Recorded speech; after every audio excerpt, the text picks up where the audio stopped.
our review.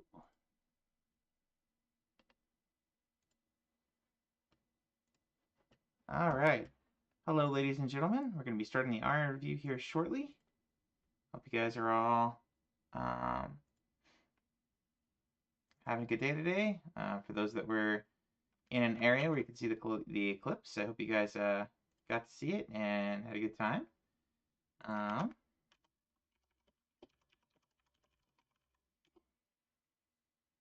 going to throw out some announcements, let folks know that we are a-going.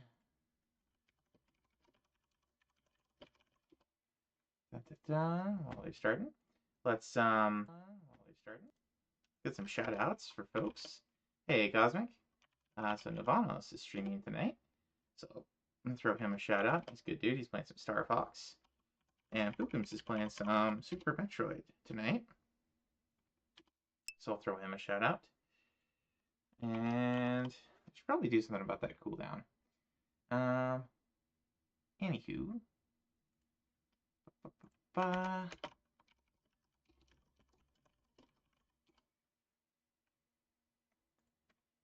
one more place to throw out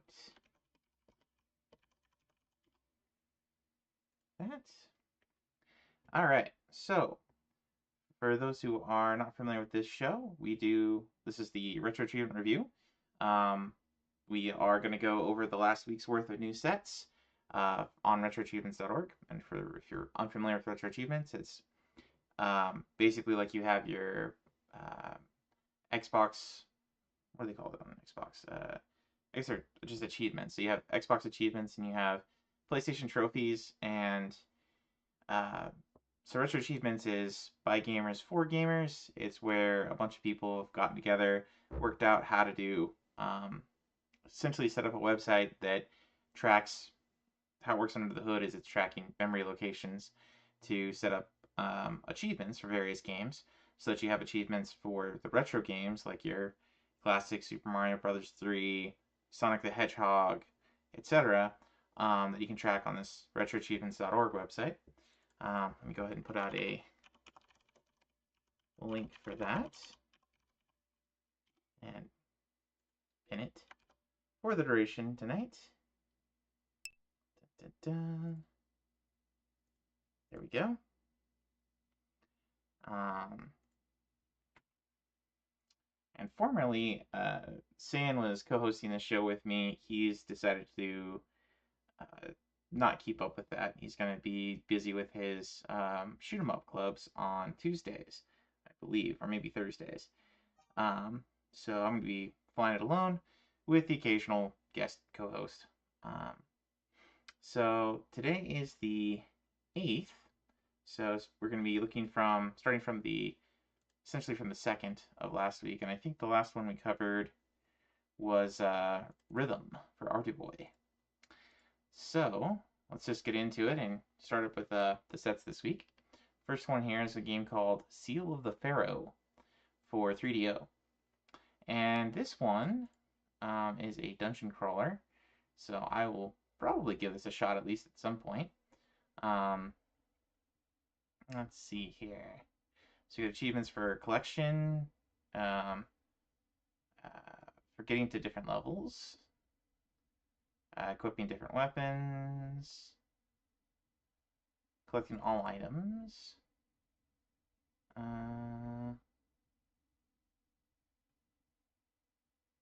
combat level 10, level 15, or 25, 50.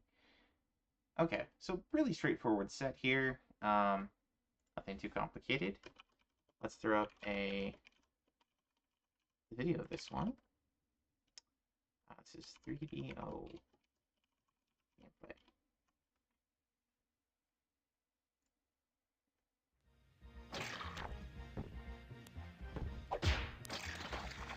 gameplay.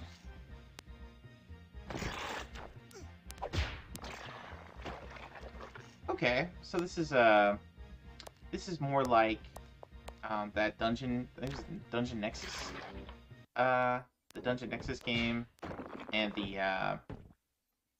Hydlite 3D. It's actually more of an ARPG than just straight RPG. Looks like see if there's any other. Oh, here we go. Full playthrough. So we can get to see. Weird. Let's. We don't need the commentary here. Okay. Kind of a neat looking game for its time. Kind of gives you like Myst vibes.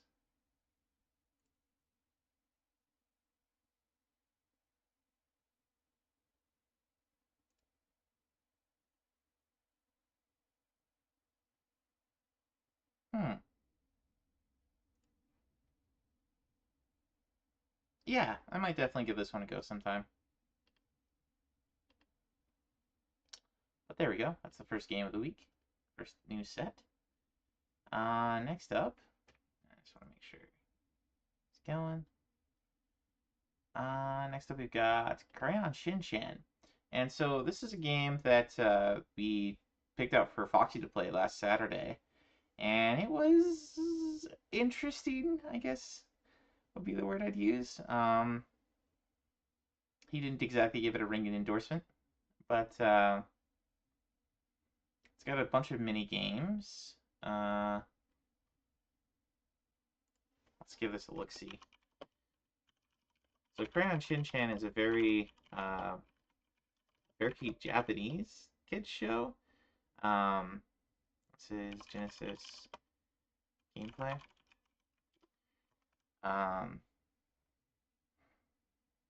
of a little kid. A lot of stuff goes over his head, but there's still lots of like dirty jokes in the series. I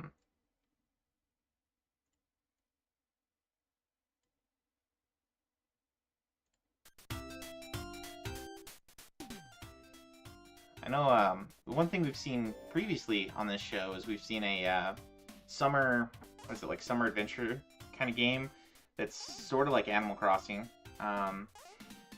that used Crayon Shin-Chan as the like main character, but it was basically a series of like My Summer Adventure, which is really like an Animal Crossing style game.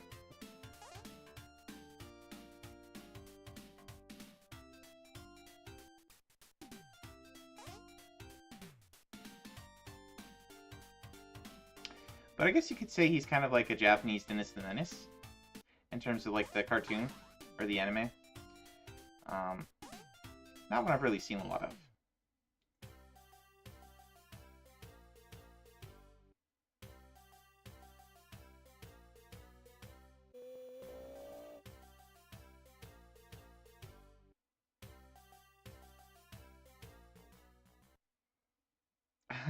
He was asking her if she had a part-time job.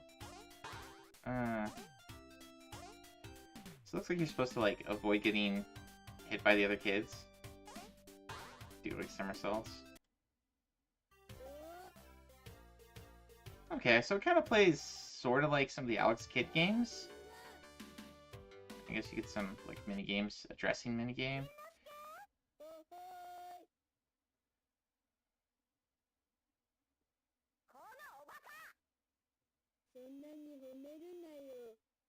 Oh, it's actually got voice. It's interesting.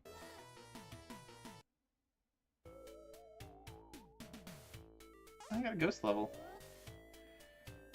Gotta collect little cards as you go through, I guess. All right, well, it's a very unique game, let's say.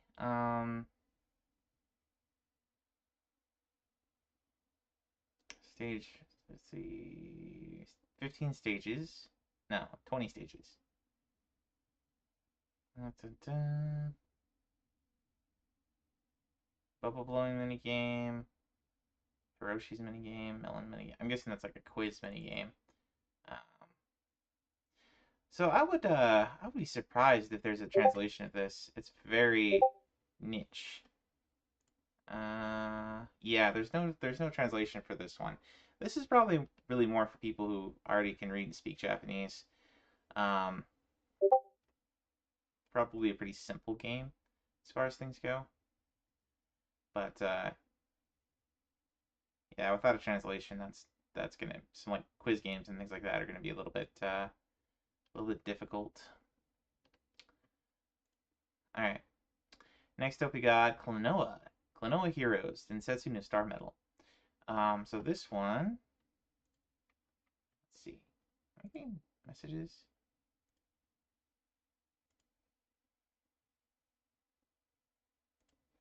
Somebody's pinging me.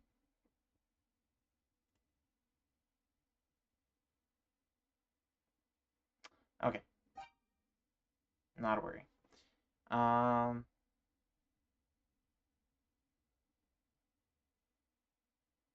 Vision 5, Vision 6, unique chests. Defeat all enemies.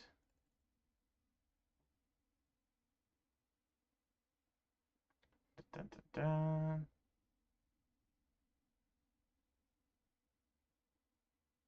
So I've not played any of the Klonoa games, so I can't really speak on how they play. Counts it as an ARPG, so let's take a look. Klonoa Heroes. Densetsu Star Medal. So Densetsu is like Legend of, so it's basically the Star Medal of Legend is the way this one the name for this one in Japanese.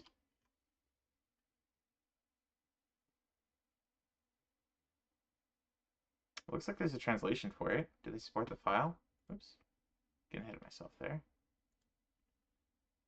You've seen the platformer one?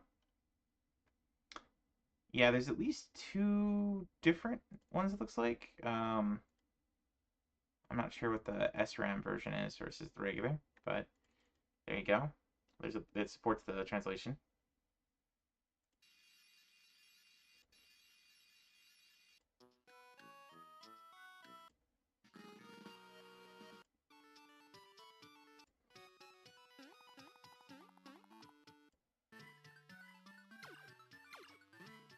Hmm.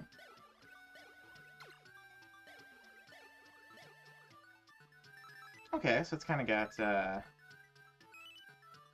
sort of a isometric perspective here. Kind of like a Zelda or an Alundra. Music's okay. It's Game Boy Advance, you know?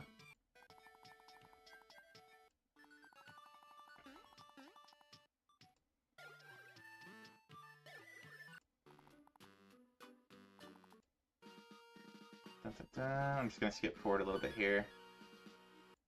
Got lots of exposition. Hey, San. Yes, this is Klonoa for Game Boy Advance, and there's a fan translation available, so and it's supported for retro achievements.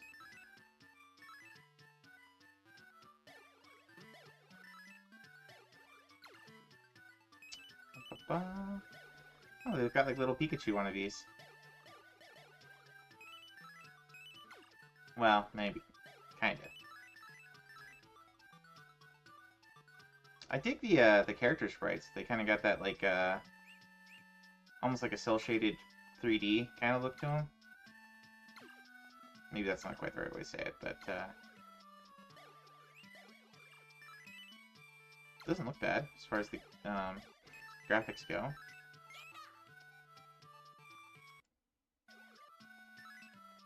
I wouldn't mind seeing like a boss fight. If we can get to like a boss fight, that would be maybe a little bit more elucidating of.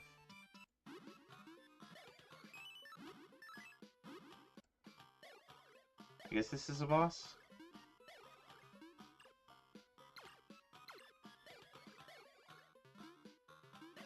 Does not look very challenging.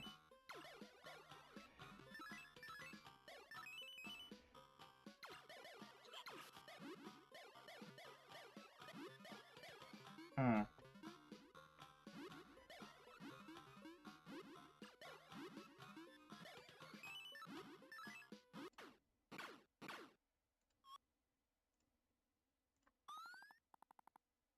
Hmm. Okay. Well, looks kind of like a cute game.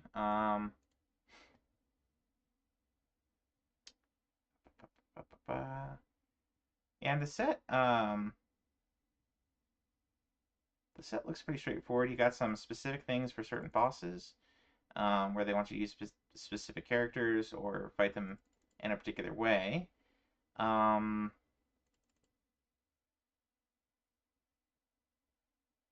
Huh. Whatever destroying his hands.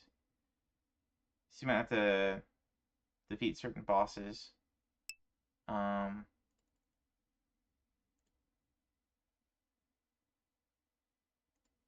nice.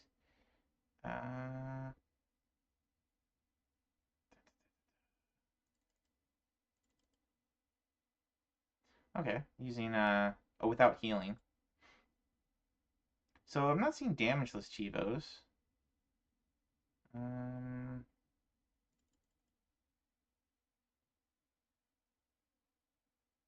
There's some speedrun. There's a speedrun on Chivo. They're gonna make a Final Fantasy Tactics remake again? Okay. Kind of surprised they just don't make. Well, at this point, it would be better to make new games. I mean, that's kind of what I always say about remakes, but anyway, I'd rather see new IPs or, you know, Final Fantasy Tactics Switch instead of Final Fantasy Tactics Advance, maybe. Vision Extra. Giant move without letting it stop spinning.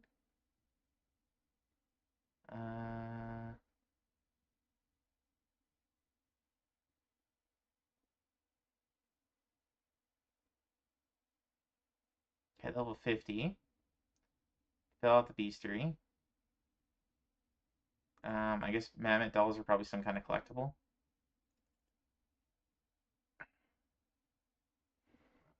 Okay, so a lot of the Chivos here.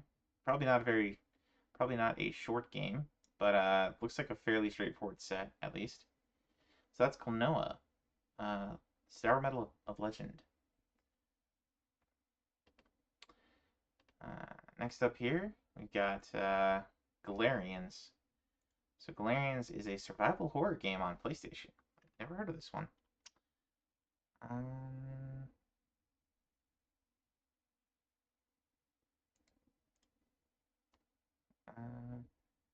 Short condition and running.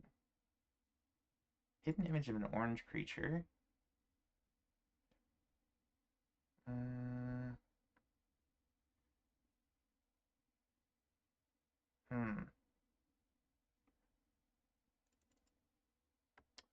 Foxy's been getting into survival horror on PS1. Wonder if he'd like this one. Maybe. Let's take a look. Let's see. Galarians ESX gameplay.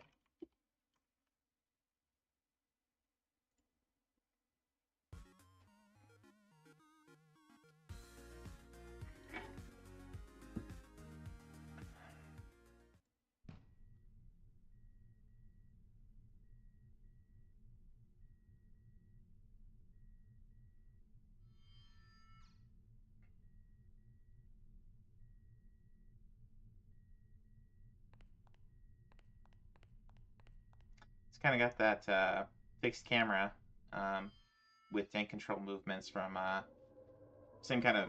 I'm guessing it's the same kind of tank controls as Resident Evil, Silent Hill, as you would kind of expect from a survival horror game.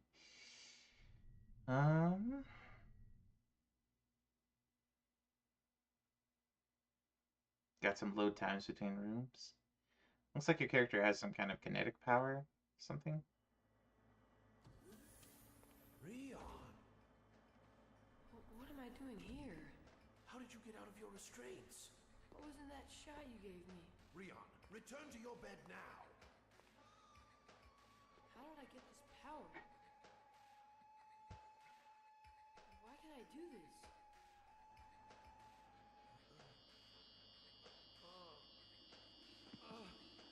I don't know anything. I just administered the PPECs. Human experimentation.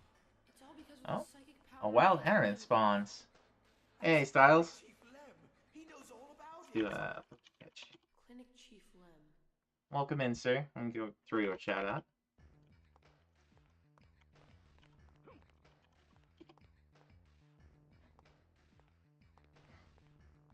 So we're just going through the new sets this week, and this is the what is this, like the 4th or 5th one we've looked at?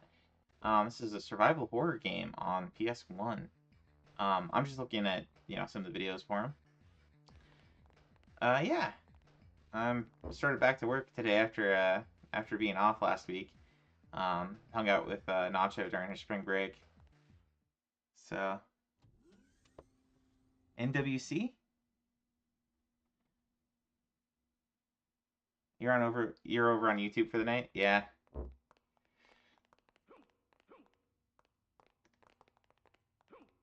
Dun dun dun.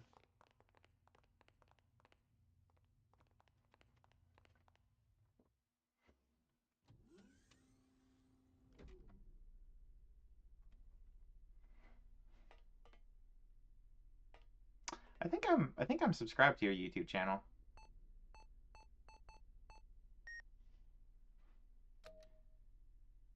Alright. So I'm not sure what kind of horrifying monsters you might see in this game.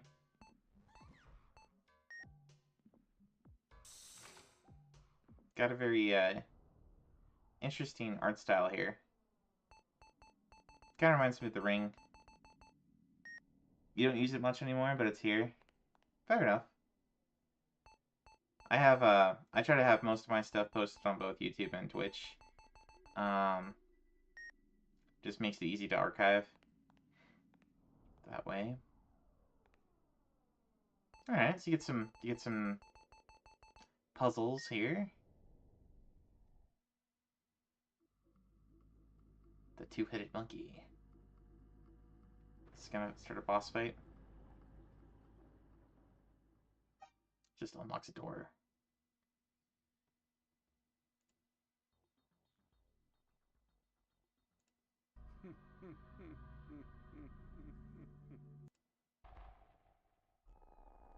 Oh, here we go. Here was some actual monsters of some kind you fight. I take it.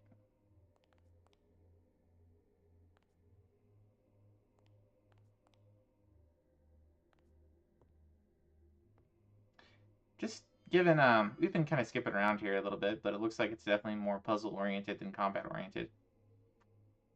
Anyway, this is Galarians on PSX. It was a New Game Plus mode. 62 different cutscenes. Yeah, so it might take a couple playthroughs to get the set for this one. Looks kind of interesting. I might give it a shot sometime. Galarians from Polygon Magic on PlayStation. Alright, next up we've got Tony Hawk's Pro Skater 2 on Game Boy Advance. Let's see. 100% golds and cash. 10 gold medals. Do it with each of the skaters. Unlock Spider-Man. Unlock Mindy. Find all gaps. Boston Rooftops. Alright, pretty straightforward set. I'm a little bit curious as to how this looks on GBA. I remember really loving these games on PlayStation and PlayStation 2. At least on PlayStation. I don't remember if I played them on PS2. I'm going to guess that the music is going to be in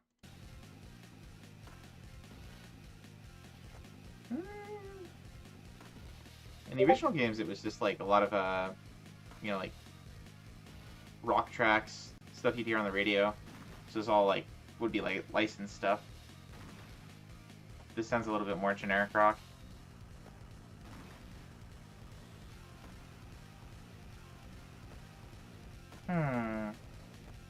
So you get kind of a nice symmetric view here instead of the behind the shoulder that you had in the PlayStation 1 games. That could be kind of fun.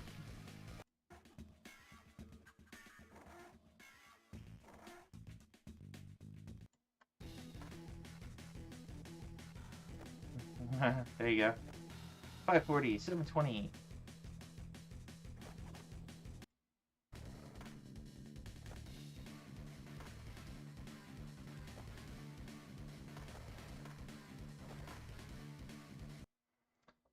I could see myself playing this for like a change of pace. Might be kind of fun sometime. There you go. Tony Hawk's Pro Skater 2 on Game Boy Advance. Now has a set. Next up, we've got RC Sports Copter Challenge, otherwise known as Flying Circus RC Copter Adventure Championship. I'm guessing it's a flight simulator, non-combat flight simulation on PS2.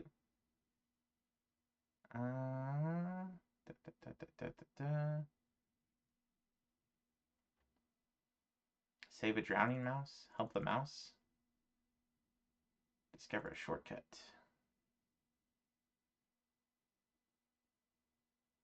Defeat the octopus.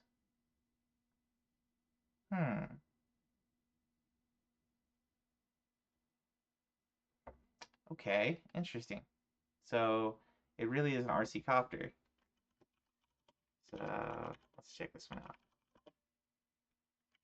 Copter Challenge. PS2 gameplay.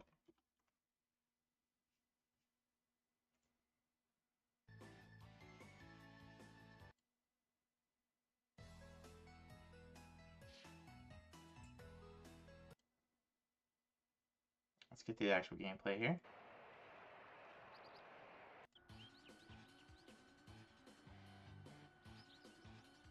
Okay, so you're kind of flying around a remote control copter, or a little drone, essentially.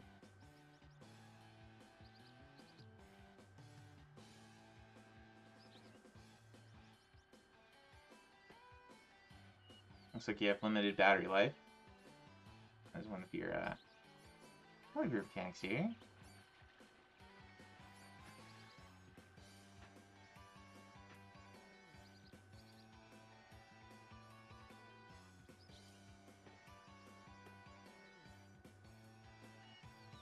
You can only hit things so many times. Have a limited defense.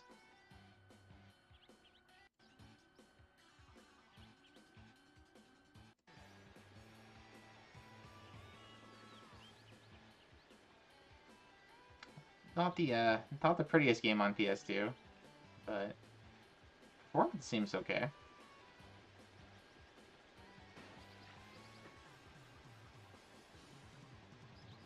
The whoever's at the controls is not very good. I don't know, maybe the controls are hard. Who knows?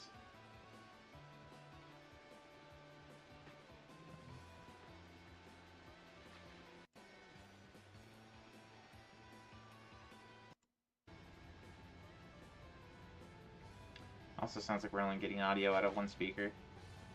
Or one channel, rather. On this particular video.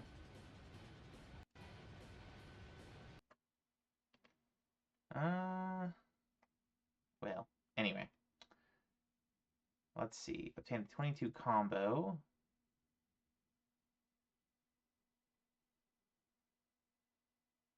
Carry at least 15 items. Crash through at least 30 walls. Spoon race. Okay, so you got some time attack ones, which I'd kind of expect. And points. There you go.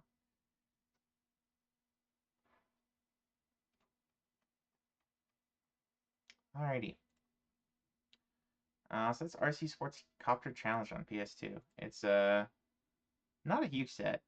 Seems like a pretty straightforward set.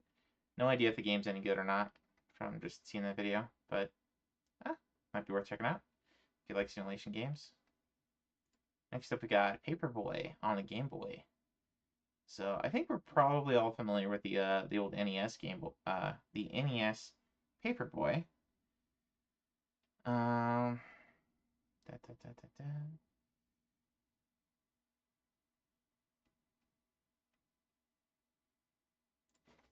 see here. So we got Paperboy GB gameplay.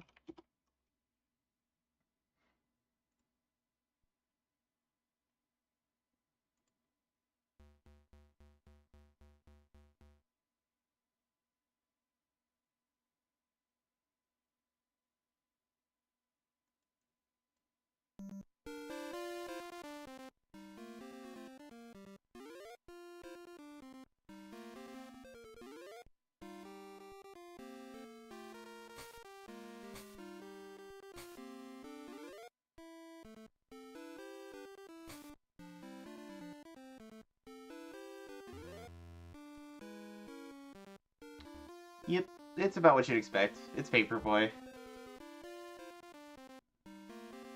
Looks like they did a pretty good job of recreating this on Game Boy. Let's check some of the later levels.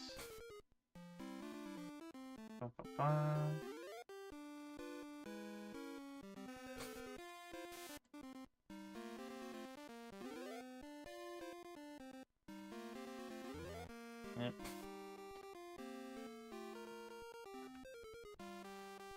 Fun times. Good old Paperboy. I think I played a lot of Paperboy too when I was younger. Whichever one was on. I feel like I played one on NES and maybe on Super NES. Yeah, good old Paperboy. Not much to say about it. I guess we should look at the set maybe a little bit more. At least 2 successful deliveries. At least 5 of them.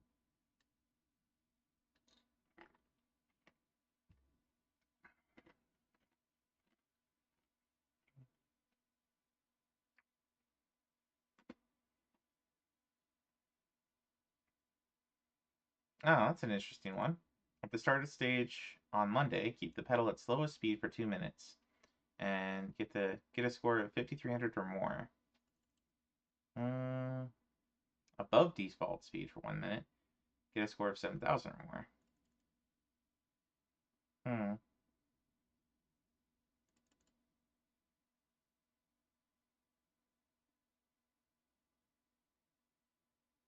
Finish a whole week without using more than 5 papers from the stack and have 50,000 scores or more. So basically, don't throw papers at obstacles.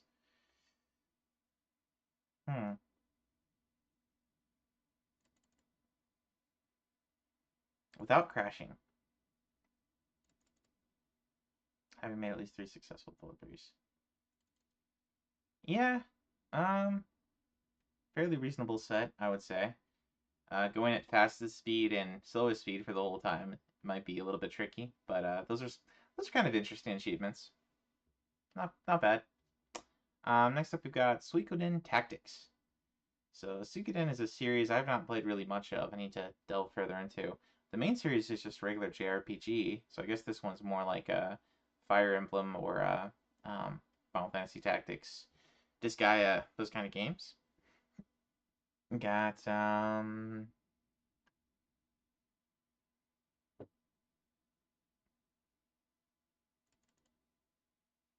keep your character's weapons at level 1, excluding character's weapons, starting at a higher weapon level. Play chapter 2. So basically don't upgrade your weapons. Don't use magic. Get an S rank.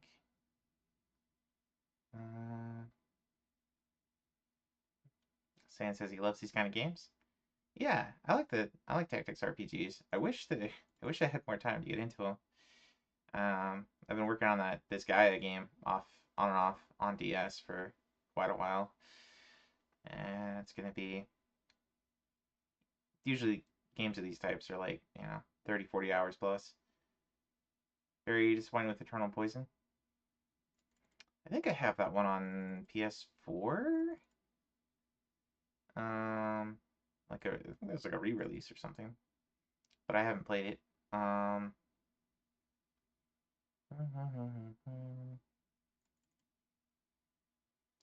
wild Salandit appears for those who are doing the Pokemon game. Let's see, open all treasure chests. Prime gold ore bonus by only defeating the merchant during battle 12.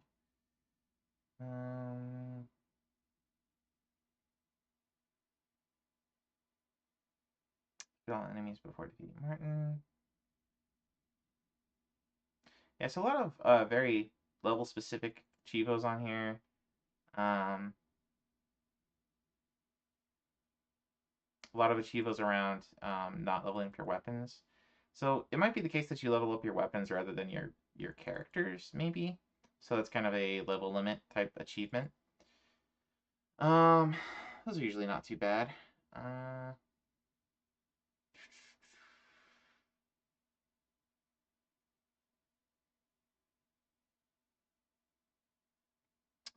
Got a lot of missions here.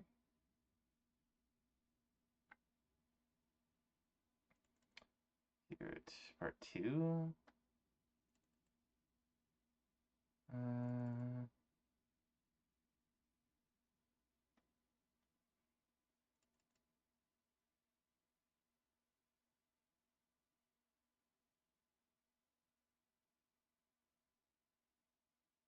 Find all dig spots. Being on tasks that benefit your character's element 25 times during any battle. 35 times.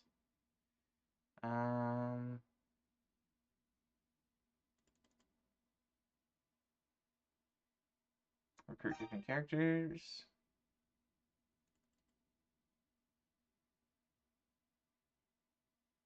This is a large set.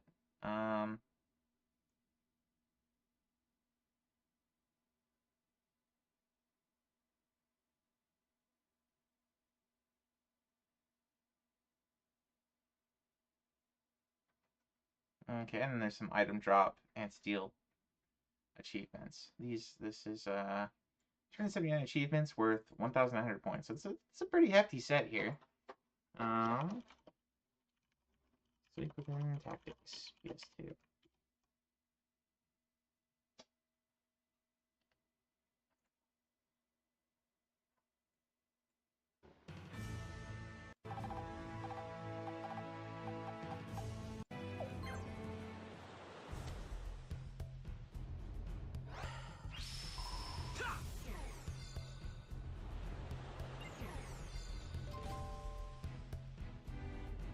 Yep. About what you'd expect from a tactics game. Ugh.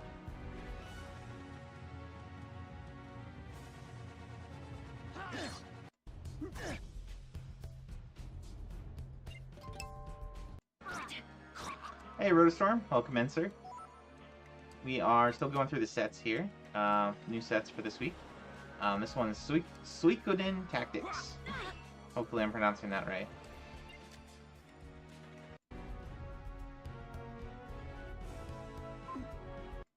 So this is a spin-off from the Suikoden games that is a tactics RPG instead of a straightforward turn-based RPG.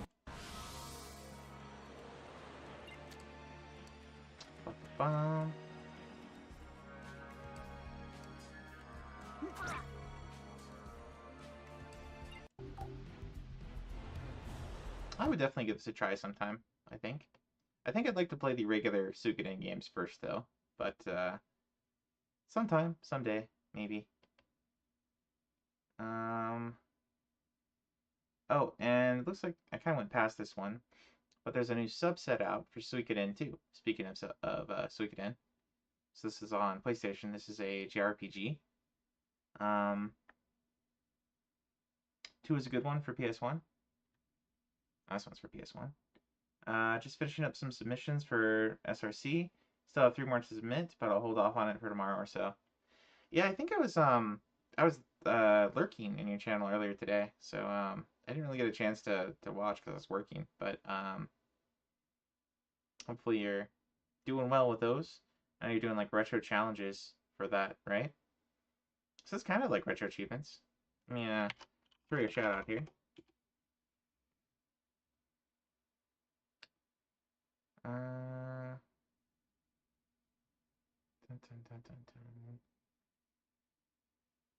So this is the bonus set for Suikoden 2.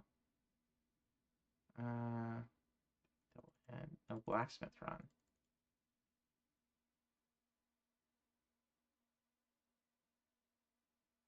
No MP usage. Rare drops.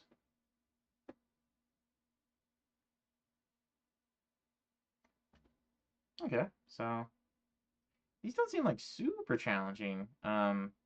Though I don't really know exactly what a no blacksmith run means for Suikoden.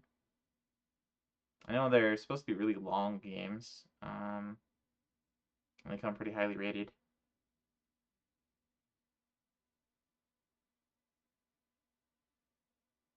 Oh, and there's a glitch. There you go. And then this might be some kind of sequence break one. That's probably a glitch.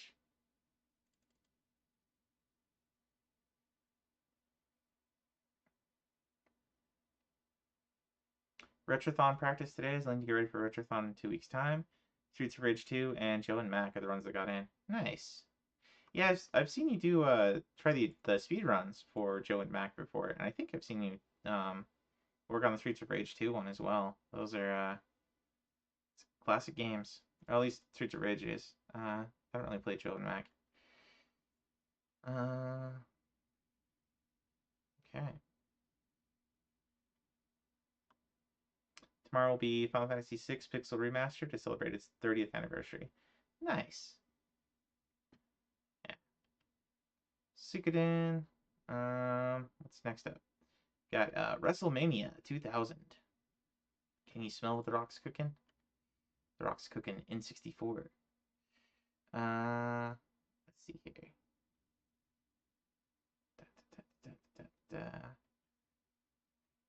Rock.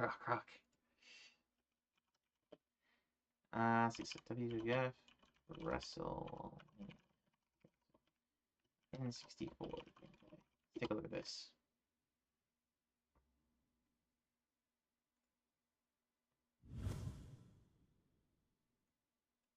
Do plan to start running Killer Instinct this week with Saberwolf. Gotcha.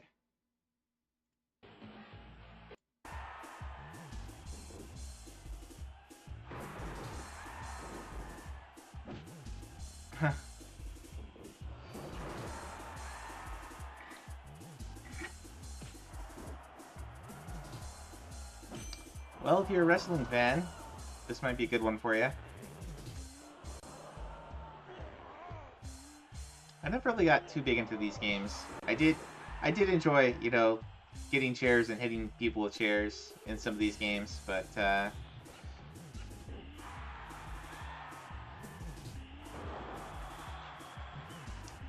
can't wait to see how pixelated this is. Wow, this is something else. Yeah.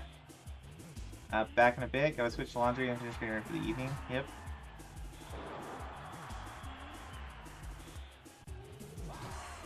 Last weekend WrestleMania was great. Oh wow, they like pasted the face on. What a weird way of doing the graphics. They got like a likeness that's like pasted on as a texture on the just the front.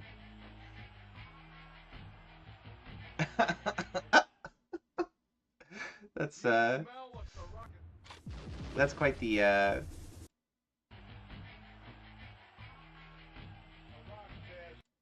expression he's making there. THQ when it was good.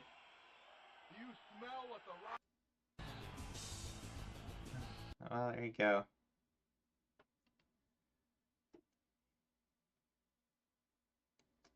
Some pretty specific achievos here. Gotta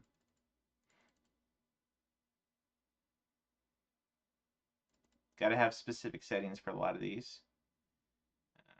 Hard difficulty, blah blah. Any wrestlers finish with the attitude meter turned off. Eliminate 20 Royal Rumble participants. Perform your opponent's finishing move. Steal a weapon from your opponent. Have Chaz and Thrasher make their ring entrance together in a tag team match. Alrighty.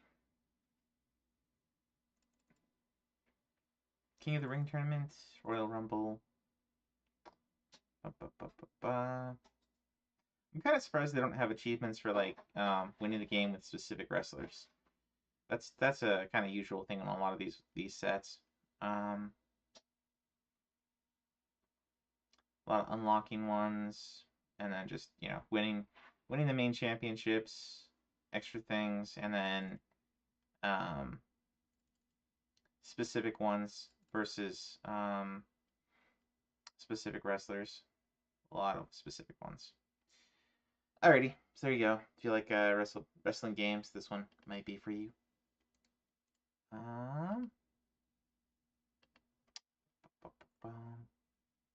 I smell what this game is cooking, and it is my poor eyes. There you go. There you go.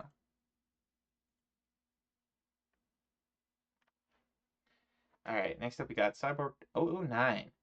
So this was one of the very classic animes, Cyborg 009. Didn't know that it had a game, but it doesn't super surprise me. It's a really good show. I have a couple of movies of it. I don't think I've seen the original series, but I've seen some of the spin-off movies, and they're pretty interesting. I think it's by the same guy who does Blackjack and Astro Boy. Tezuka? The father of manga, or father of anime. One of the fathers of anime. You watched Welch play through this, and I tried it. It's neat. Yeah, let's take a look at this one. It's a 2D platformer action game. So Cyborg 009. I can spell.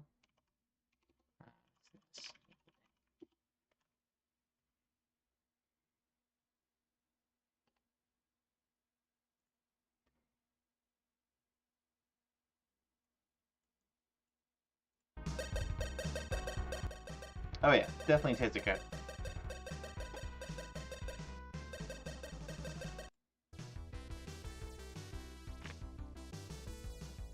Oh, what? You can turn into a bird?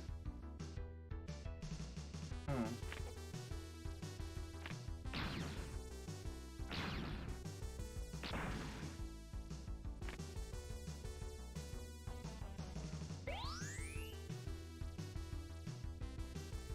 I dig the music already.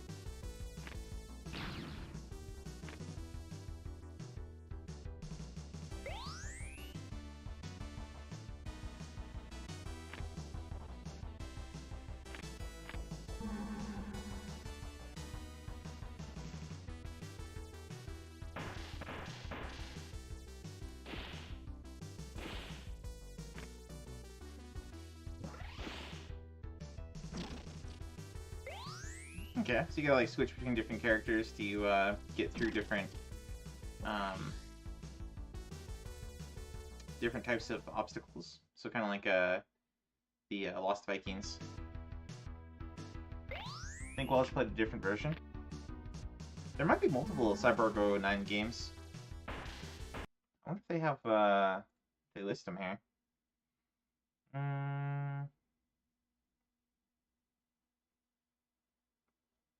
I wonder if I just search for Cyborg 009. Aha! There's a Sega CD version with no achievements yet.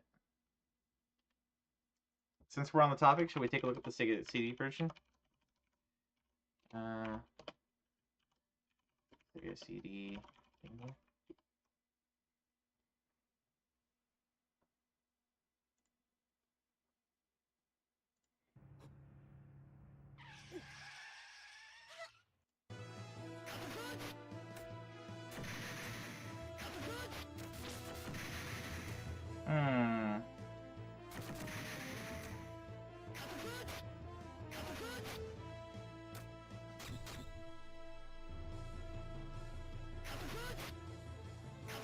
Is this the one Welch played? You saw Welch play this like 3 years ago? Gotcha. I don't like how zoomed in this one is. It's kind of like a Game Gear game.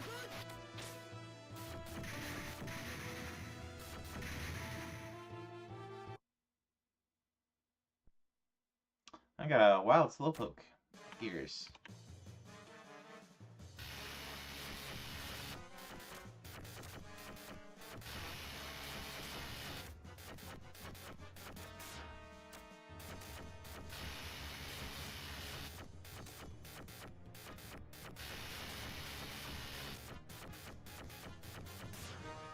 Pretty simple boss fight.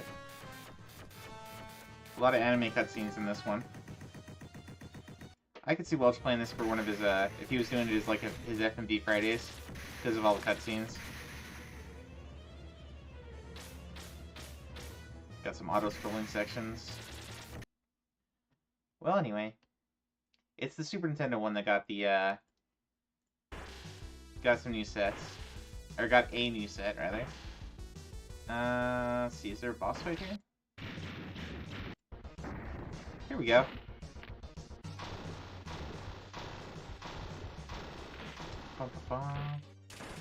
Got a robot spider. Yeah, and welcome in, Knocker. Hopefully you're having a good night tonight. We're just going over the new sets as usual on Ari Review Monday. Take a look at some of the other levels here. Ooh, like the music in this one too. Yeah, my day's going pretty well.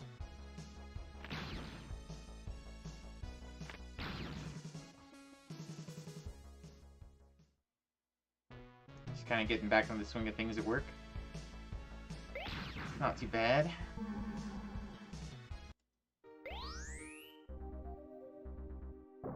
Alright, it's got some underwater levels. Alright, so that was Cyborg 009. That one looks pretty fun. I'm gonna give that one a shot at some point. Next up we've got Quiz and Dragons, Capcom quiz game for the arcade.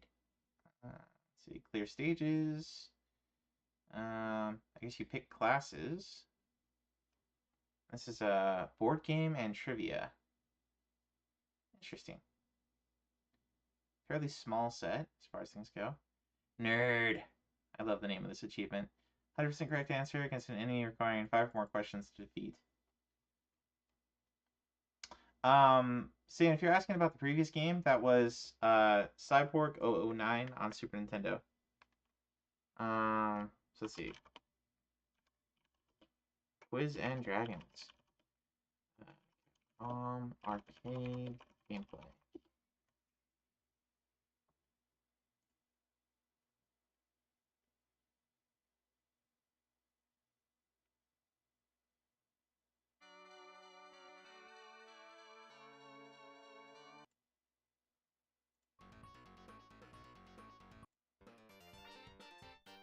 For slime.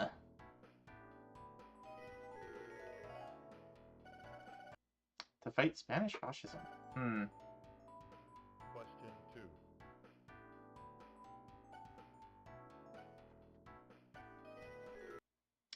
I wonder if this is a actual translation, or if the American, whoever the translators were, just made up questions.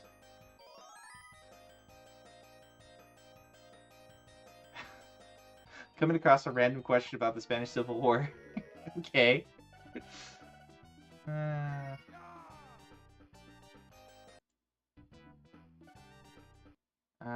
Oops, the American Dictionary of the English Language, 1928. That would be Webster. Thinking. Yeah. When you played them, they looked fun. So, are you referring to this game that we're looking at right now, or are you talking about Cyborg 09? Question 6. Oh, this one. This might make a good stream game. Question 2. Like, do some betting and pulling on what the answers are as you go.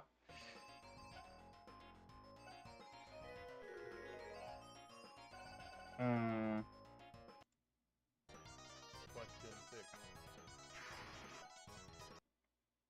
What catchphrase the editors? Wow. 5. Interesting.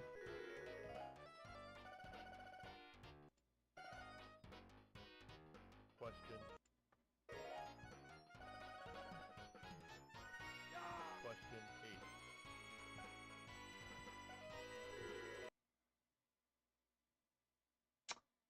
8. Anywho. So this is Quiz and Dragons.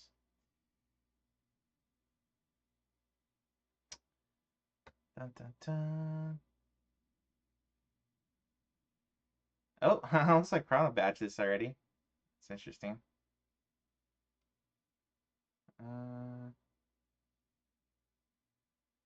Interesting. Well, there you go. If you're good at quiz games, I might give this a shot. Um. Oh, here's another one. I'm pretty sure Foxy played this one on Saturday.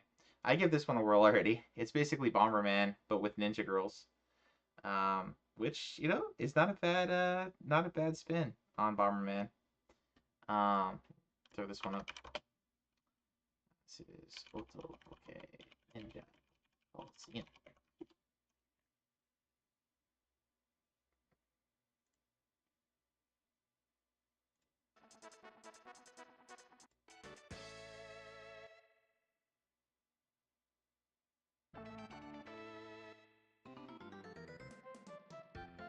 Yeah, see, like, what is this person doing? I don't think this person's played the game. Looks like they're cheating. I'm pretty sure you're not supposed to be able to do that. Let's see if we can find a different video. There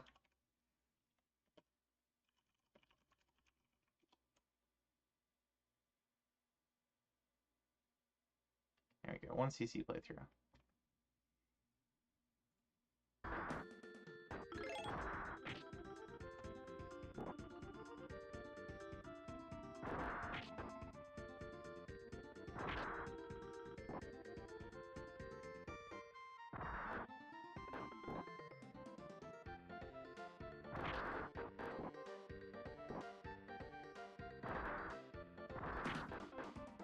Yeah, see, so it's just kind of like,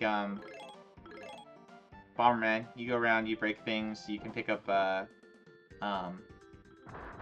do you call them? You can pick up, like, power-ups and things by, breaking down walls, and you use those to, supposed to clear all the enemies off the screen. And then the, exit will be accessible.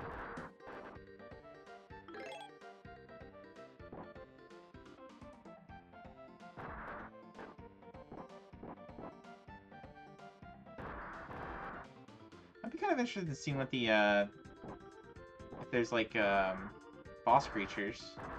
The way, oh, it looks like so. Here we go.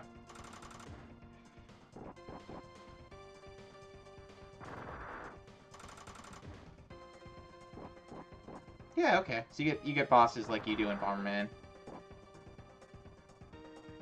Very neat. Yeah, this is one of the ones I'm gonna give a try after when we get to that part of the show. Very cool. I'm a big fan of Bomberman games. So, very cool. Let's see. Next up we got City Crisis. I also gave this one a whirl. This one is another non-combat flight simulation. There's another one we covered last week. I'm kind of forgetting the name. I think that was on PlayStation 1. This one's on PS2. But you're running around rescuing people, putting out fires, that kind of thing.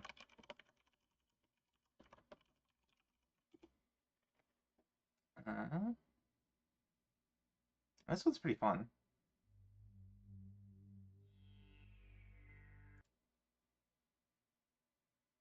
Let's get to the actual... There we go.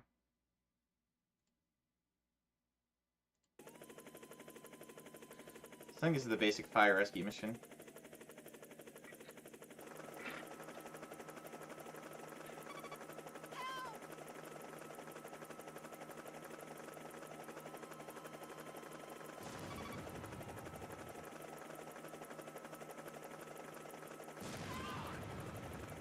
So, the way the gameplay is, as far as, like, controls go, because I played with this one a little bit, you have, movement on your, left stick, and you have, like, go up, go down, turn left or right on the right stick. Whereas you can, like, move, and, like, move in any direction, left or, forward, backward, left, right, with left stick. So it's a really good, what do I want to say? It's a really good twin stick game, I would say.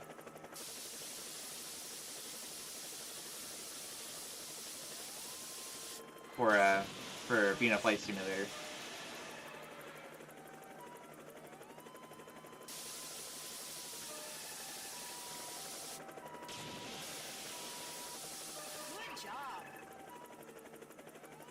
And you get points for,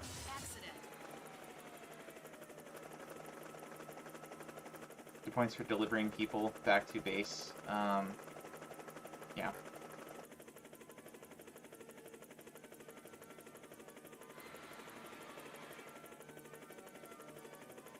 Oh, that's interesting. Okay, pull up. You save the mascot. Nice. And it gives you more missiles.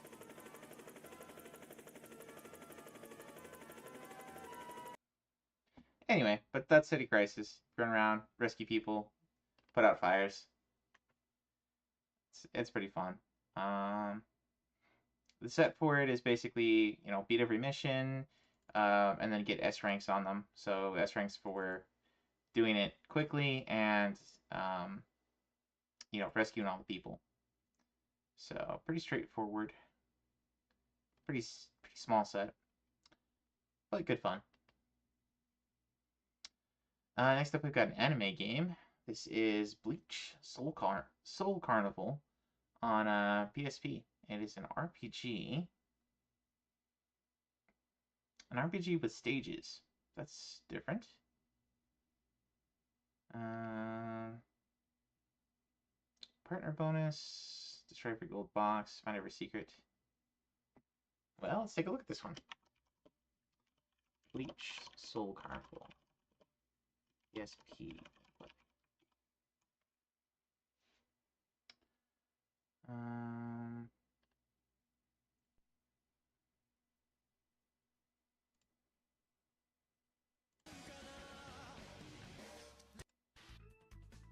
not really interested in the intro. Let's see what the gameplay looks like here. Soul Carnival? This is not a role-playing game. This looks like an action platformer. Not that there's anything wrong with that, but it is not a role-playing game. That's mislabeled.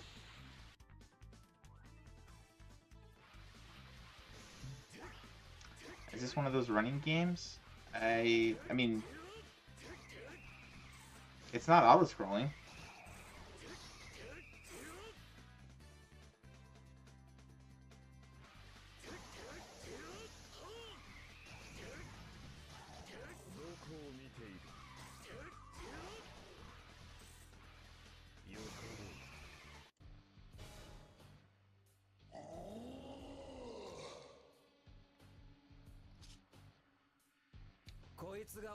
It looks like the characters are kind of super deformed.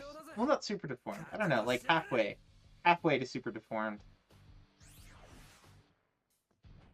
It's kind of like a cutesy version. Wow.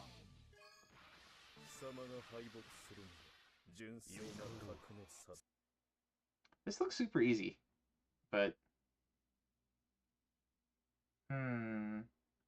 maybe he's just playing it with a very high-powered character or something.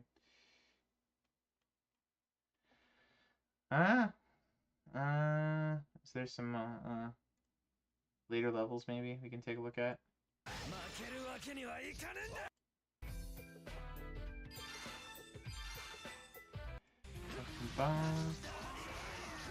Oh, Wild Gossifleur appears for those who are doing Pokemon.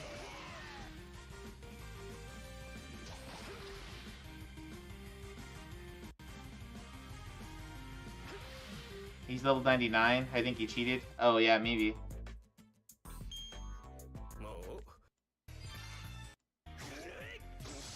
Oh yeah. Oh yeah, look at this guy. 999, 999. Okay. So yeah. Looks like a lot of these are using cheats or something. Maybe you can unlock cheats as you go further in the game. You cheated. Yeah. They cheated anyway. Anyway, it looks like a pretty simple gameplay loop, I guess I would say, of just, you know, you're running through and destroying enemies on the screen, get from, you know, left to right. Don't be jealous that I've been chatting online with babes all day.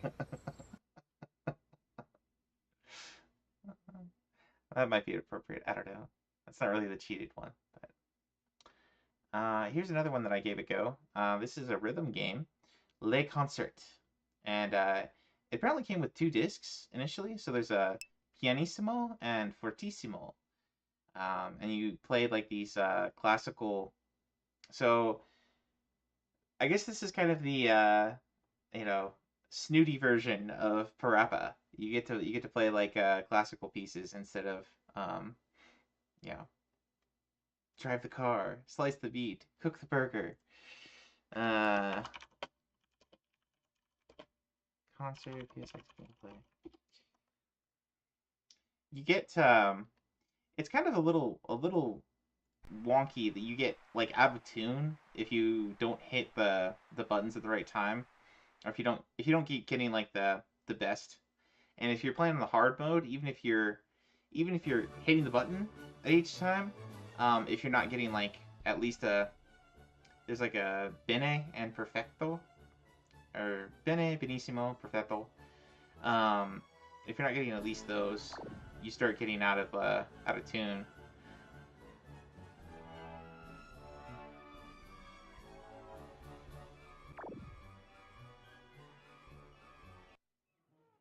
Yeah, it's really easy to get a game over in this one. It's pretty, at least on hard difficulty.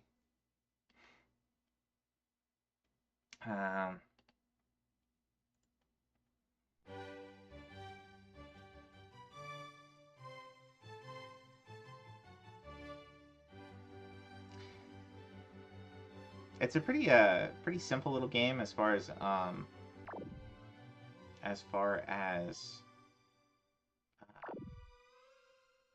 what do I want to say? As far as rhythm games go, I'm not huge into rhythm games myself. Like I played a lot of the Yakuza mini games for like karaoke and whatnot, but not really my style. But I did give it a shot. Oops, I didn't mean to click that. Anyway, but you are gonna have to master the hard difficulty in these to badge it.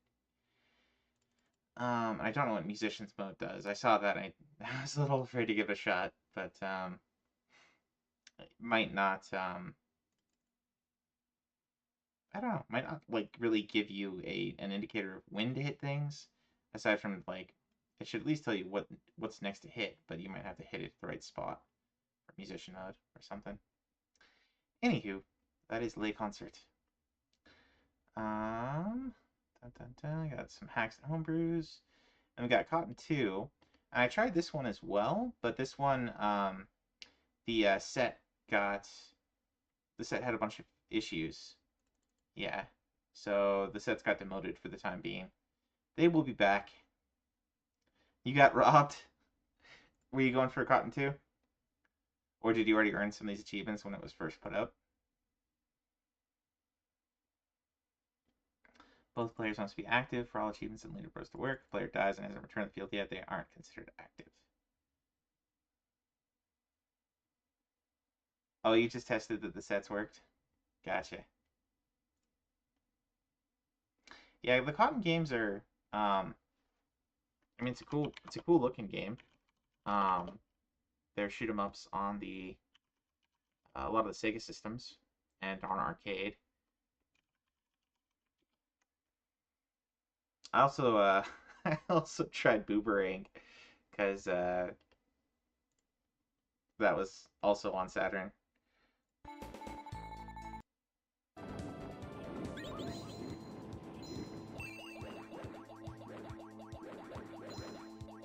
But yeah, pretty cool series of games.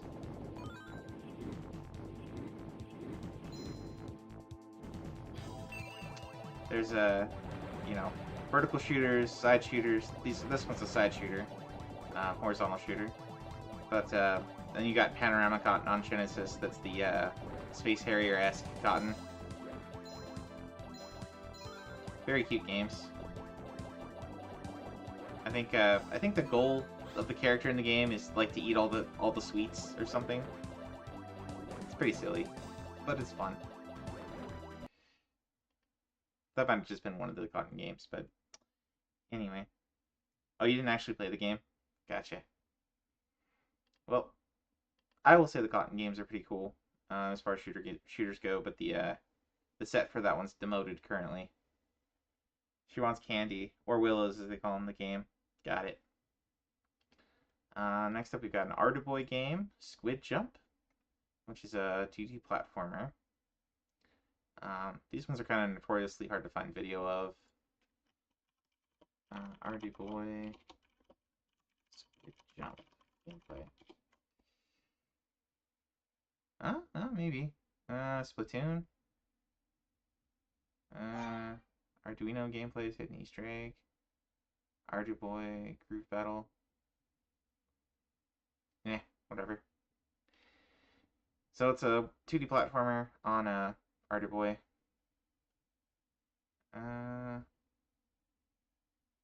Looks like it's got 25 levels. So if you can get up to level 25 without losing a life, you can badge it all. Pretty straightforward. Next up we've got Penguin-Kun Wars. So this is kind of like air hockey. This is another one I booted up and gave it a shot. I got a draw. You're kind of like you have these balls on that you start with, like, I think the opponent starts with like 4 or 5. You start with 4 or 5. The goal to win a game, get it perfect, is to get all 10 balls onto the enemy side. There's a timer going, and if the timer goes all the way down, whoever's got the least balls on his side wins. If you got an equal number of balls on each side, you get a draw. And if you get hit, you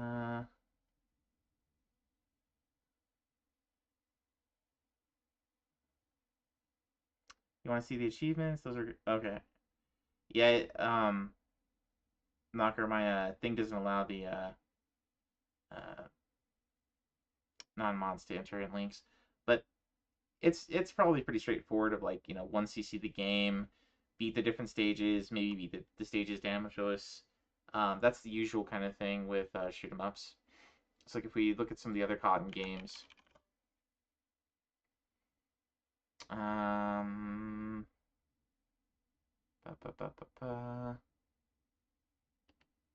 Cotton Original, Fantastic Night Dreams.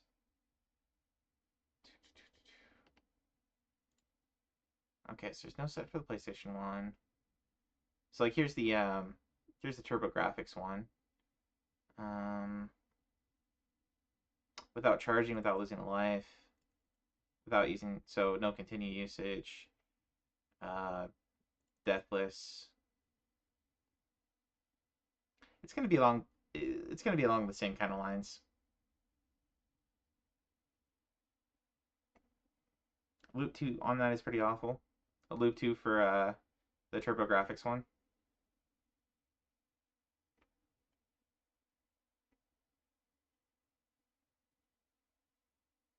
Oh, for Cotton 2.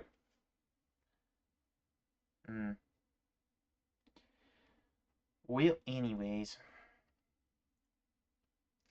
let's bring up a video of Penguin-Kun Wars.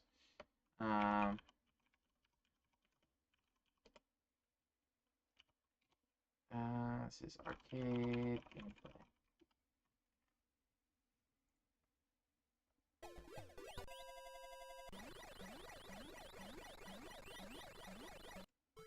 There we go.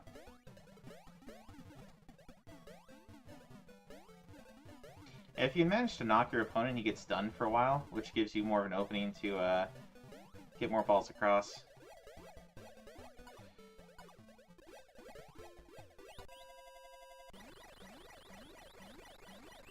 I think you saw this game on Game Boy back in the day. Super fun. Yeah, it's a pretty interesting idea for a game. It gets more complicated. The different things start popping up in the middle of the field with different enemies on different stages. And each kind of animal has kind of their own pros and cons.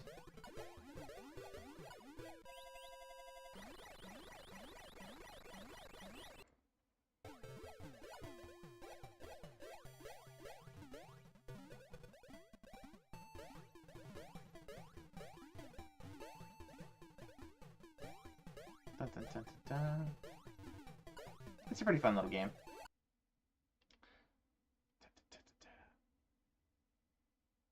Yep. So that is Penguin Coon Wars. Next up, let's look into see what our community's been up to for the last week. I'll look for weekly. And let's go back in time to last week. So let's start from the bottom this time. We've got Mr. Saiyan, bottom here. Got one achievement worth 10 points. I think that might be when we played Monster Hunter Freedom and got the Guildhall 1 finished.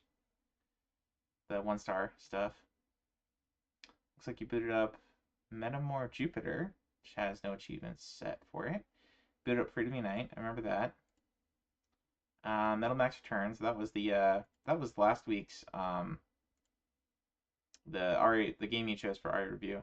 I need to give that one a shot. It looks pretty fun. I'm all for RPGs the mecha, so you get your own tanks in that one. Very cool. Except it's Drake. Drake also got the Guildhall 1 stars complete with us because we were playing together. And it looks like he booted up the Phantasy Star Collection on GBA. I know he was saying he was going to be playing the Chrono Trigger DS. I think he ported that over to his Mister so he could stream it on that. But he did manage to figure out how to do that, so he'll be hopefully streaming that sometime soon. Let's see. I don't know if an E-Man's gonna come by, but I did talk to him. I told him about the show here, so we'll see what he's up to. He plays he kind of does early morning streams a lot of the time, kind of alongside like Coach and Cosmic. Let's throw out some shout outs while we're talking about people. So we're saying and Drake. There we go. And Nemad was doing some Ninja Gaiden 2, Dark Sword of Chaos, Super Contra, Chip 'n Dale Rescue Rangers 2, some Punch Out, some Warriors Woods. I think he bounces around a bit, kind of like Wiseman does. Plays maybe like an hour and a half or something, and then swaps to something else. Saying the Master of Ghost Sweeper. He did master that one. He badged it. GG's on that again, sir. Let me throw Emad here a shout out. It's a good dude. Let's see. Next up, Mr. Cosmic got 14 achievements. Worth how many points? 141. It's about 10 points each. Looks like you booted up Triple Trouble on Sonic the Hedgehog. I think that was I think that's our RR game, or maybe one of our monthly melee. Oh, a Wild Purloin spawns. Oh, it's our review game. Got it. Throw Cosmic here a shout out. Go. Bugs Bunny Crazy Castle, Bomberman 2. I think some of these are monthly melees. And then Samurai Pizza Cats. I remember you were playing that on Free to Play Friday.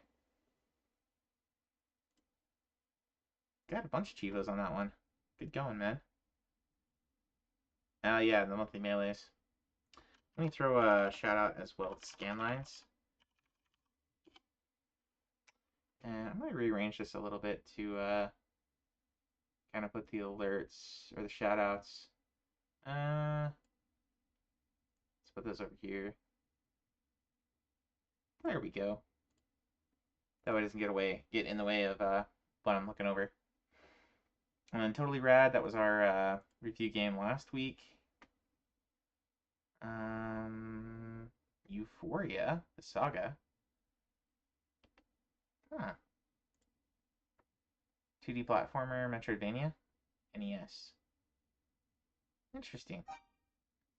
So it's like UFO, maybe? Euphoria is fun. Foxy and I playing Chip and Dale. Oh yeah, in the shout out. Interesting. Ninja Warriors and Radical Red would have been 2 weeks ago. That was the Free Play Friday of 2 weeks ago. We were playing that one. Released on Steam, so I wanted to check it out. Interesting. Let's see, Coach. Coach has been jumping around. I saw him playing Dracula X today, and Symphony of the Night. Symphony of the Night's the big one he's been working on as his main game for a while. He was playing some Doom and some Wolfenstein. I remember seeing those.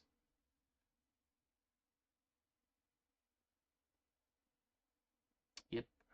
And we talked about these last week, I think.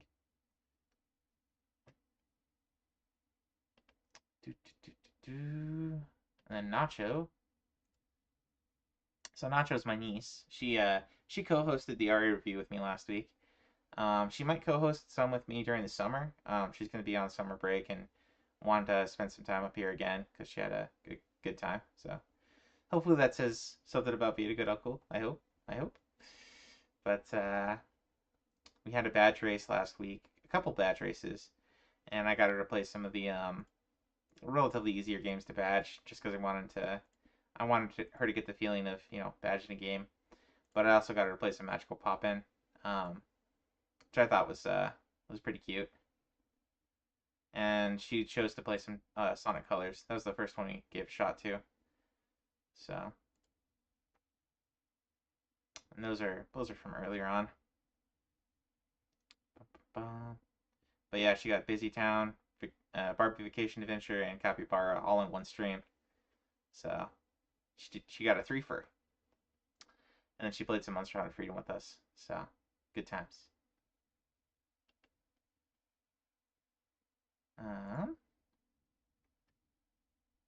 Let's see. Next up we got RVK. She would kick Drake. Yeah. RVK has been doing Sonic Wings, Dragon Quest 3. I gotta get around to 2 and 3 on NES. This is the Game Boy Color one though. Azure Dreams. That is not the one we played. We played a Super Nintendo one called Psycho Dream? Psycho Dream. Yeah. Looks like he gave Ninja Coliseum a whirl, and Totally Rad was the review game. So this one's a roguelike. Azure Dreams. Interesting.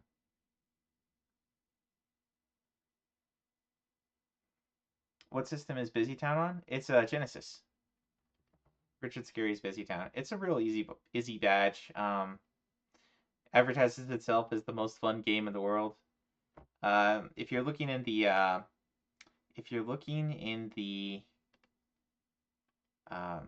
TOSEC set for it, it's in the educational section. So it's kind of one of those games.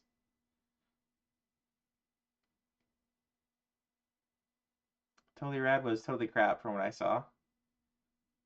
But you picked it.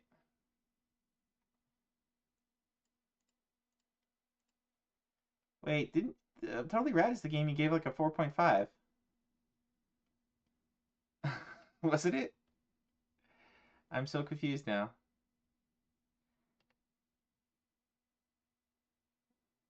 Oh, okay. Cassie, let's throw some shout outs here for RVK. I don't know if RVK streams. We'll give him a shout out anyway. RVK, I think it's 38.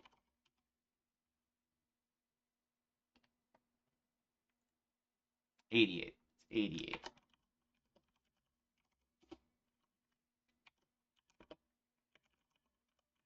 I'll give Coach a shout out. Ba-ba. Even though that timed out, he will show up anyway. There he is playing some Nintendo 64. That's the or not Nintendo 64. Mario 64. One of the subsets or the hacks rather. Ugh, my mind's not working. Here's Wise Man. Wise Man, as usual, is jumping around between a bunch of different games. We got Final Fight 3. I remember you and Knocker, you and him were talking a lot about that in his streams. Knights of the Round, that's a classic beat 'em up. Donkey Kong Country is the obviously 2D platformer, and still working on that Punch Out subset. Jeez, he's gonna get that one day. I believe in him. Oh hey, Wise Man, speak of the devil. Welcome in, sir. We already went through the sets for the week. It's a pretty short number of sets. It's like maybe 13, 14 games, something like that. Hopefully you're doing well and having a good day. We were just talking about what you've been playing lately. I saw you remember you booting up Ninja Gaiden 2, and we saw you playing some King of Demons the other night. This is a really fun game. Foxy Batch this one too. Final Fight 2, Wonder Boy 3. Lots of classics. Wise Man knocking those badges out of the park. Already up to 84. Let's see, what's Cassie been up to? Let's throw her a shout out. Now, I would bet I could see Cassie doing that Lay Concert game and the Galarians game. Oh, she badged Portrait of Ruin. Nice. That was a pretty tough one. I saw her working on that like a month and a half ago. Something like that. Oh, she started playing Jack Bros. Cool.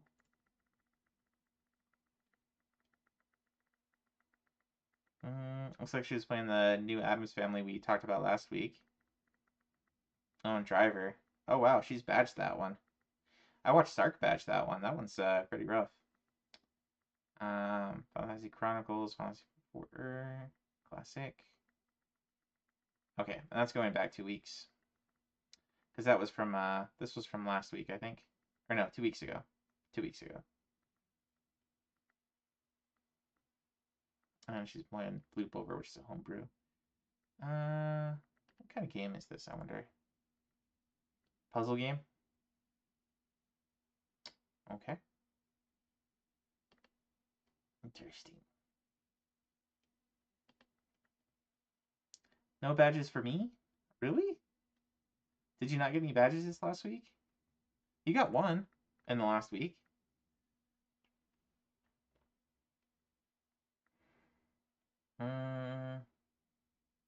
You got really far into the King of Demons. Like that takes multiple playthroughs to badge, at least like 4 or 5. So I think you did pretty well for like first night. You got like I don't know, like half the set, right?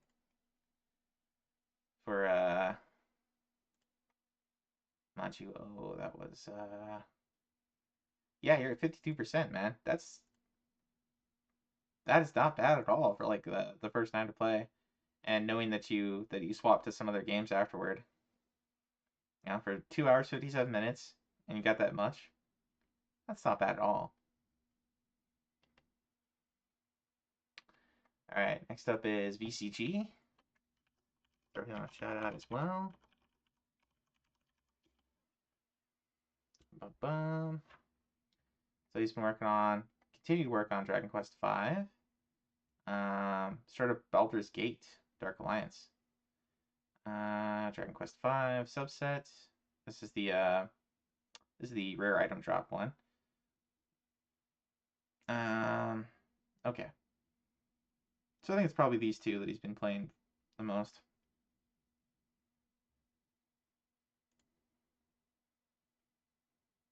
Oh, and I should talk about myself too. So yeah, these are stuff I booted up today. Continuing to grind on the new Tetris subset. I got just one left. I think I've got around I think I'm down to about like 210,000 lines. 210,000 lines to go for this last cheapo. It's a kind of a tedious grind set. And just whenever I feel like playing Tetris, I boot this one up. But it's not a hard set. It's just, get as many lines as you can. Let's see. I booted up Penguin Coon Wars. And I've been playing a lot of Monster Hunter Freedom lately. I got back kind of into that with Nacho being here. So I played a bunch of that. Pokemon Silver is kind of my main grind game when I'm busy, when I'm got meetings at work and whatnot, and need something to do while people are talking about stuff I can't do anything about, kind of stuff. But I also booted that up and played that during our badge race. Just maybe that's something I could have badged at that time. But anyway, played some Magical Poppin' and Sonic Colors while Nacho was playing those. And this is the other Tetris that I've been working on. This is a Pokemon Shock Tetris on the Pokemon Mini.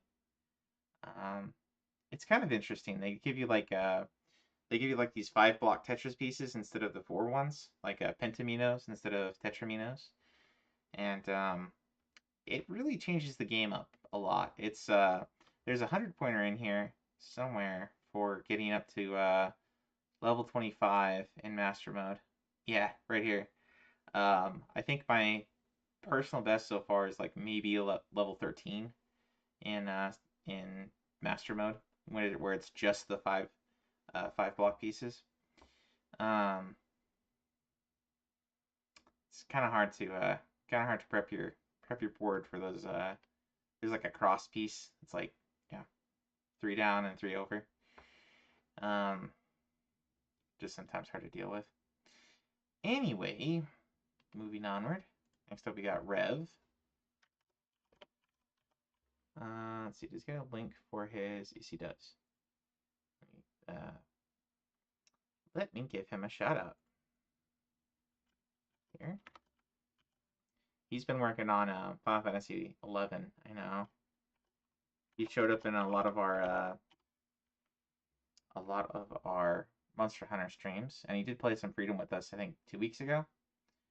And of course, a bunch of people did the Sonic Hedgehog. The what do you call it? The April Fool's badge. So he did that one too. But I think most of his time has been Final Fantasy 11.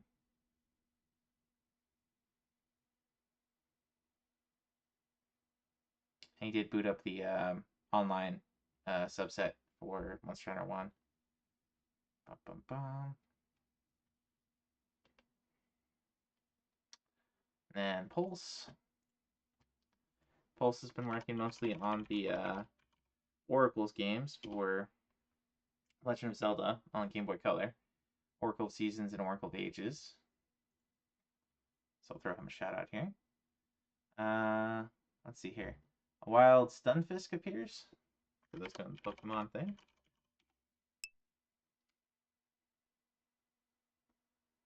Full-time job plus. Yeah. Oh, I guess I'm out of the... out of those. Lifted is still working on Ys of the Felghana. That's a classic. That's one of my favorite Ys games of all time. So let me do Pokeshop, Ultra Ball.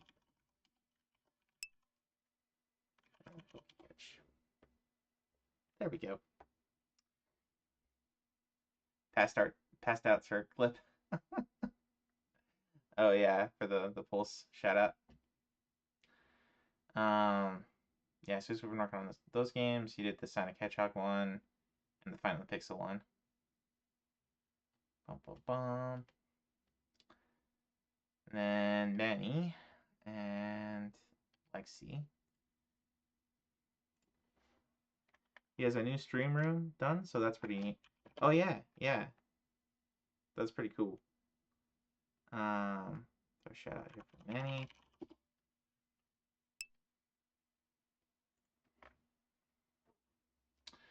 Let's see, Manny's been playing some Burnout. Burnout 2. Squid Jump. Pokemon Ruby, the Oak Challenge. Burnout Dominator. Kirby's Dream Land. A hack for Pokemon Red. And he's played a lot of the Pokemon Red hacks. Warriors Orochi 2. Pokemon Glazed. Yeah, so Manny's been pretty busy. I guess he's done with his peak streak. He's not doing a badge a day anymore. So taking a break from that. It's probably good for his mental health. Final Fight 3 is kind of tough. Can't get level select to work. Yeah.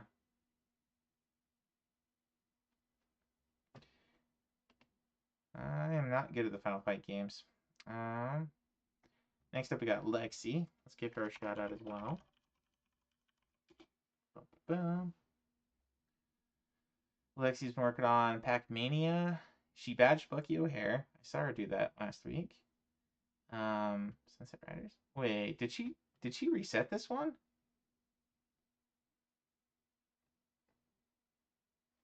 Huh. Or oh no. I guess she badged the Super Nintendo one and now she started up on the Genesis one. Okay. I didn't realize that was on both systems. Ah, yes. Hey Foxy, welcome in, sir. We are just about to get to you.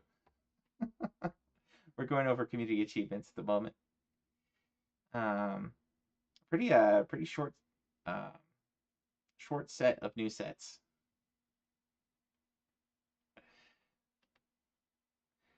Yeah, so Foxy. What has Foxy been up to?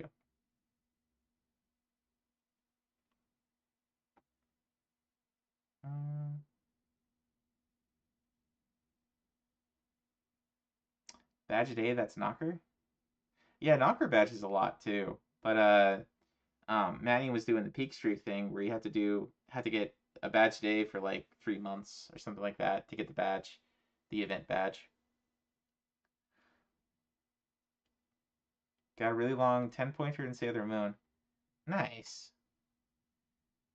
Yeah, so I see you've been grinding away at the Final Fantasy 1 and 2 Dawn of Souls set. Tuxedo Meijin Nanimo Trial. Beat the game on extra hard with free play enabled.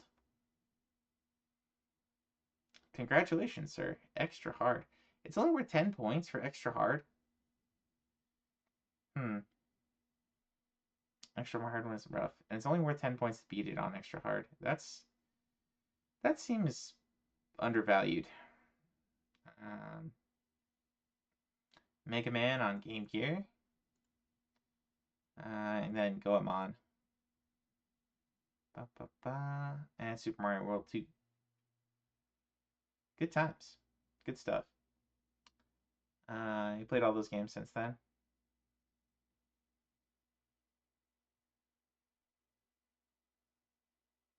Play sounds easy, but it just takes forever with 9 to 10 enemies attacking you at once. Do all the deathless stages and deathless bosses first, then do everything else.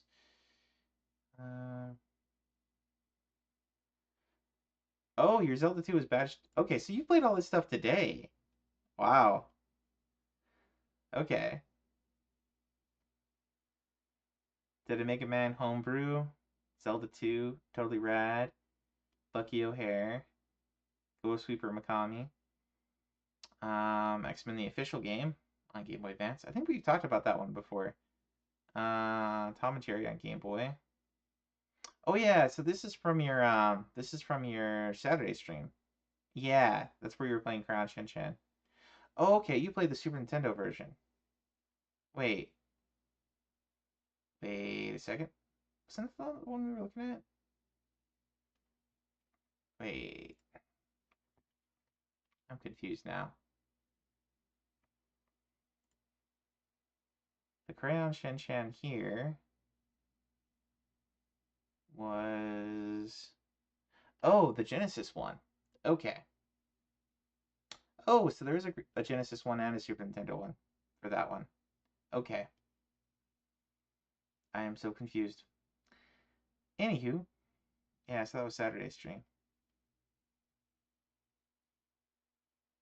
But yeah, huge congratulations on Zelda 2. That's I know that's got some pretty hard swordless achievos in there.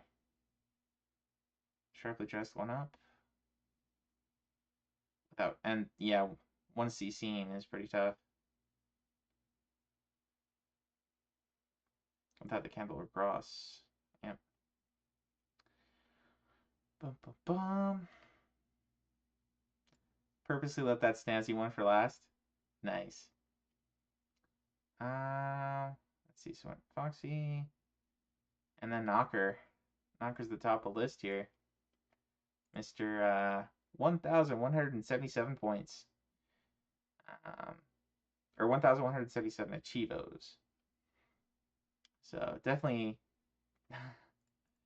the Sanic April Fool set helped a lot of people get a lot of points last week. I think the 1,177 is even, that's after having taken that out, right? So what all of this did you badge last week? Did you badge Crash Bandicoot last week? I know you were kicking butt.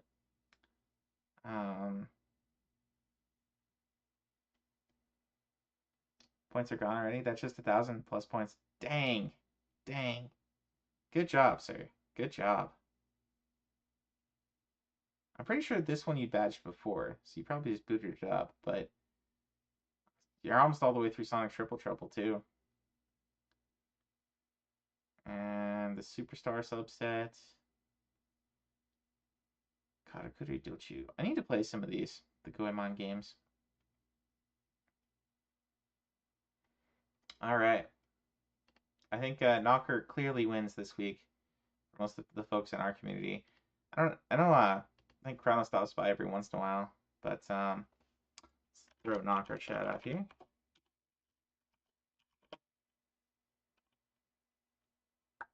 But you definitely win out of the Scanlands community, that's for sure. Good job, sir. Bum, bum, bum.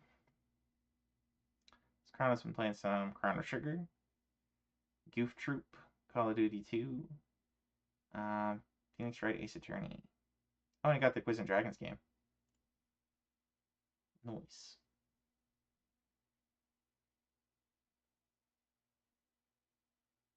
And he also did Donkey Kong 64 recently. Yep.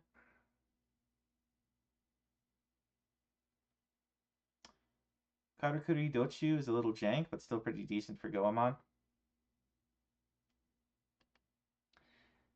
Yep. And Sark has been doing Operation C. That's kind of surprising that he hadn't already badged that one. Oddworld he booted up. Looks like he's been kind of on a Game Boy kick in his non-stream time. I know Harry Potter was the big one he worked on stream, and then he's been playing Lies of P. So these are all off-stream games, I think. He hasn't badged Rocket Knight Adventures? I feel like I've asked that question before. That's kind of surprising. And Pugsley. Yeah. Good on him for getting that one out of the way. Jeez.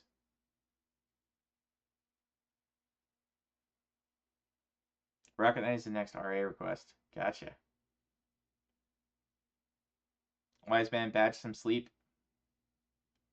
That's something we should all badge more of. Probably. Alright, there's one more game, but it's a homebrew. Okay. So, having gone through the community and the new sets, I'm gonna give one of these new sets a try, which is to say the Bomberman Ninja Coliseum one. So let me swap over to this scene. We are not playing this guy right now though, so let me pop that one off and pop that one off. And we will load up RetroArch here. And load up this one.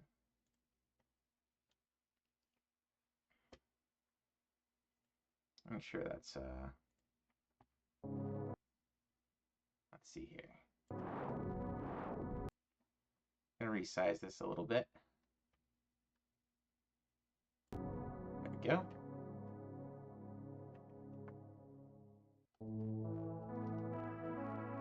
So, for those of you guys in chat, any of these games from this week catch your interest? You gonna give any of them a try? Let me turn this down a little bit. Is that one? Yeah.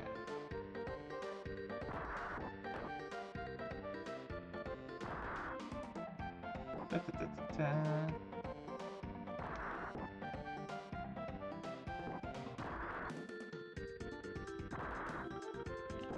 Oh shoot. Oh good, that didn't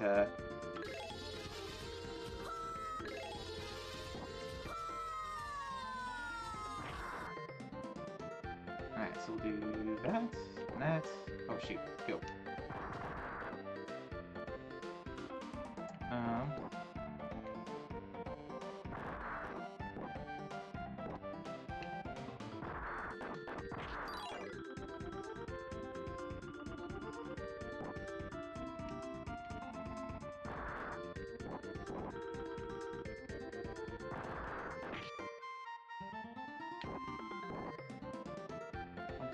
Oh. That didn't work out so well. Alright.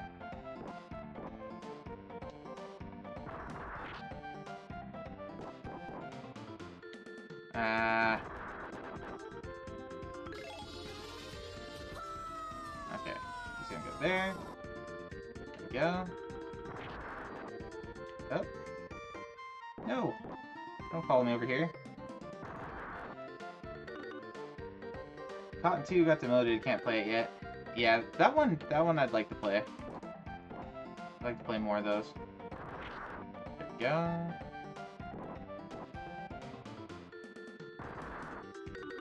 City Crisis, Penguin Wars, and Squid Jump kind of interested you. Yeah, I wish I could find more. Oh shoot, of the Artiboy games, like videos for them. That would be that would help, I think.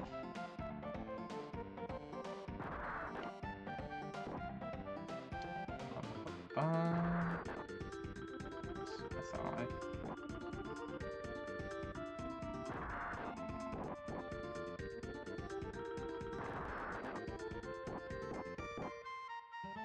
Yeah.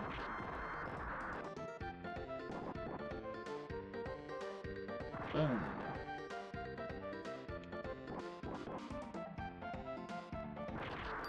There we go.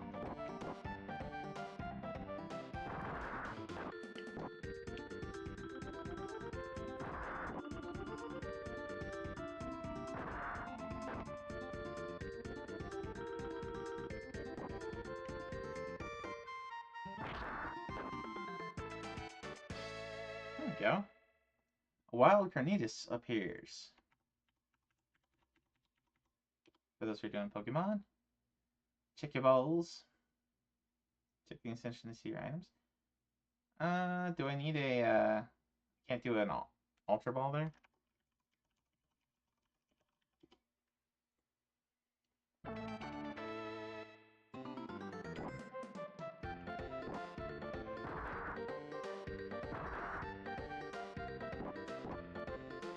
Oh boy.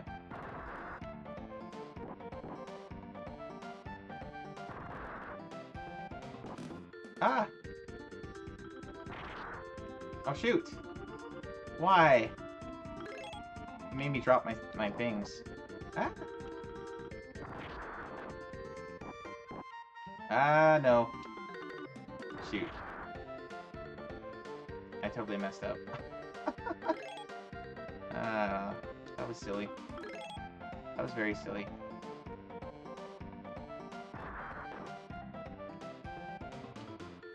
that all about? Okay, one there, one there.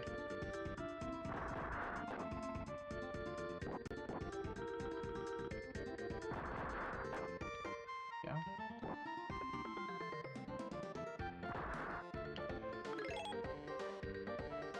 So we'll do that one there.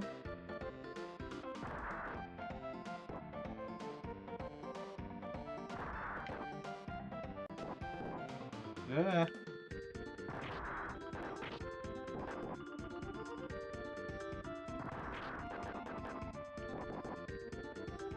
Oh boy.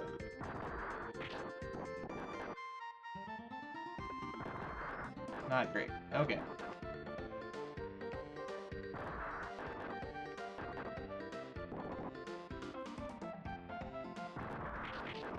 There we go.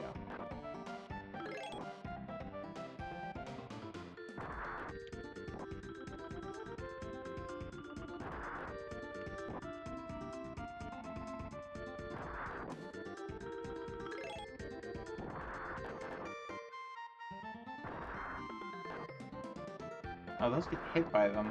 That's interesting. Did we already get everything up here? We did not.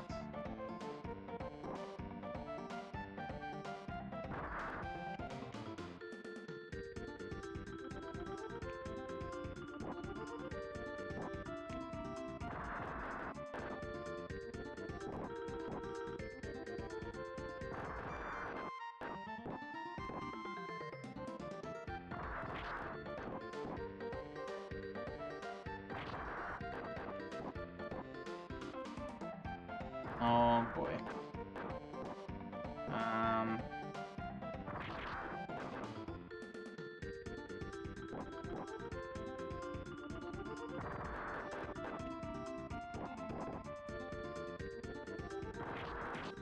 There we go.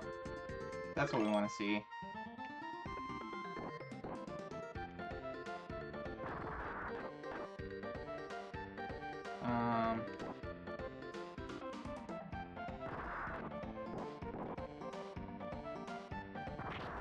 There we go.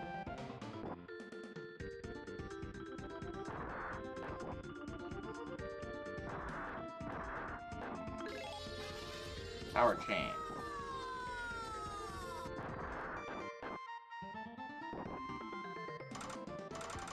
Aha, that's that one. Okay. Saw that in one of the videos.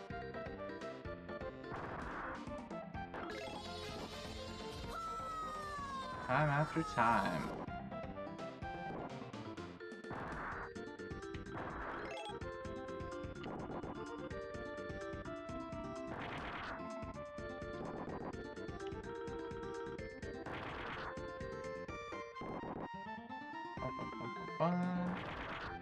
Come on. You have kidding me here. Ah! Why? Why'd I get stuck there?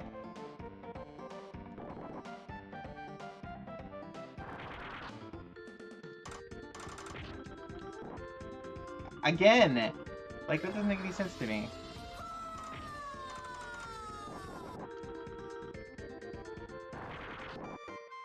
Still not dead?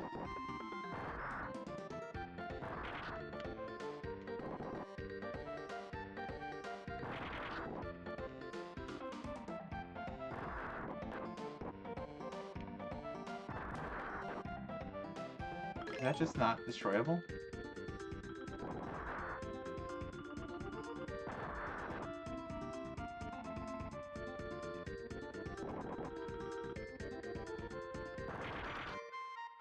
Hey, Drake. Welcome in, sir. How many does this take to kill?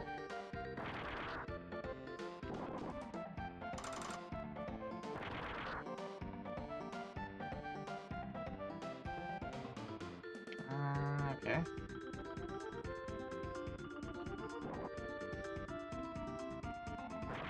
Shiny Jodic the other day? Nice.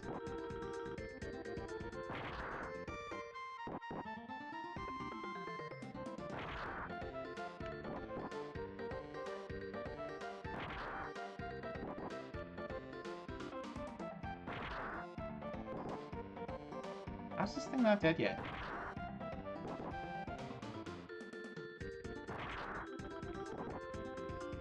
There's even a solar flare. Nice. Oh. Okay.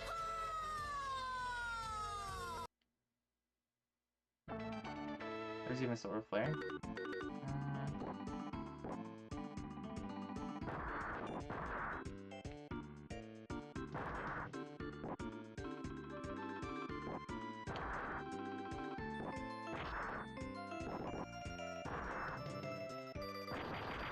Ah!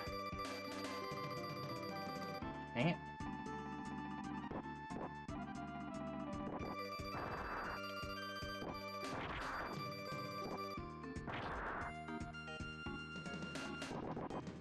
Alright. So we're gonna hit this. Ah! Come on.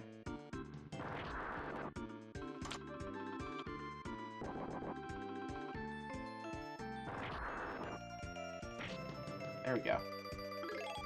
I see what you gotta do now. You have to hit it with the chain when it's done.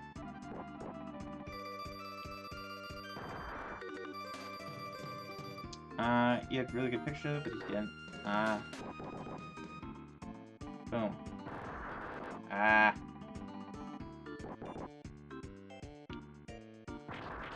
There we go. Ah.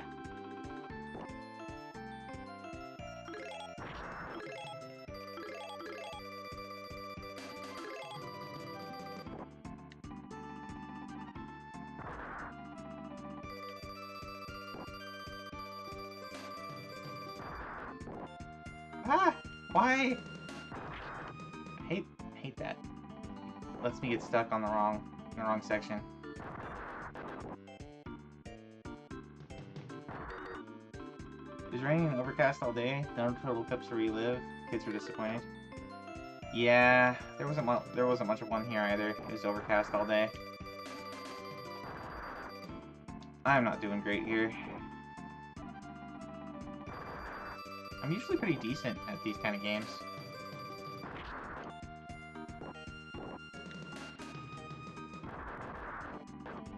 Oops.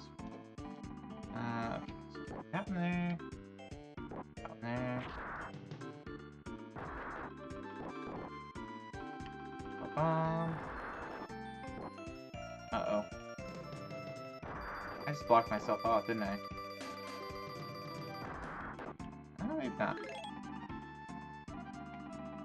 That one, sure.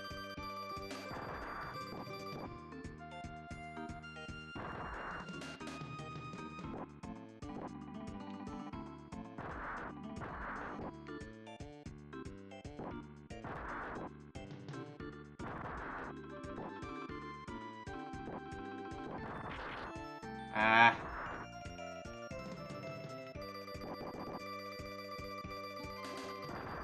No?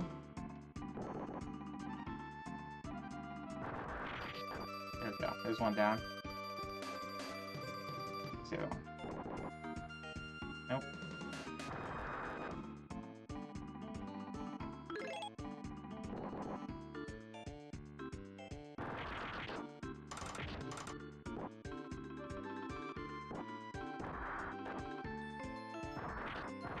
Ah!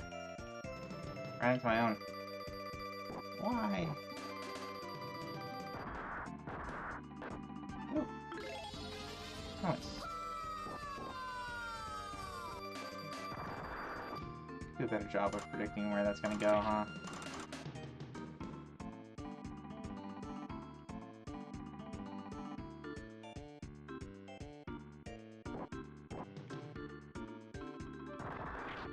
There we go.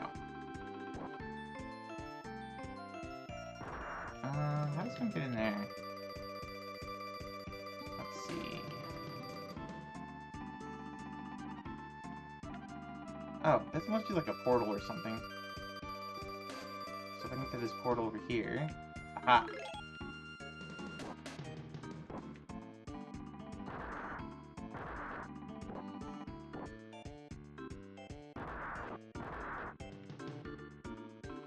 There we go.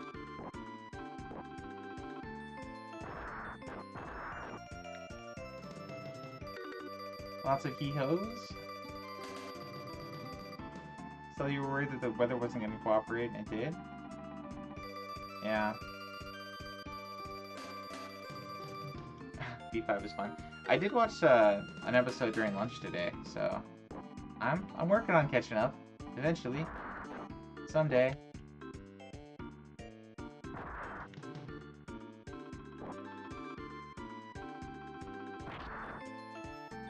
Ah.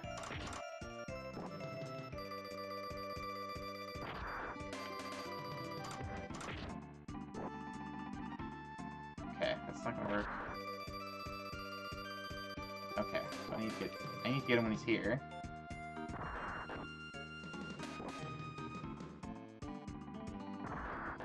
No? How about I time it? There.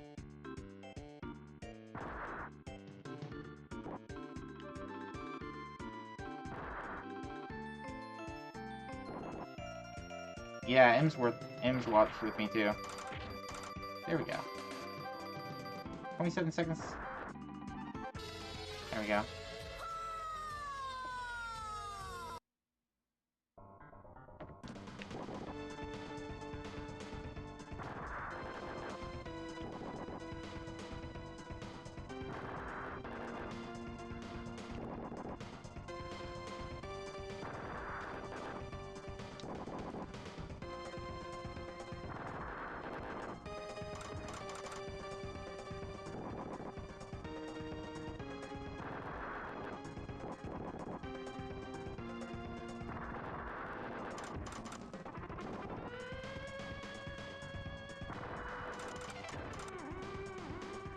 Okay.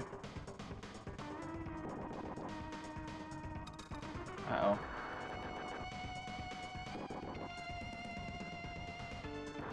I'm not gonna be able to hit it in time.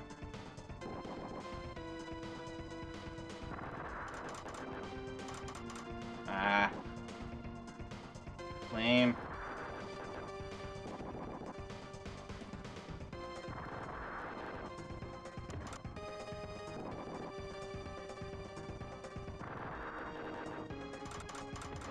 There we go. Doing pretty well so far.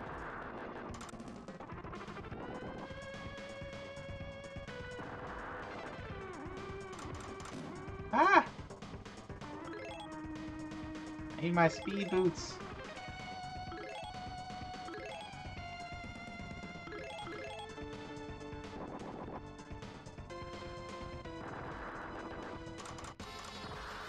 There we go.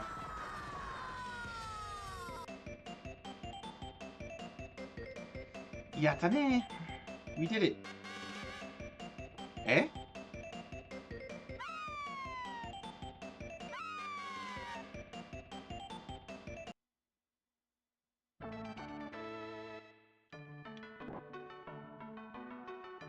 Nice. Next world.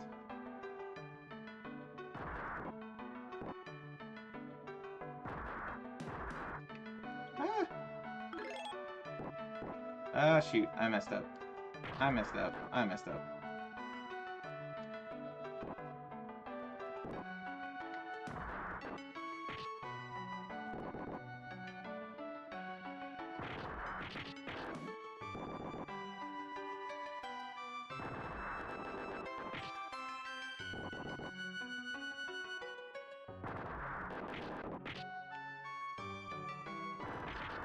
There we go.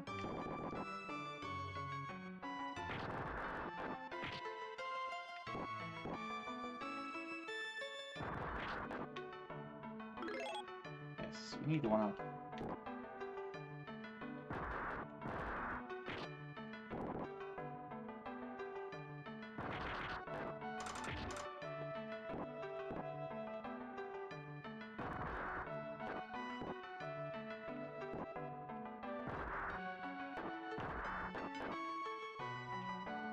Okay.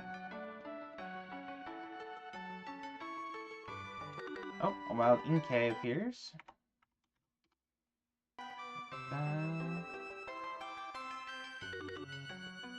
Well, I'm kind of enjoying this game. I don't know what I'm supposed to do with these. FOMO. Oh, I could, like, grab them. Interesting.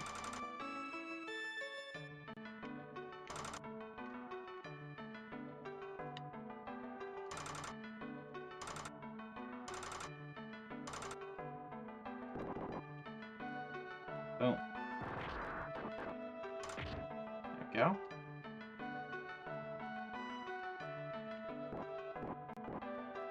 Ah! Why did... Dang it.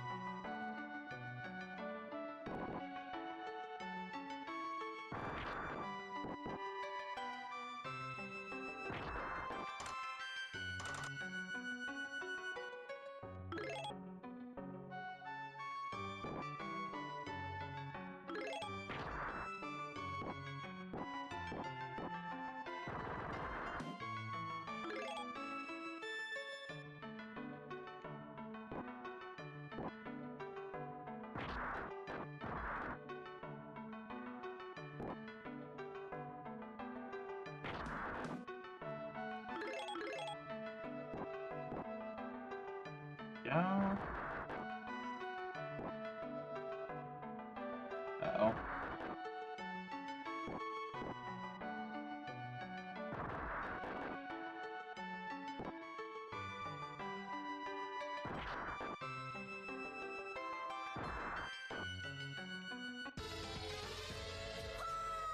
There we go.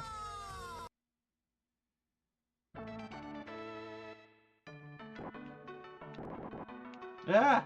Why? Why do I keep doing that?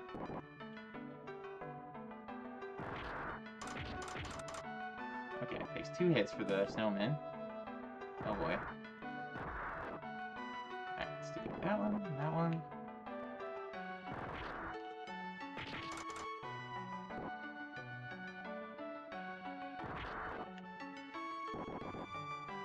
Ah!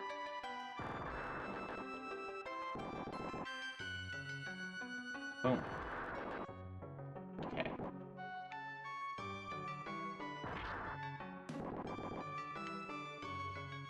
Boom. Gotcha.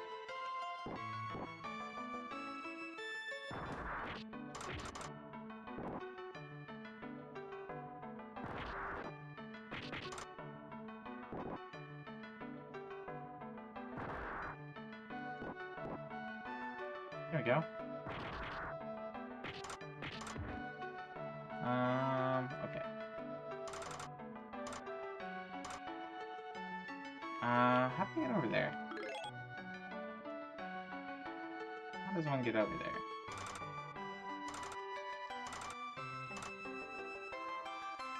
How do I...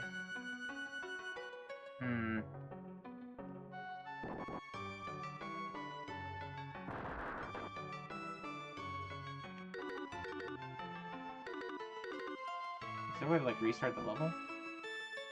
I messed up.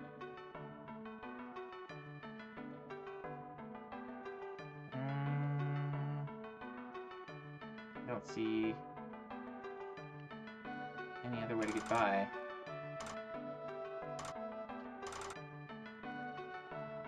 I'm gonna be honest with you. If I don't drink some gravy soon, I'm probably not gonna make it.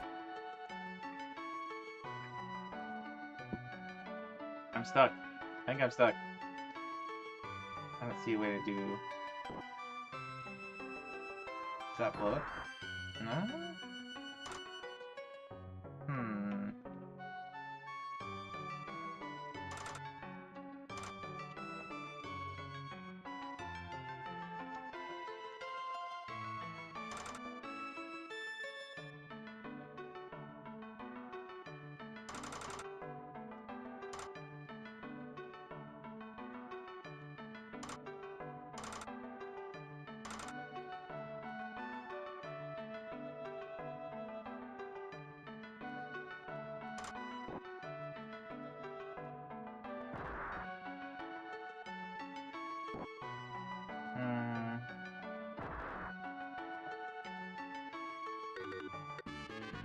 Oh, there we go.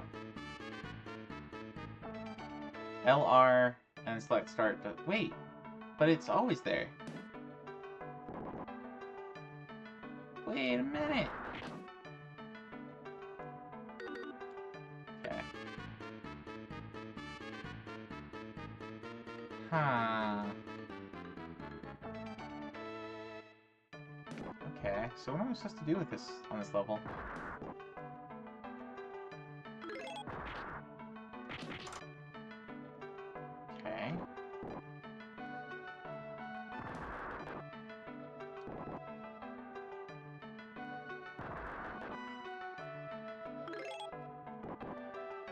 Oh, that like freezes things. That's nice.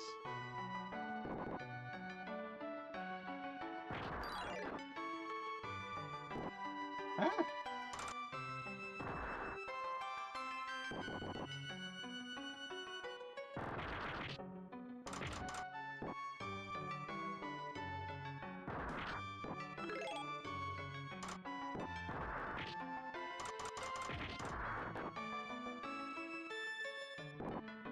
Okay.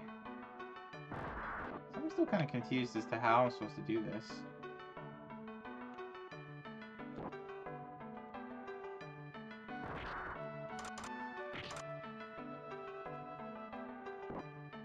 Bum, bum, bum.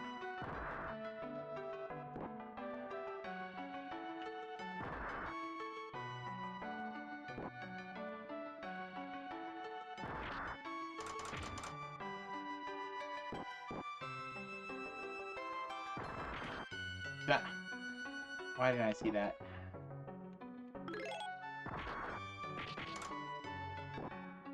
Alright, there's gotta be some way to get these out of here.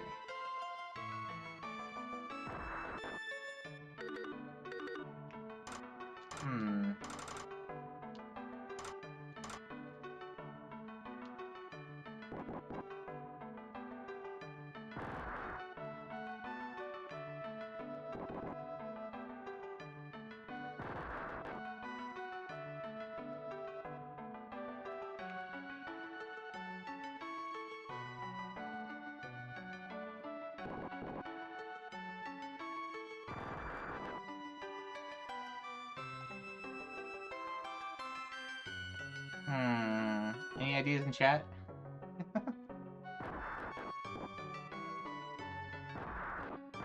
How can I get past these? Hitting the other buttons doesn't seem to do anything. Blowing up shurikens next to them doesn't seem to do anything.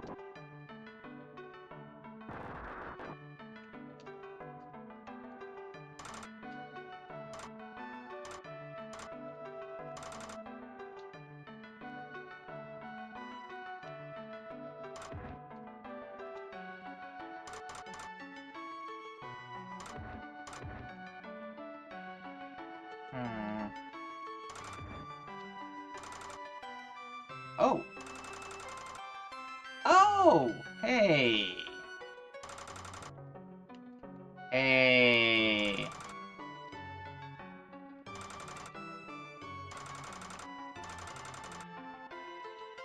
That's cool.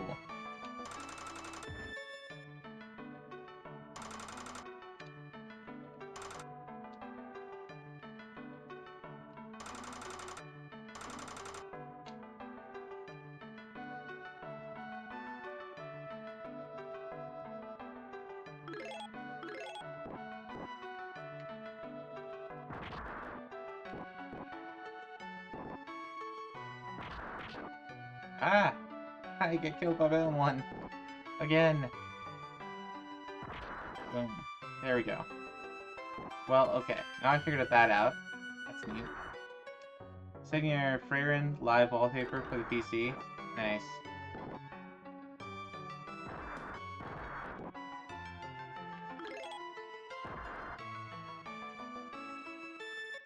There we go.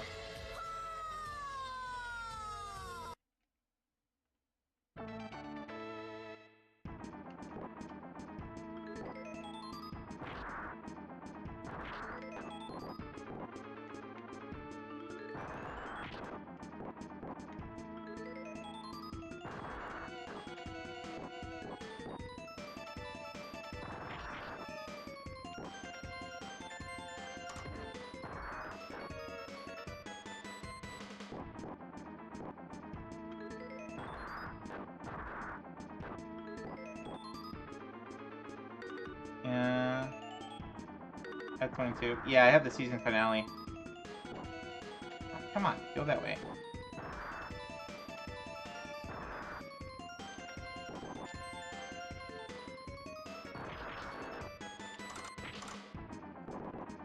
Ah, no, no. Oh, thank you.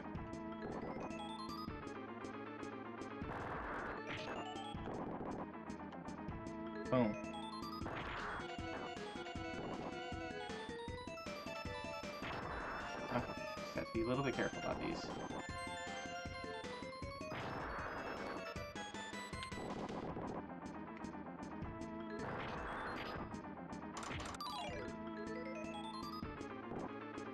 Ah, why am I stuck? Really?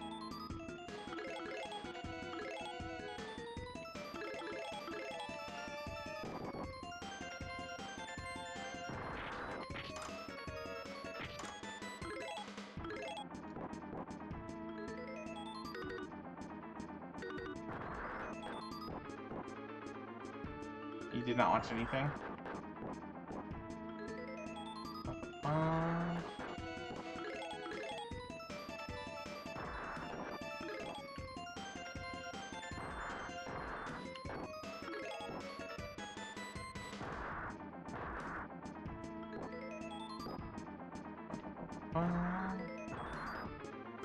Yeah. Yeah, season 2 finale. Do you guys have me muted or something? There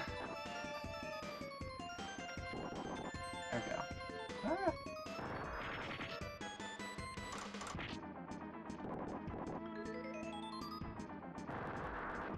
Nope, okay. Oops.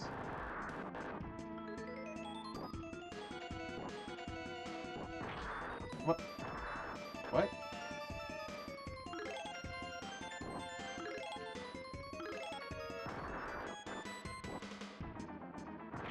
Oh, they're like hidden when they're in there. Interesting. Your bombs are hidden underneath the mud. So you have to be like aware of where you put them.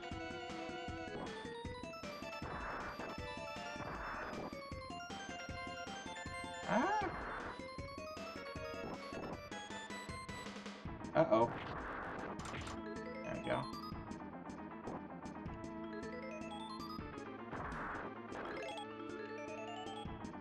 Nice. Alright. And the snowmen lay these. That's interesting.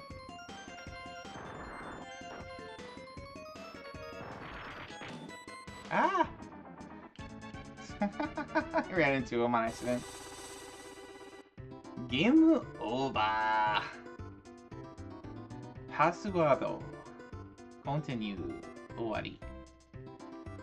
Well, I think that's enough for this game. I think you move a little bit too quickly. It's a little bit hard to control. And also my D-pad keeps going. I hit down and it's like down and left and down and right. And it goes right or left when I don't want it to. And I also get stuck in the, I get stuck a lot between things I lay, which is a problem for me in regular Bomberman as well. But this is a pretty fun game. If you like Bomberman, I would highly recommend. It's not, the control is not as precise as Bomberman, but it's kind of a nice little fun little spin on it. So I'm gonna be done with this one, I think, and then we will do. Let's see. It's only about 8:50. Yeah. I'm gonna switch over and try the City Crisis game. Actually, we're gonna do a 2 for tonight. So go over to my PlayStation 2 scene. Hide the box art. Bring up. Where is it? PCSX2. There we go. Why is it not seeing that? 1 second, guys. That and that one. No? It's not seeing it.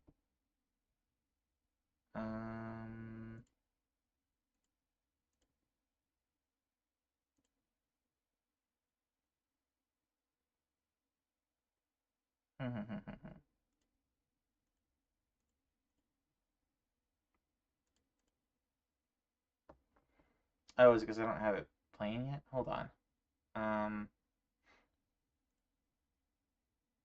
Bring it up here. Drake is like saying now. 10:51 already. It's only 8:51. Are you suddenly on the East Coast? Bring up City Crisis here.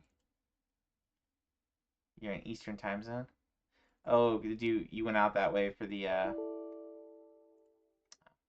doesn't like that one. Let's use the bin. You went out that way for the eclipse. You're in Indiana. I thought Indiana was still CST.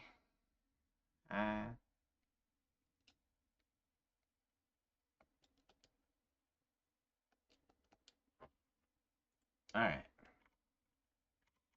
Ba-ba-ba.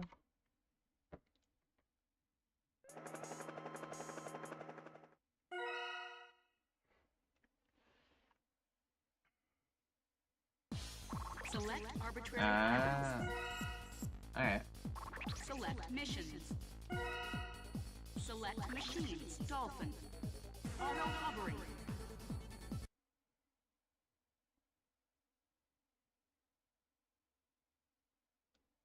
Bum-ba-bum-ba-bum.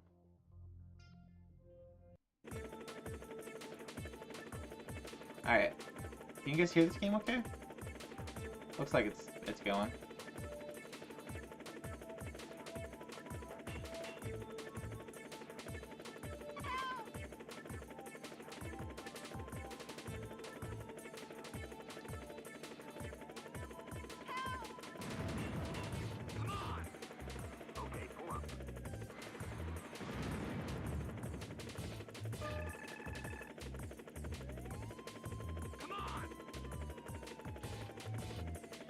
Come on.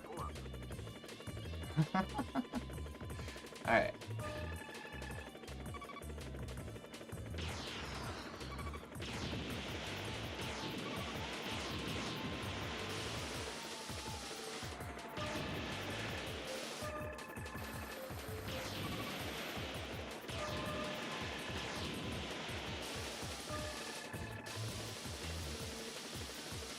Good job. Alright. Accident. There was a guy on the top here, right? Or maybe not the top of that one? There he is.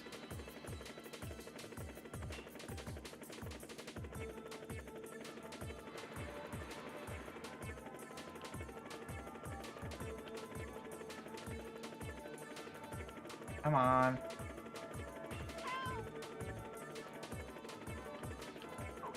It's a little bit hard to manage the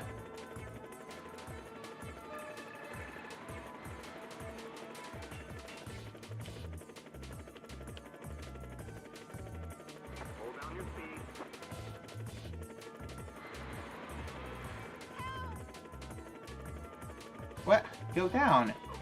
There.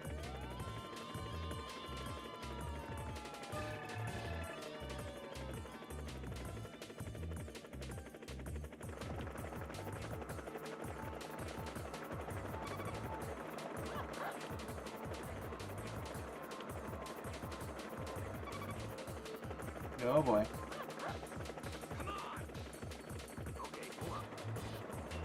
No room for the dog. There's no room for the dog. Come on, get back.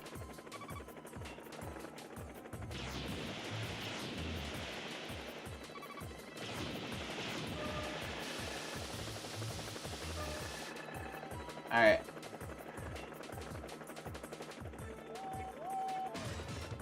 Accident. Aw, the dog died. I guess I was supposed to deliver first.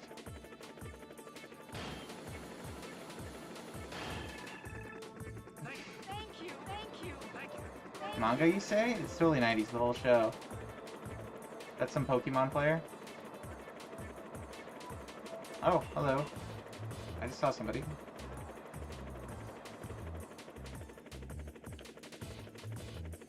Hold down your speed. Come on! Okay, pull up. Alright, let's bring this guy to the... While we're going. Oh. We're right here anyway. There we go. No more dead dogs, hopefully. Oh, hello.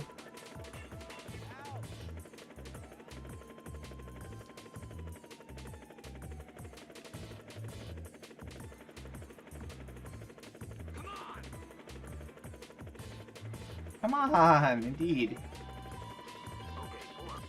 There we go.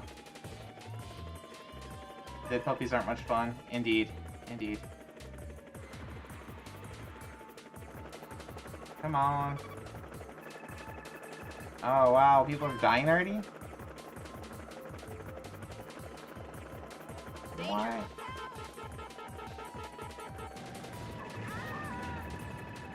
Ah, really?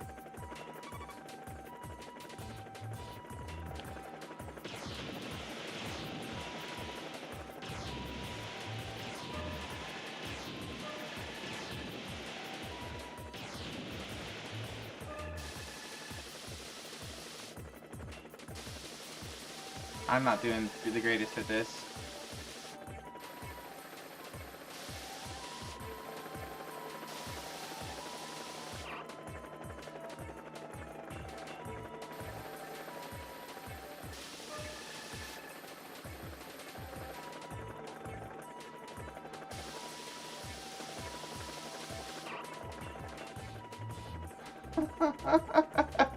This is like Busy Town, only different.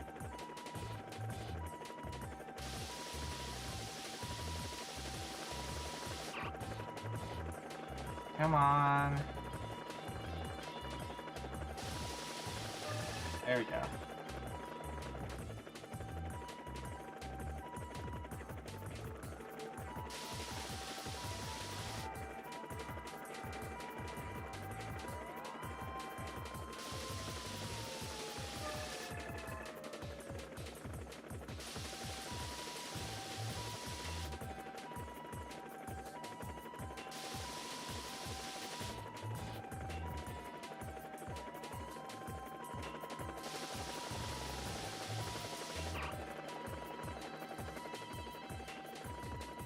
Water just not regenerating fast enough.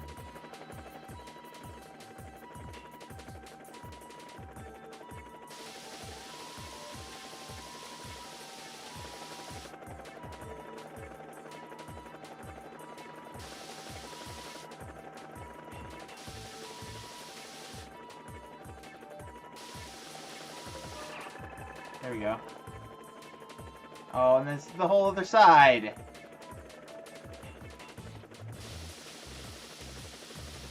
I'm gonna run out of time. I thought I was doing pretty good too.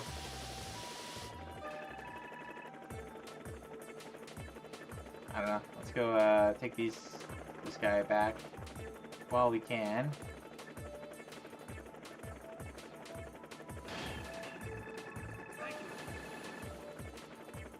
Too bad I don't refill on stuff here.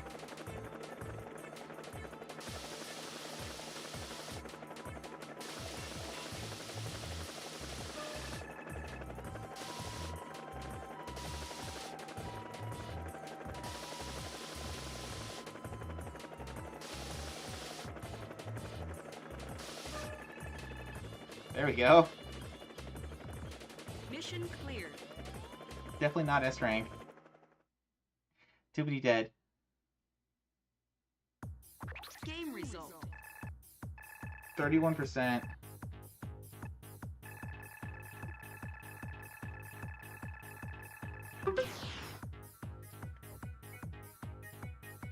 Somebody call 911. Input your name.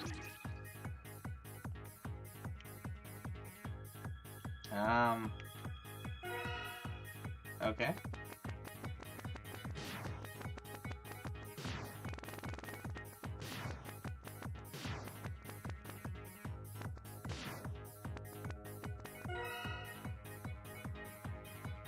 So I need at least 512,000 to get S rank.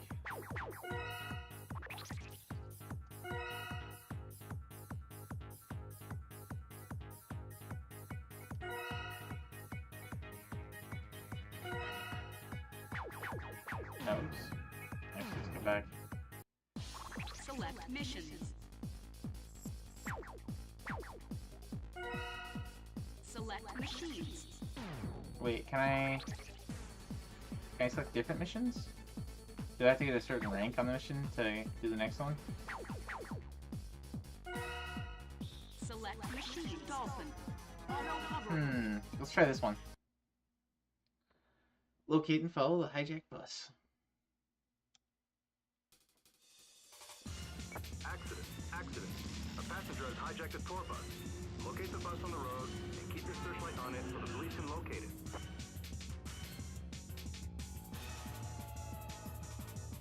Keep my searchlight on it. Okay. I don't know how to use searchlight. Guess it's gonna be R1 or R2. Maybe.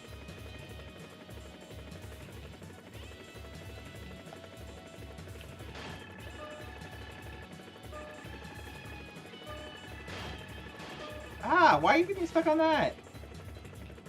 Really?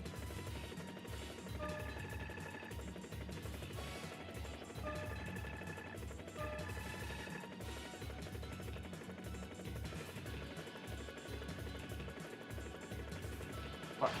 Okay.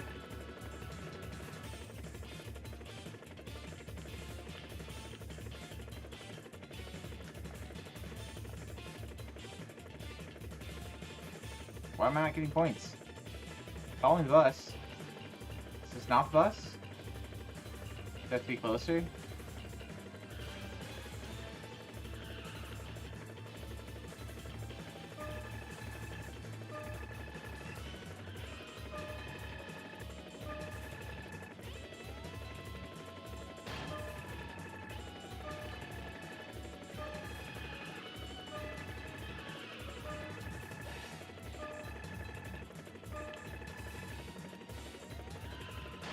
Ah.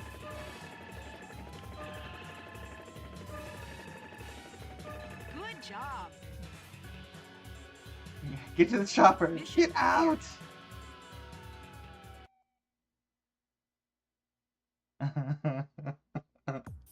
Game result. I got an E. I got an E rank. I bumped too many buildings. Well, Gossiper appears. Yes, get to the chopper. Get to the chopper, indeed. Conan! What is best in life? Crush your enemies, see them driven before you, to hear the lamentation of the women. Yeah. That is good. Alright, let's try that again. Select machines. Dolphin. Auto Yes, hovering. auto hovering on. Okay, so the hitboxes in some of these buildings are quite large. It's also kind of hard to really feel out like where your copter is relative to things relative to other things in like height. So I don't know.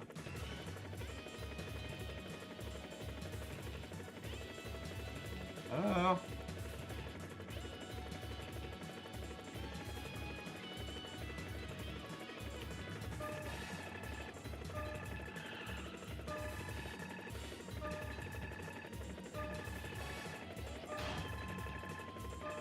Dang it. Dang it. Go, go, go, go. Ah. The inertia is a little bit rough sometimes. Oh, come on, come on, come on.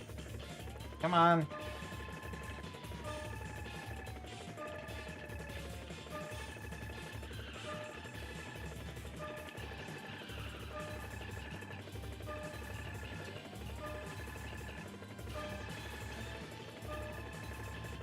Ah, flip around. No.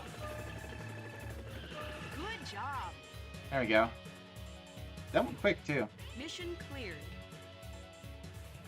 Yeah, kids being sick is miserable. Hopefully they're feeling better soon. Game result. There we go. Got a C. That's 2 ranks better. Input your name.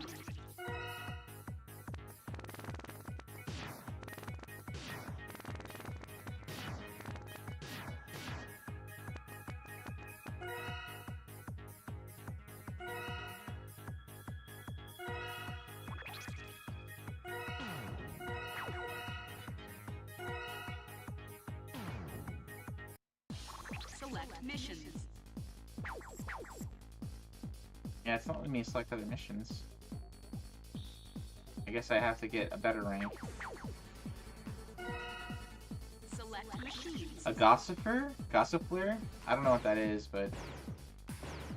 I wonder if I'd have an easier time with the thing that can turn faster. I don't know. I did pretty well there. I just need to not knock things. Because you don't have Ultra Balls. Yeah, you have to do the Poke Shop Ultra Ball to buy the Ultra Balls. Okay. Hey, Guru. Thank you for the raid, sir. How's your night going? What were you streaming? We are playing some City Crisis. It's all about non-combat flight simulation.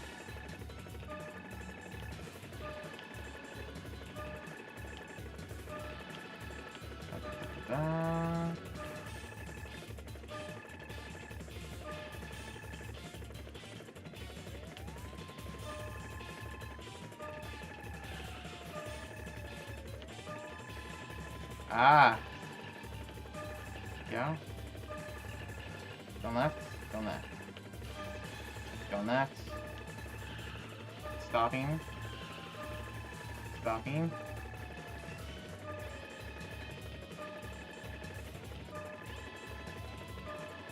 Which way is he going?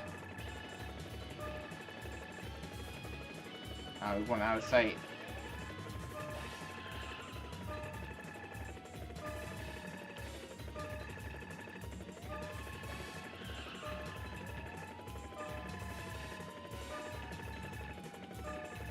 Can we get a, Drake, do you want to give a shout out for, Guru? I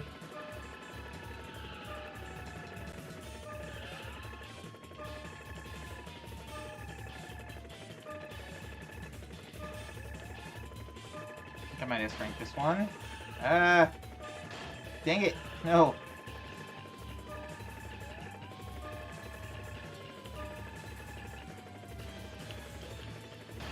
Dang it. I shouldn't have said anything. I jinxed it.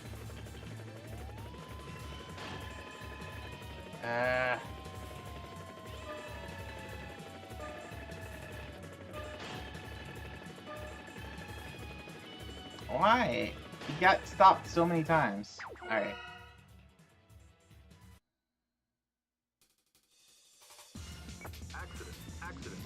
Working on Tyrion this month, so I've been messing with some of the secret ships in the Super Arcade mode. Cool. Guru Raid, indeed. And yeah, this is City Crisis on PS2. It got a set this week, a retro achievement set. So I'm giving that a whirl. Uh-oh, turn left.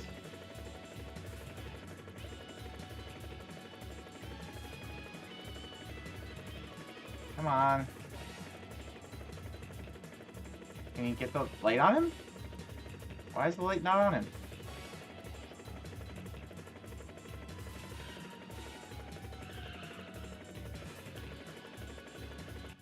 Okay, that was weird. It's not giving me any points for it.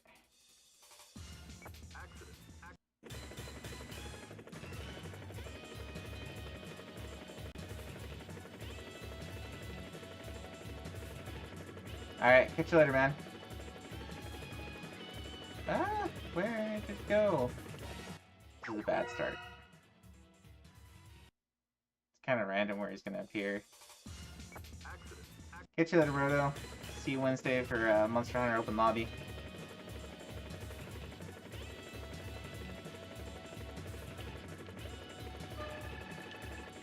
Ah,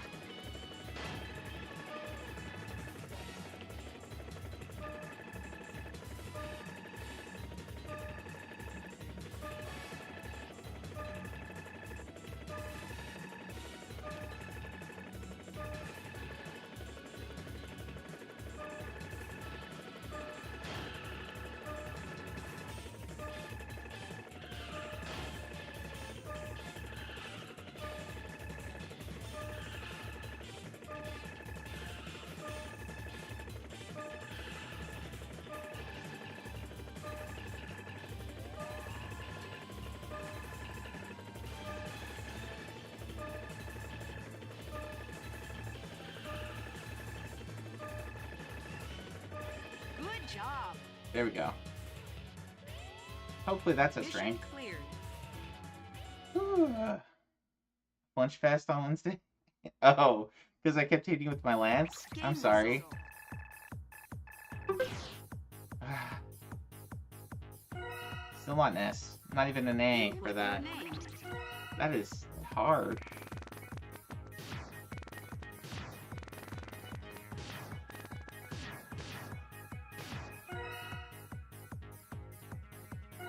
And 610,000 points.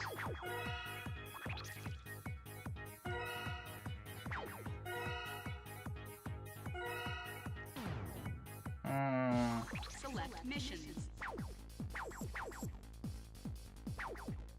Oh, okay. Now I can get another one of those. Burning school building. Select machine. Dolphin. Auto hovering. Keep an eye out for anyone who may need help in other locations. Yeah, we're familiar with that. Okay.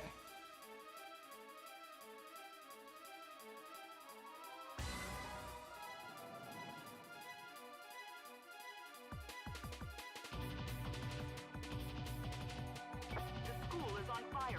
Looks like an explosion from the chemistry lab. Extinguish the fire immediately. I dig the music for this game. It's pretty fun. Alright, go, go, go, go, go.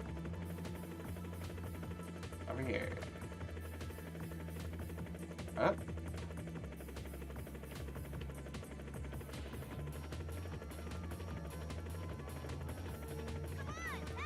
Okay, pull up. Alright.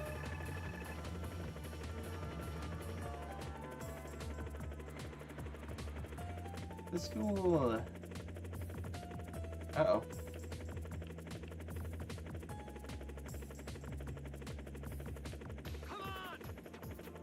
Okay, pull up.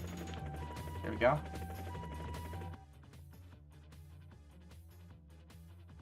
Guru says, I think you have this game.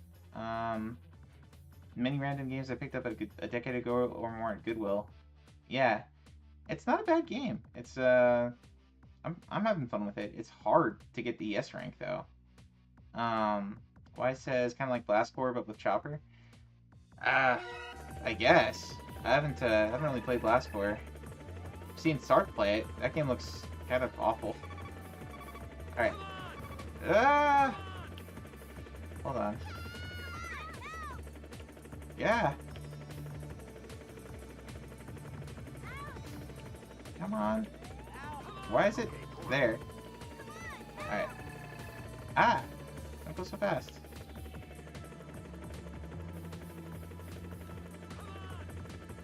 Okay, pull up. I'm running out of time to get the fire out. I gotta get these guys first.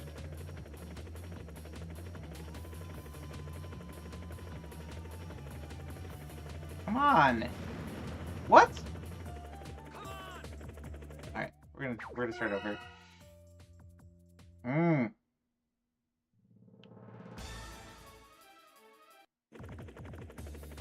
Okay.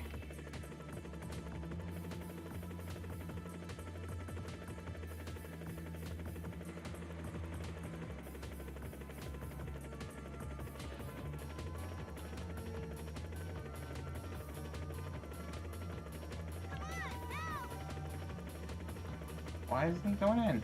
Okay, pull up. There.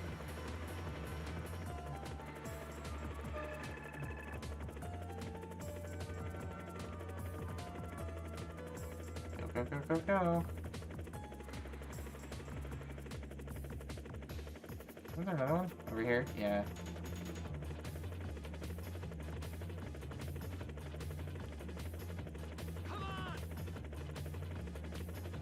Okay, pull up. There we go.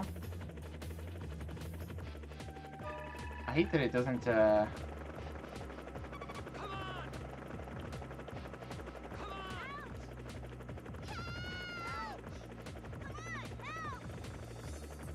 pull up. There we go. I hate that it doesn't stop the timer when you're, like, bringing people up. Okay, pull up. What? Why are you? Okay, pull How goes the Tetris subset? I got about 120,000 lines to go. Come on. Okay, hold up. There we go. There we go.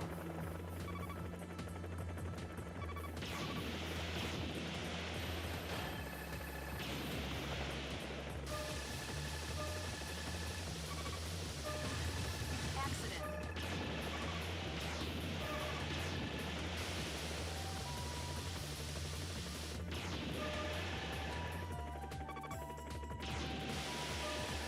Good job. Alright, let's go deliver people. Quickly, quickly, quickly.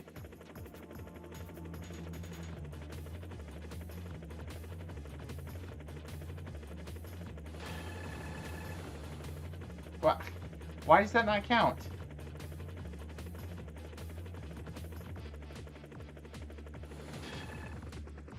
Thank you. Thank you.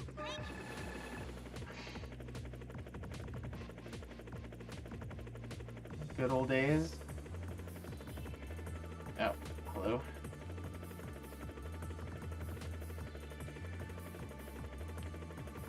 Come on.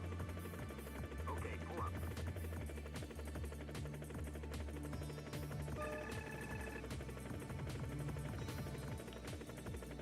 Ah! Come on, more missiles.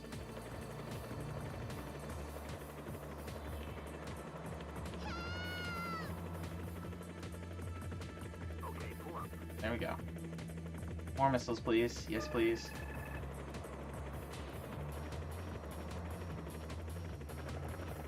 Go, go, go, go, go. Come on.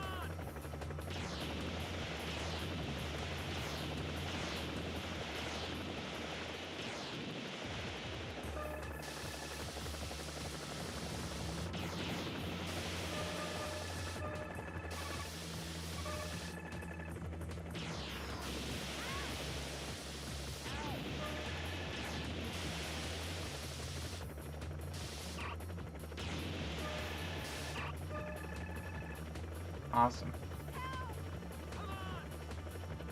Okay, pull up. Ah, come on. Come on! There. Alright. Come on. Can we... Accident. There we go. Good job. Alright. Ooh, come on.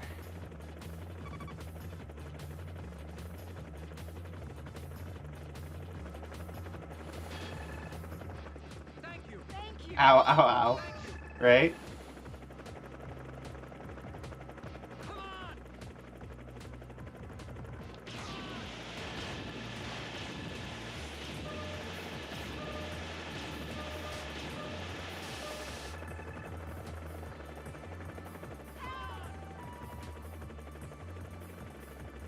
Okay, pull up. Didn't I see another one? Did they die? Oh, he's on top of that. I see. Accident. Oh, they died.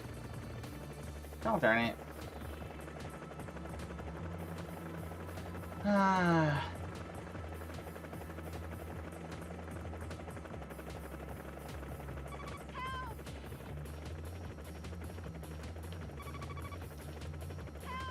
Okay, pull up. Dead. Yes, dead. Oh, shoot. Come on. Okay, pull up. Perfect.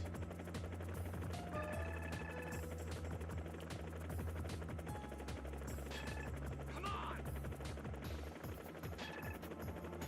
Okay. Okay, pull up. There.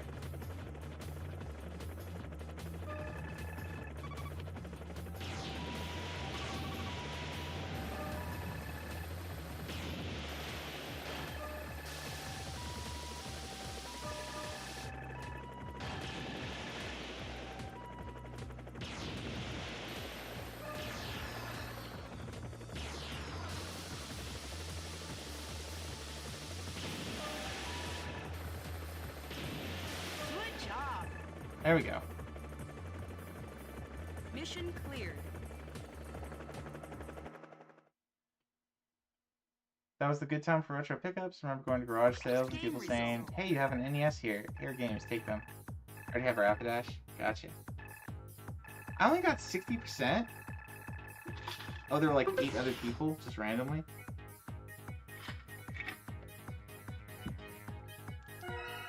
Got a B rank though. That's not too bad. Put your name.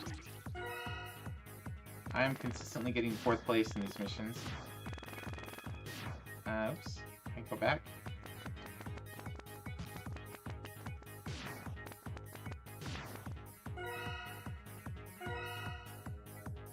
This game needs some achievements that are like, you know, rescue no one.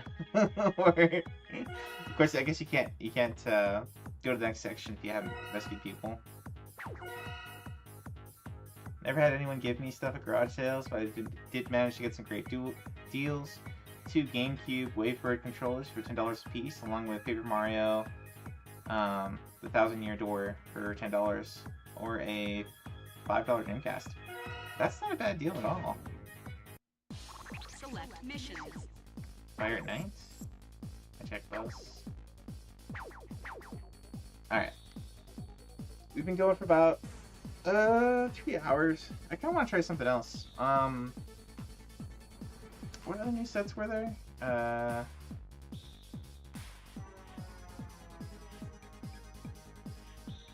I'll try one other game tonight.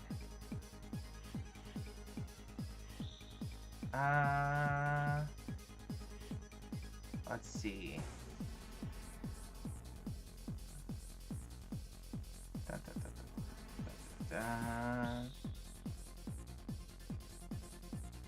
dun. I probably have Paperboy on Game Boy.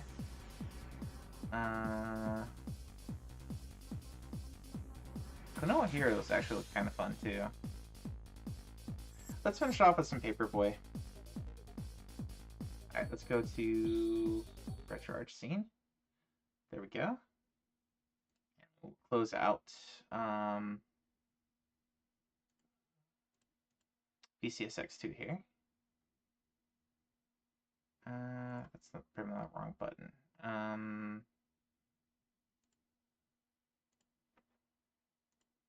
There we go. Okay. So we will boot up RetroArch again.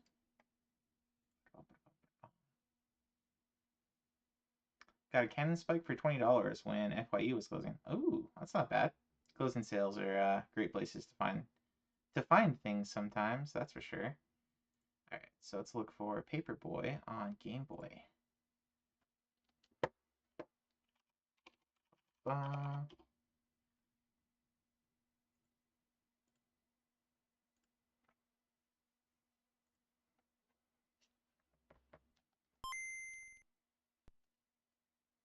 He's green!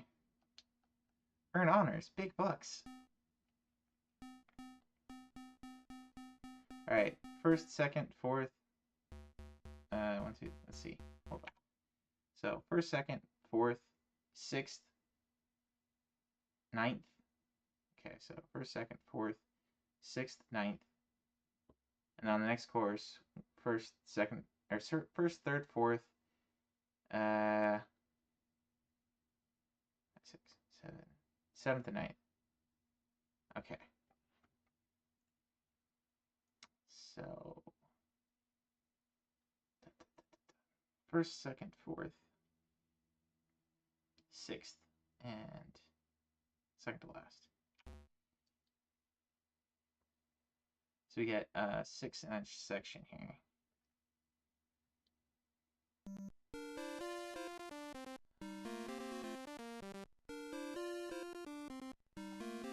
Oops. Okay. Had to find out the buttons there. That's okay. Alright, first, second, fourth, 6th, and 9th.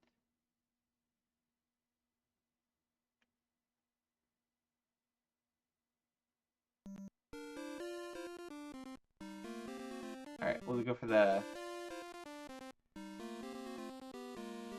slow badge first.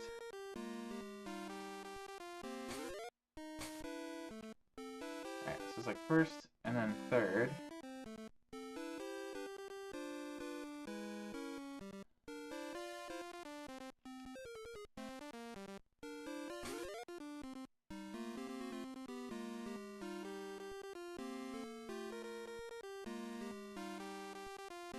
Pum, pum, pum, pum, pum. Wait, I was away from that.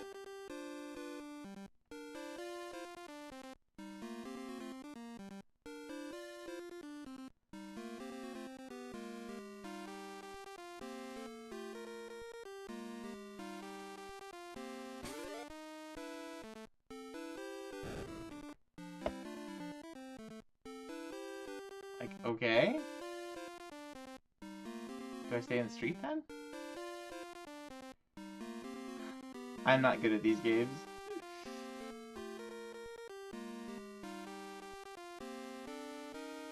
Game Boy port of... Yeah.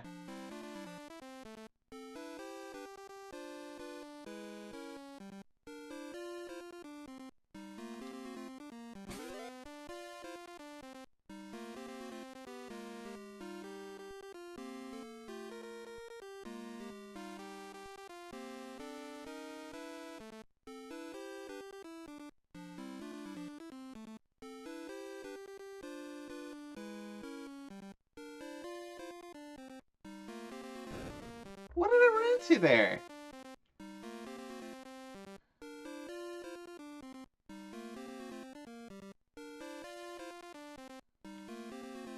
Hitboxes in this game are kind of bad.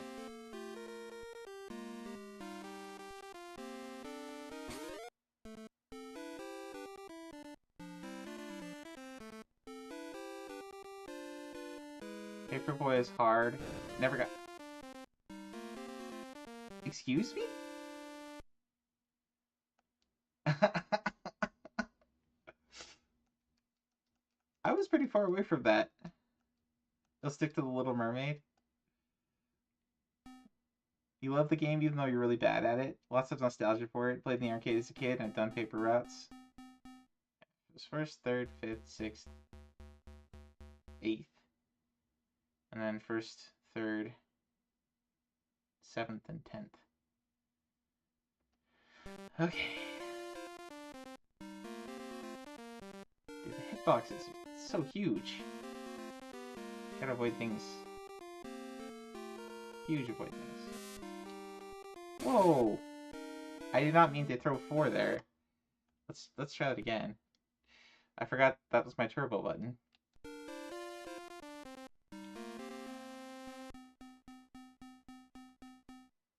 Okay, so first, third, fourth, fifth, then 7th. First, third, fourth, fifth. Then 2, and then nothing. Turbo Papers. Yes, Turbo Papers. That was weird. Alright, so very careful not to use the turbo button. This is going to be first.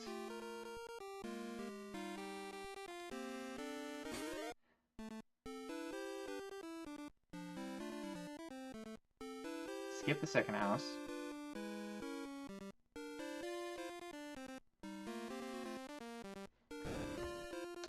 It would let me get across fast enough? Seriously? I call shenanigans. Alright, this is the third house. So third, fourth, and fifth are all gonna go 1, 2.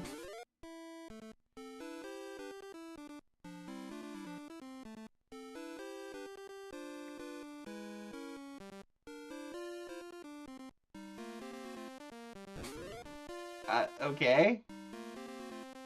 You're a subscriber. I just tossed you a paper. What's your deal, dude?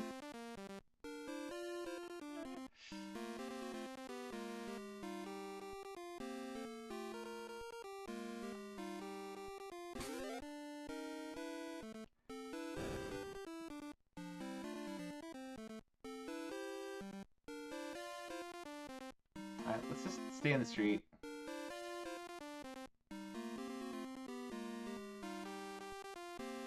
What I love about arcade games, they can have unique control systems.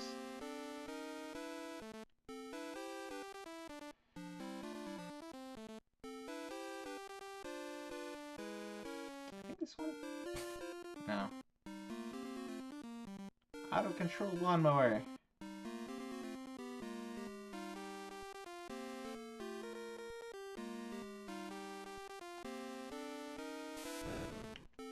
Hi, car.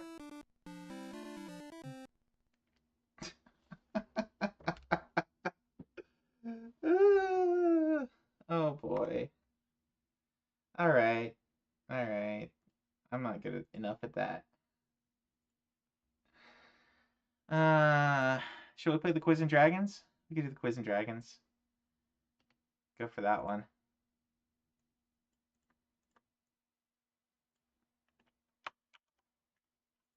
Okay. So we want to do.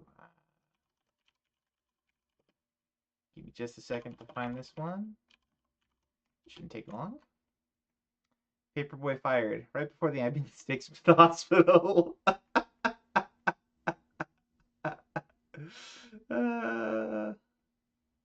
Yeah. Won't be delivering newspapers anytime soon if you're broke your arm and leg, you know. It's just a flesh wound. I'm sure it's just a flesh wound. All right, quiz. Let's see.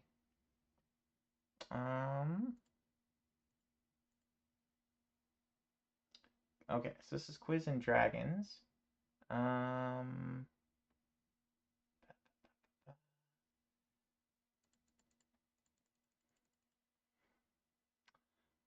So maybe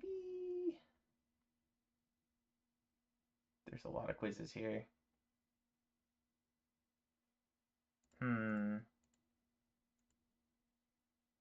Live quiz, C quiz. So maybe QU.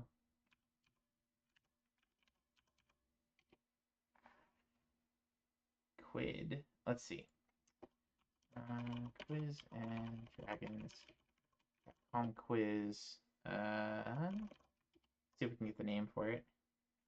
Oh, in a while the Mudbray appears. So go for that one if you're doing the Pokemon game.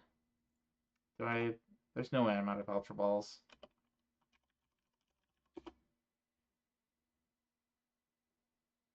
Huh. Weird.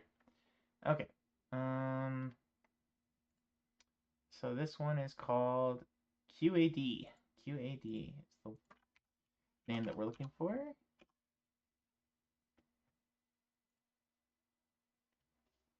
There we go. Put that with our arcade games. I'm out of regular balls. Yeah, well, I thought it would use the other one. Should use the other one. There's a joke there somewhere. Yeah, out of balls. Alright, we're looking for arcade and UAD. Or do we want to just load archive? There we go.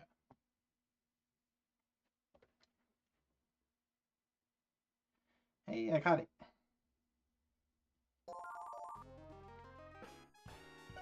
Alright. I guess we use... It didn't let me select there, but okay. What's a legend? Can go do a goblin. Can I have great balls in Pokemon? Yes, you can. Question 1. Okay. Who wrote, starred, and directed the hit comedy I'm Gonna Get You, Sucker? What are the buttons, I wonder? Let's make sure we have the right buttons here.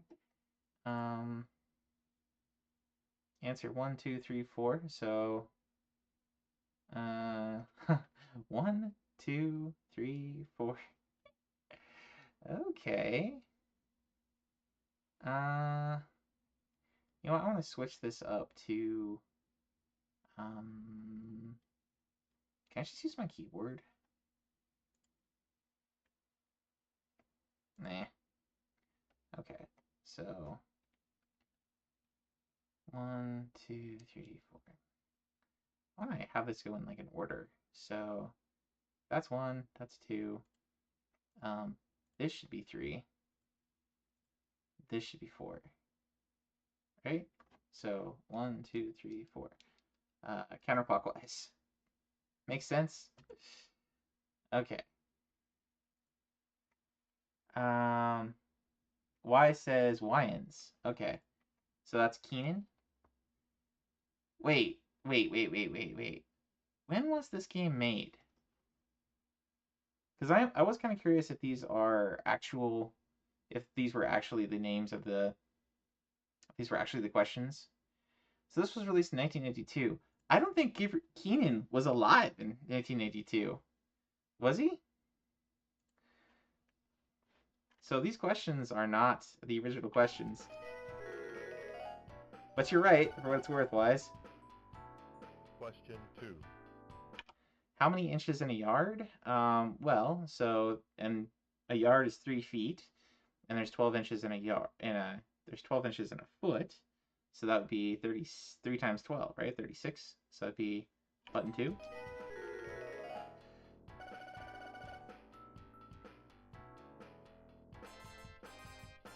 Defeated the goblin. Nice.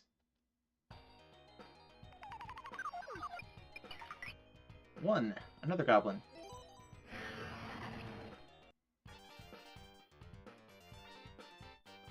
Question 1. What was the name of the first black newspaper? Who knows?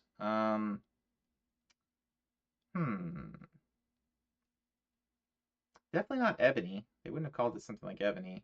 And they, like, I don't know. First one would have been printed, like, in probably the 1830s or 1840s, you think? What do you guys think?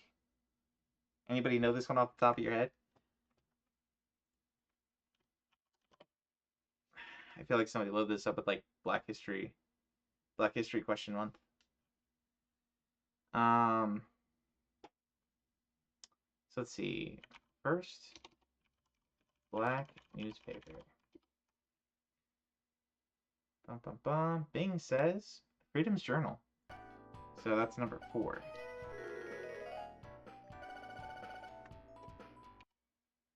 Where are we going with this? Yeah, I don't know. Question 2.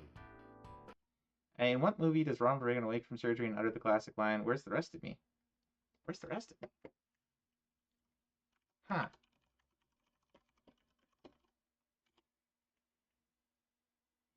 Kings Row. So, number 4.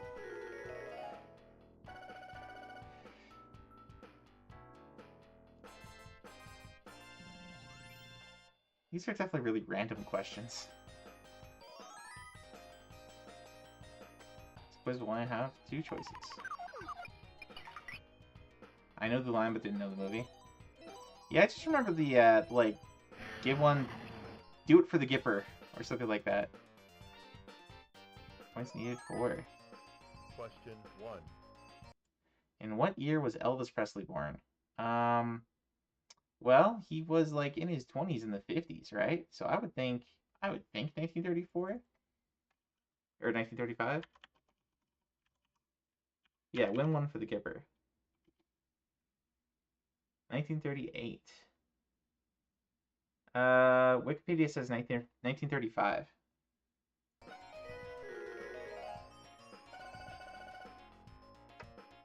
Question 2. What heavy metal group features Rob? Oh, I know this one. Judas Priest.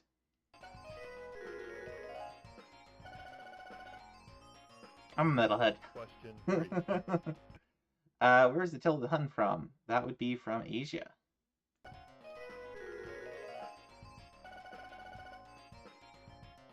Question Alright. 4. On the show Operation Petticoat, who played Lieutenant Barbara Duran? Definitely not Jamie Lee Curtis. I don't think she was alive then. Joanne Flugg? That's probably Joanne Flugg. Let's see. Operation Petticoat TV show. Barbara Duran. Breaking the law! Breaking the law! Yeah. Yep, that is most definitely. Oh no, it was Jamie Lee Curtis. Is Jamie Lee Curtis older than I thought? I thought she's like in her 60s. She like in her 80s? Operation Petticoat is 1959. Oh, that's the film. Was there a TV show? 1977 TV show. Oh, TV show was in the 70s. Okay.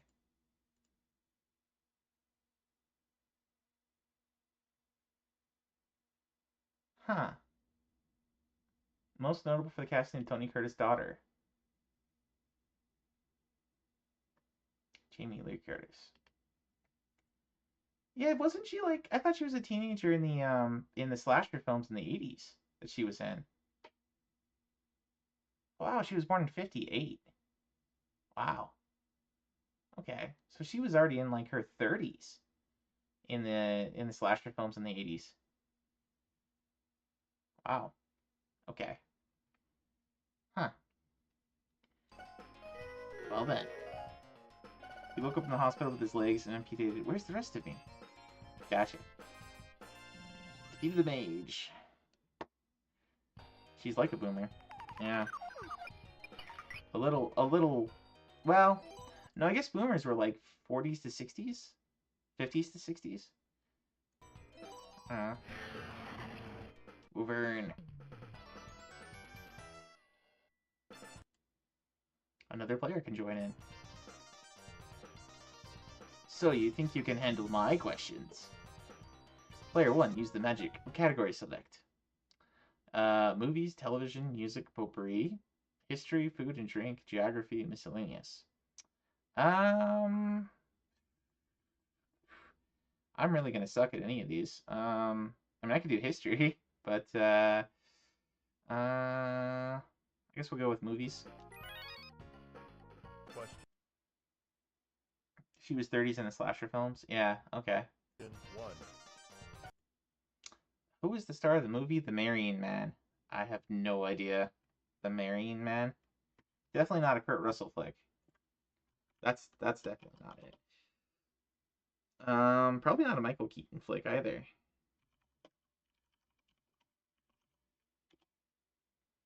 The Marrying Man. Too Hot to Handle. Starring Alec Baldwin. Okay. Alright, so that's answer 3. You were thinking Keaton? Question 2. What is the title of the first film that featured Abbott and Costello? Oh. I like Abbott and Costello, but I don't know which is their first film. Abbott and Costello first film. One Night in the Tropics. Okay. So probably that one. Who was first? Question 3. Which was first? Band of the Hand was a teenage version of the Miami Vice. I have no idea. I've never heard of Band of the Hand. It's definitely not Michael Mann. Definitely not Tim Burton. Probably not James Caan. I'm gonna guess Glazer, but let's see. What does IMDb say? Band of the Hand, directed by Glazer. Hey!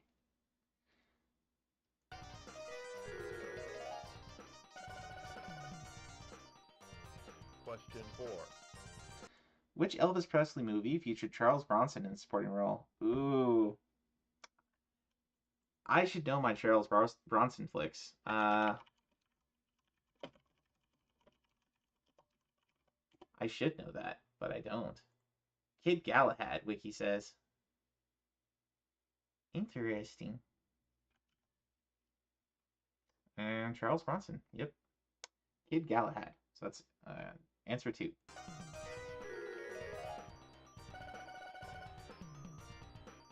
Question 5.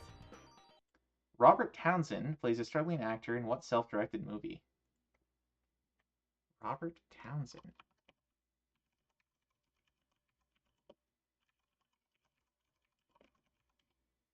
King Creole is the only one I know, Drake says. Let's see. Filmography.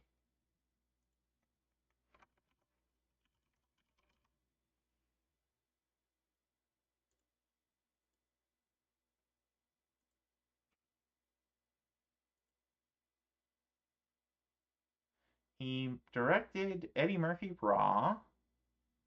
And he also starred in Donald Duck Matthews in The 5 Heartbeats.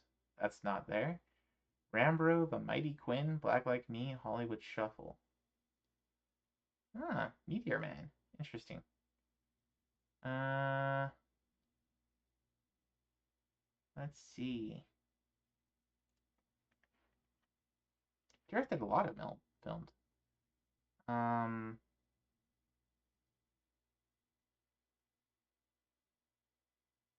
Phantom Punch in the Hive.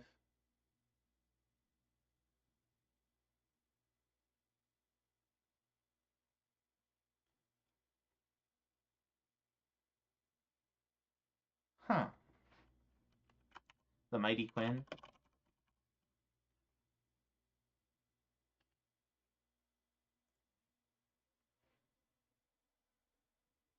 Starring Robert Townsend, directed by Carl Schenkel.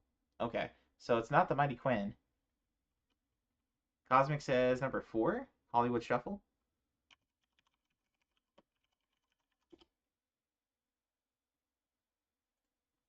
It's a 1987 comedy. Directed by Robert Townsend and written by Robert Townsend and starring Robert Townsend. An actor limited to stars with roles, but James making it big as a highly performer. Okay. I think 4 might be the right answer here. Ah. Based on it being Hollywood? Yep. Not a bad guess. Speed of the Wyvern. Wow, you're tough. But from here forward, only hell awaits you. Nerd! What was nerd again? 100% correct answer against an enemy requiring 5 or more questions. Clear stage 1. Okay.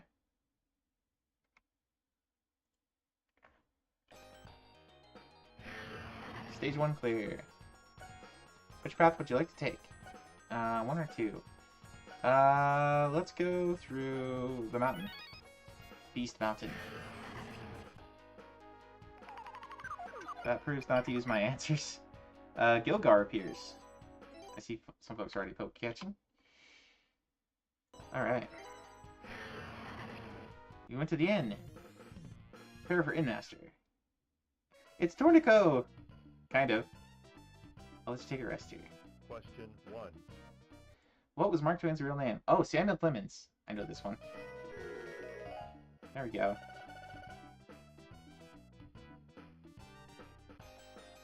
As I thought, you are one of our brave champions. Please come in and relax. Cover 3 vitality points. Yeah, it probably is too easy. We get to fight a blob. 6 more questions. Category select. Let's go with history. Question 1. Which president received a divorce? Ooh. Definitely not John Adams. I think Ronald Reagan was divorced, right? He was an actor, right? I think Nancy was his second wife.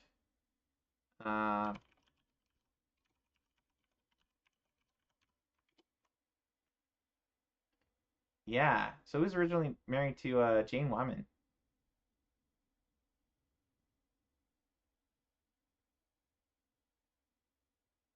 Interesting.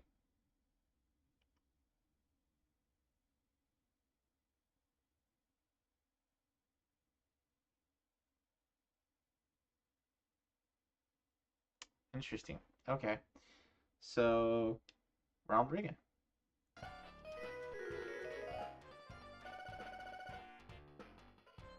Question 2. When was Walt Whitman born? Walt Whitman. I'm pretty sure he was like 1800s. Maybe to early 1900s. So he probably was born in like 1890? Let's see. That's my guess. What do you guys guess? We'll look it up so we don't lose points. But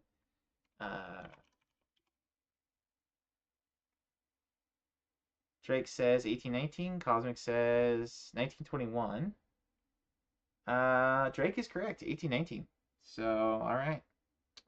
I was wrong.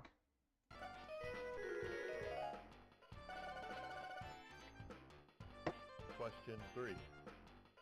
Pocahontas, the North American Indian princess, was married to whom? I'm pretty sure John Smith. No, not John Smith. She didn't marry John Smith. But I think, maybe John Rolfe? Pocahontas' husband. John Rolfe. Okay. Yeah. It wasn't John Smith. I remember it wasn't John Smith. John Rolfe. So, number 2.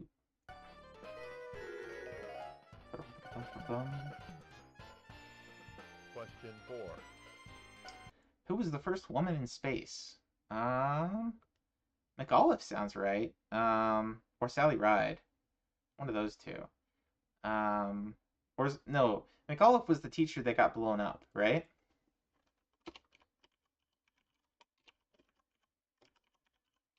Aboard the Challenger.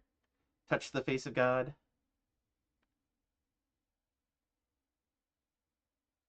Yes, that's who McAuliffe was. Betting on 3, because she's the Russian. Let's see. First female astronaut. Or first female astronaut in space. Valentina Tereshkova. Yes, indeed. And Wiki says Sally Ride. That's funny. So Bing says Tereshkova, and Wiki says Sally Ride. But Wikipedia also says became the first woman to go to space in 1963. Interesting. The Russian. Yeah, that would make sense. Is that right? First American? Yeah. Question 5. When was Upton Sinclair's The Jungle published? I'm pretty sure that was like either 1883 or 1906. I'm gonna guess 1906. Let's see. Sinclair, The Jungle, published date. Krista didn't make it, she blew up, right? Russian donut. 1906. Published serially in 1905 and single volume book in 1906.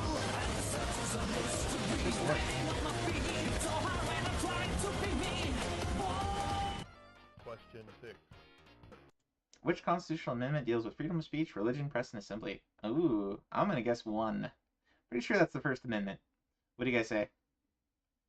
Because the Second Amendment is for bearing arms. That one's the most famous one. 9th and 10th are for reserving rights to states and people.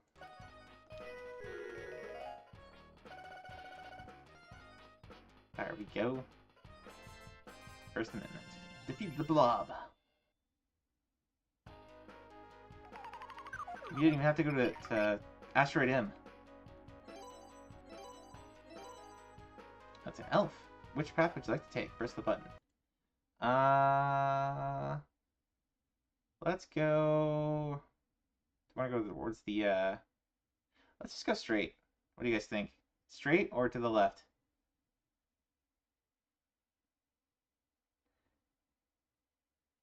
Elf wife square?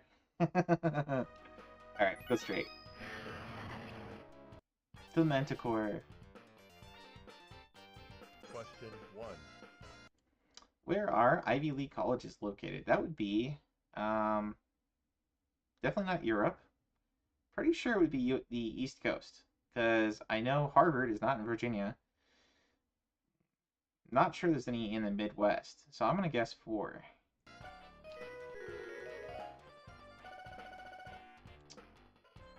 Question 2. At what degree Celsius does water freeze? Pretty sure that's 0. Pretty sure that's 0 for Celsius. That's the whole point of Celsius. 0 and 100 are water freezing and boiling. What do you guys say?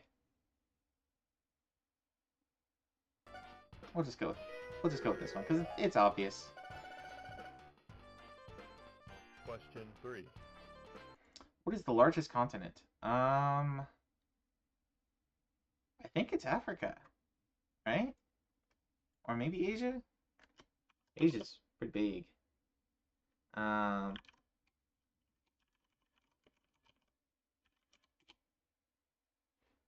Bing says Asia.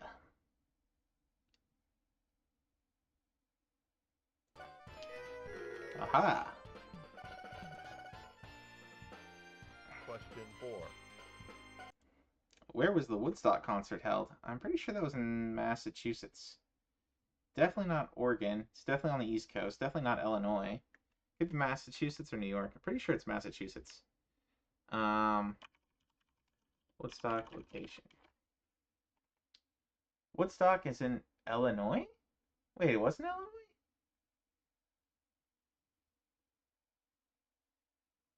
Oh, no. There's a town called Woodstock.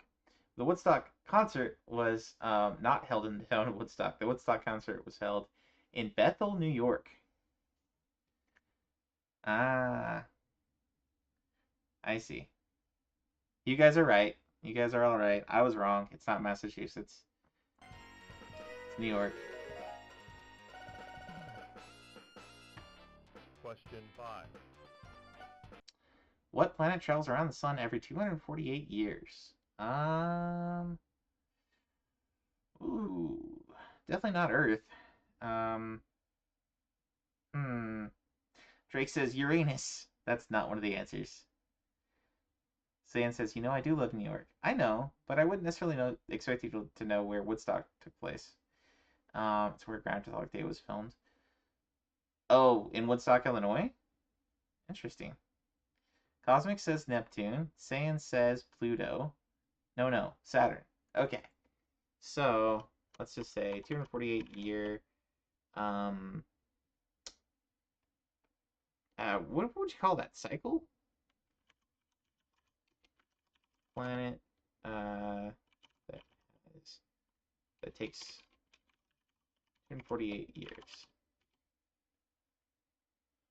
A year on Pluto, meanwhile, lasts the equivalent of 248 Earth years. Okay, so Bing says Pluto, which is not technically a planet anymore, but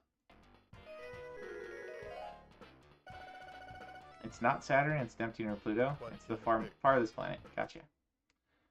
On the comedy The Hero, who played Sam Garrett? I have no idea what The Hero is. What do you guys think so far?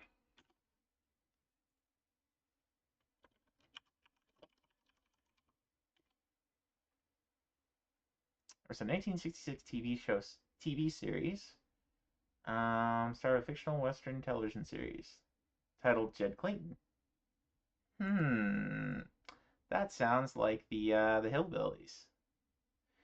Interesting.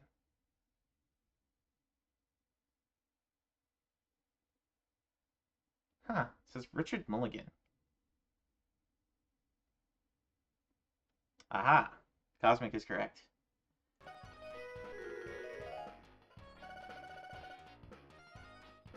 Question 7. So many questions. Which of these vitamins is fat soluble? Ooh. I have no idea. I have not studied a whole lot of chemistry and anatomy. Not since college. And we never talked about which vitamins are fat soluble. Talked about the Krebs cycle. Talked about,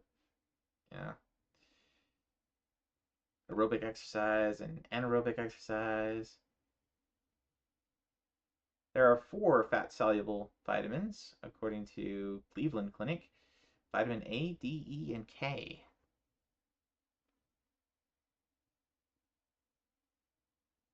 The Hero was an Arnold Schwarzenegger movie? No, that was Last Action Hero. It was talking about a show from 1966. Last Action Hero. Okay, so vitamin D. Hero was as well. Huh.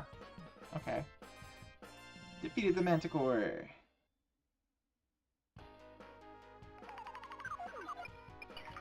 Three. So I guess we just go to the Green Dragon.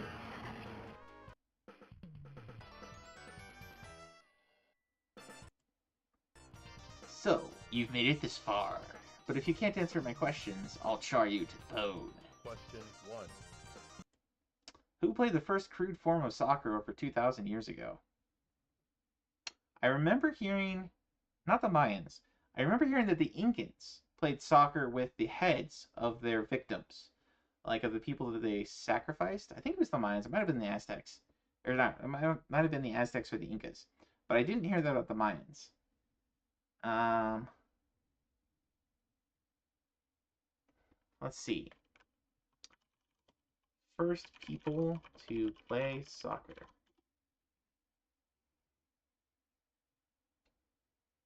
The Greeks, Egyptians, and Chinese all appearing to have partaken in games involving a ball and feet. First known examples of a team game involving a ball occurred in old Mesoamerican cultures over 3,000 years ago. Chinese were the first to get their kicks by kicking ball into nets for sport in the 3rd century. Boy, the first cruciform soccer.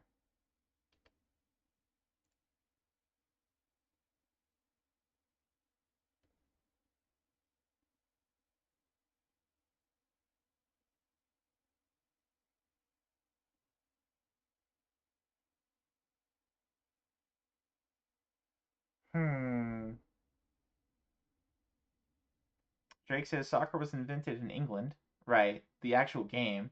But this is the crude form of soccer.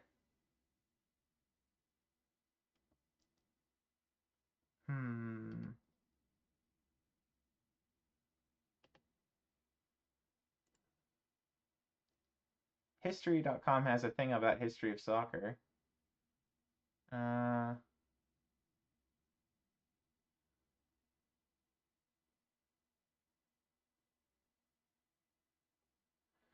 Yeah, so it's got Greeks, Egyptians, and Chinese.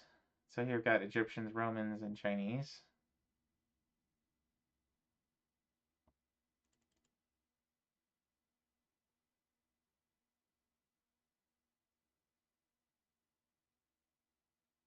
It says the most relevant of these ancient games to our modern day association football is the Chinese game of Suqiu, meaning kicking the ball. Records of the game began during the Han Dynasty. May have been a training exercise for soldiers. Okay. Well, let's guess Chinese then. Aha. I'd go with 1 because it's probably the answer they want. The Mayans? I mean, the Mayans didn't teach soccer to Europe. And a Chingling appears. For those who are doing the Pokemon game. Alright, what's next? Question 2. Who was the first professional golfer to win over $1 million in his career? I have no idea. I like golf, but I don't really follow it all that well. First pro golfer to earn $1 million.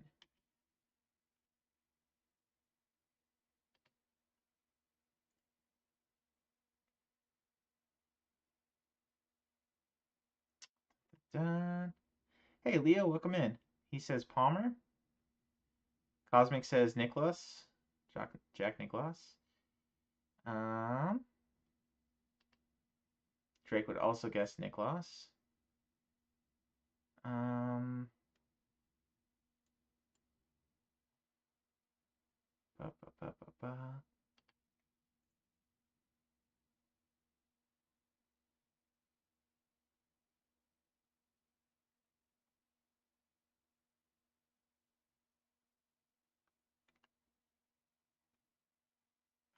Let's talk about golf.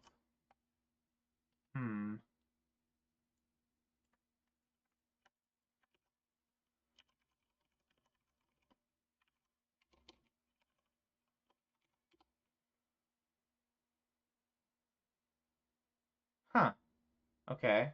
According to Why We Love Golf, in 1967, Arnold Palmer became the first professional golfer in history to make more than $1 million in career earnings. Interesting. Alright, so that's answer 1. Aha! Or Jack Nicholson playing as Jack Nicholas. San says 1 as well, so I think San and Leo are correct. Yeah, he even had a drink named after him. Right. Awesome. Go Palmer. Question 3. Alan Thicke is the star of which show? I have no idea who Alan Thicke is. Alan Thicke TV show. Leo says 2. Growing Pains. He was known for being a game and talk show host. Dun, dun, dun. Growing Pains. He was in Growing Pains. Jason Stever, psychiatrist and father on the family sitcom Growing Pains. Okay, so number 2.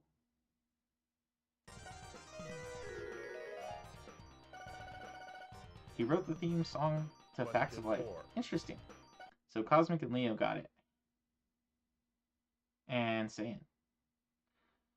Who wrote 2001: A Space Odyssey? I know this one. Arthur C. Clarke. Famous pedo.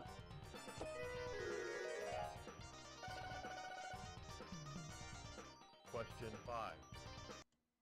He also wrote Childhood's End. I wonder why he named it that.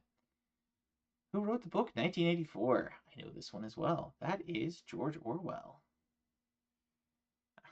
You know this? Yep. I'm surprised they didn't have the other guy that wrote Brave New World as an answer. Eric Blair. You're a bookworm. I am kind of a bookworm. Dante, famous Italian writer, was born in what city? I'm pretty sure it's Florence. Actually, I don't know if he was born in Florence. I think he spent a lot of time there. Let's see. Where was Dante born? Dante, who wrote The Divine Comedy. Florence. He was a Florentine. Okay. Eric Blair's George Orwell. Oh. Question 7. What former Major League Baseball player was nicknamed the Penguin? Let's see. Baseball player, the Penguin. Ron Say. Oh, Leo knows this one. Oh, he doesn't know this one. I do. And there's a T there. I don't know if you say you don't or you do, but Bing says Ron Say.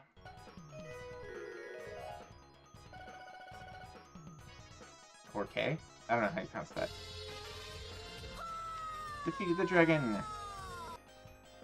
Well, it's not so surprising you made it this far, but from here on you will need all of your resources. That was your favorite player as a kid? Interesting. This is Quiz and Dragons, Capcom Quiz Battle. It seems to have been, whenever they translated it, they seem to have added their own questions in, because there's a lot of questions here from, the game was originally made in 1992, and there are questions about things that are after 1992.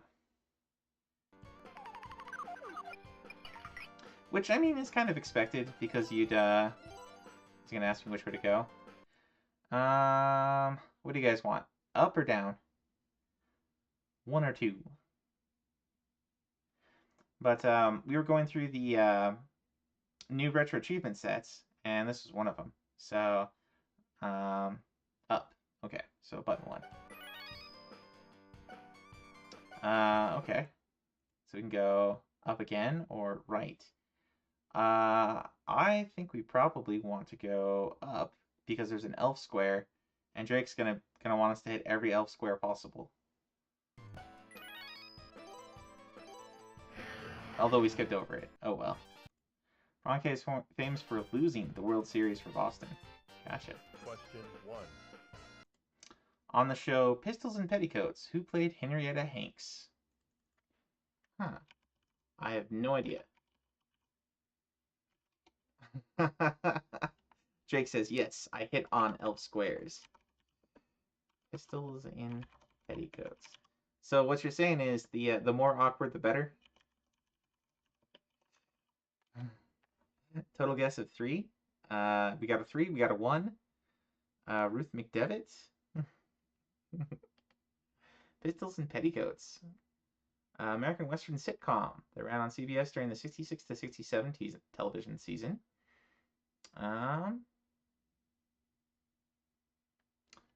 Dun, dun, dun. Oh, yeah, the writers of this one also wrote Petticoat Junction. Cast? We've got... Ooh, Lon Chaney Jr. was in this one. Ooh, we might have to check this out just for Lon Chaney.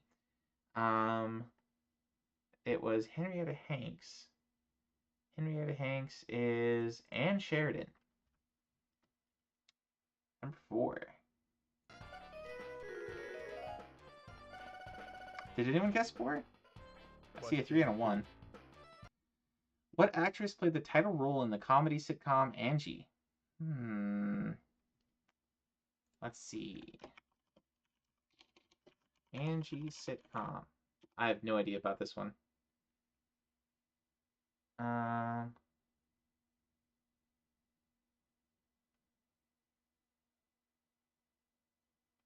see. Angie. American sitcom from 79 to 80. Let's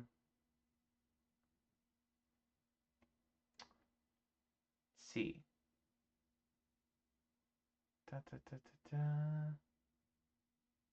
Why does it not tell the cast?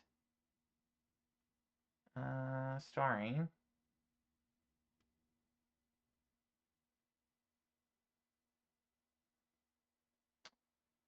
Drake says, wild guess number 2. Guru might actually know. Number 1.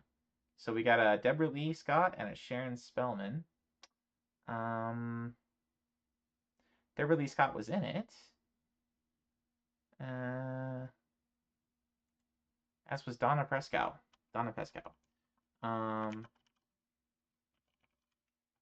Series starred Donna Pescow in the lead role.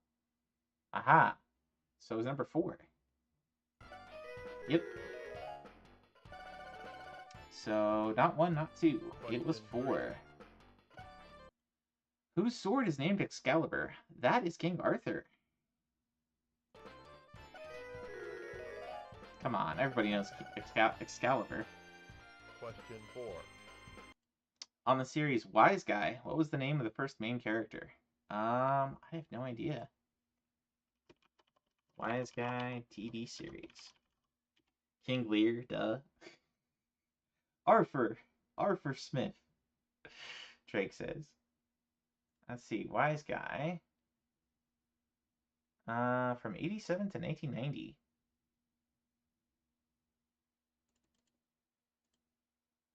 Wise Guy featured Ken Wall as Vinny Terranova, a deep cover agent for the fictional Organized Crime Task Force Division of the FBI. Interesting. So, Vinny. Hey, Vinny. How old are these shows? 70s and 80s. A lot of these are 70s and 80s. Well, we've talked, it's asked ones about 50s, 60s, 70s, and 80s. So, what is the world's 3rd largest island? I feel like Australia is probably the... Well, I don't know. Do you count Australia as an island? It's a continent itself. So is Antarctica. Let's see. World's 3rd largest island. Drake says Madagascar is largest. Bing says Borneo. Number 4. Australia is continent. Yeah. Cosmic guesses New Zealand. Bing says Borneo.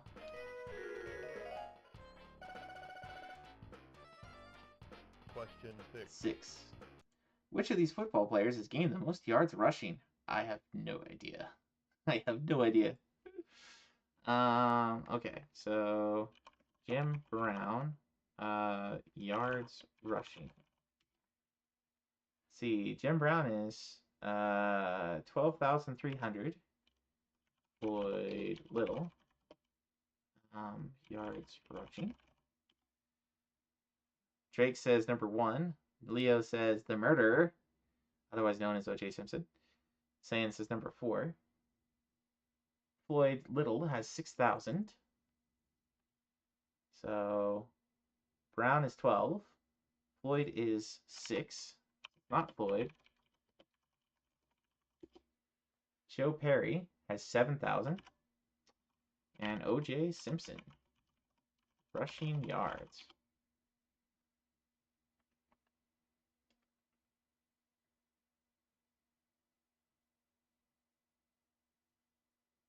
It's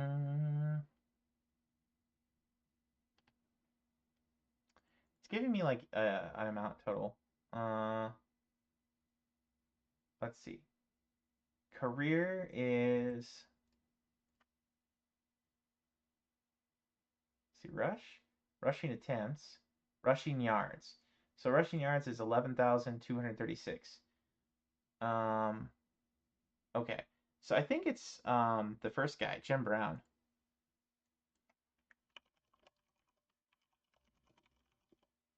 Because Jim Brown had wait. Was I looking at somebody else?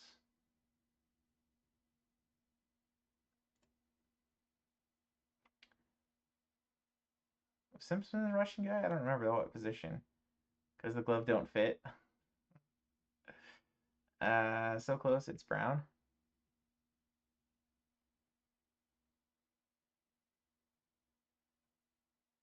Considered to be one of the greatest running backs of all time. He led the league in rushing yards in 8 out of his 9 seasons. He held by the time he retired, he held most major rushing records.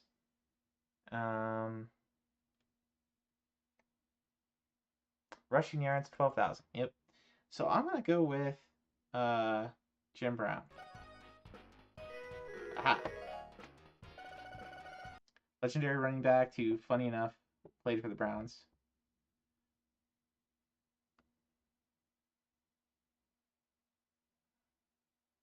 He died last year. Oh, that's too bad. Jim Brown was a legend. A wild Stunky appears. For those who are doing the Poke Catch. Question 7. Who plays Roseanne's husband on her TV show? That would be John Goodman. Pretty sure that's John Goodman. Definitely not Danny DeVito. I don't know who the other two are, but I'm pretty sure it's John Goodman. Roseanne's husband on TV. Yep, John Goodman. Feels good, man. Oh yeah, for sure, no doubt.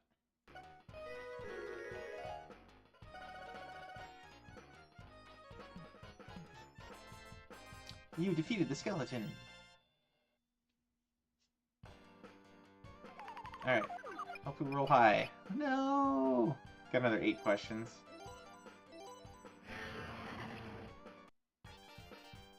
Prepare for it. Necromancer. Question 1.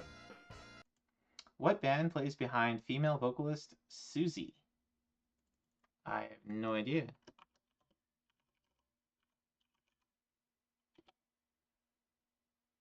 Susie and the Banshees, Wikipedia says. Leo says the Banshees. Derek says it's 1, definitely. Aha. A British rock band formed in Question 76. 2. Where is the Outback? I'm pretty sure that is in Australia, right? When you say the Outback, that's down under. When you go to Outback Steakhouse, it's Australian themed. That's gotta be. That's gotta be. I'm not even gonna check it. We're just gonna go straight for number 4. Question 3. What is the smallest bird in the world? Ooh. Hummingbirds can be really tiny. I don't know what a tweeter is. Let's see. Smallest bird.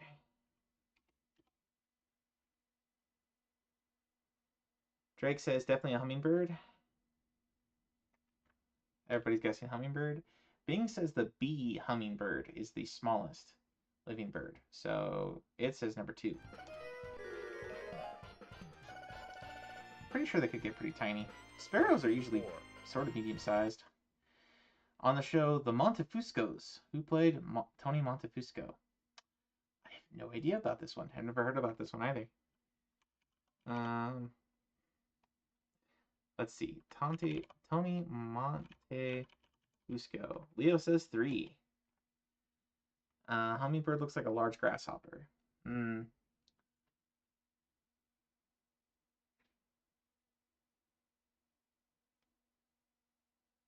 Okay. The Montefuscos from 1975. Enjoys eating and arguing.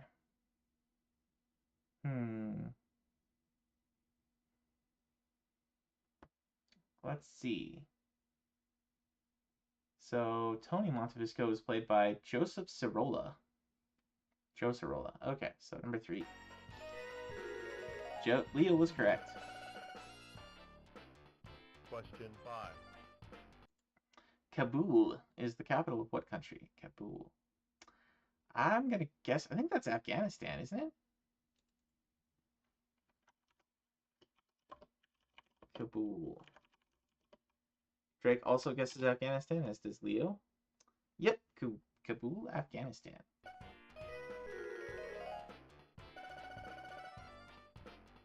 Drake says, I'm not guessing. Sorry.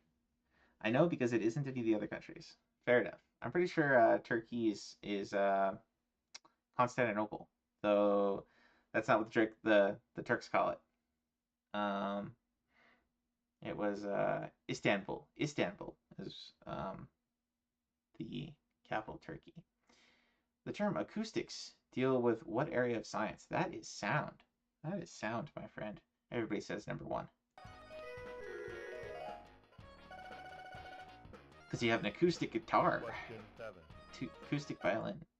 Who was the announcer that coined the phrase, "Do you believe in miracles"? Oh. I don't know. I feel like I should know that one. Do you believe in miracles? Aha. That was during the, I guess that was the Ducks game.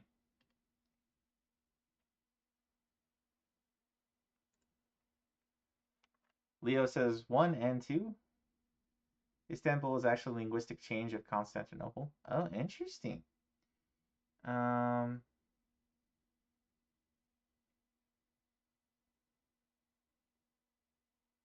Let's see. Do you believe in miracles? I'm not looking for the song.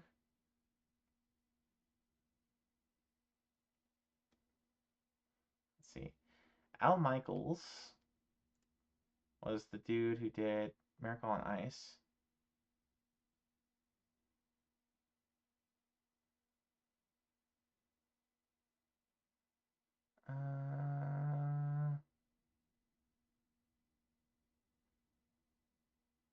They're mentioning Al Michaels in this article.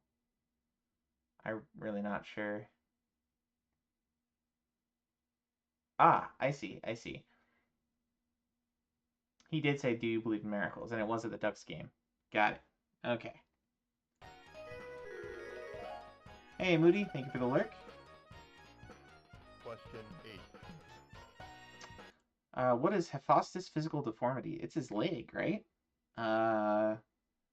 Yeah, lame foot. Pretty sure it's lame foot.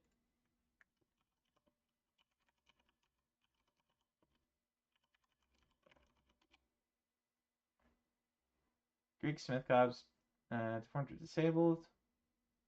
It's generally characterized by limp. Yep, shriveled legs, malformed feet, and occasionally even hunchback. Okay, so number 2, lame foot. Yep, that was the god of smithing or fire. Having a column for a leg. Interesting.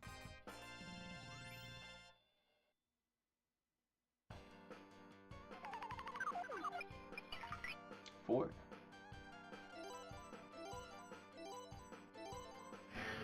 To the end. Just need one. Hunchback Victor Hugo, right? He made Zeus lightning bolts, right? Yes, he did. Question 1. What Miami Vice star recorded the single Heartbeat?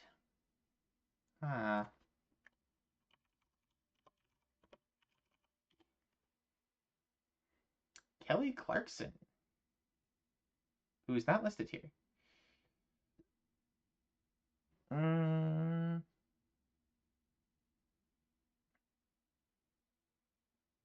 Oh, she has a song called Heartbeat Song. But there's one that's just Heartbeat.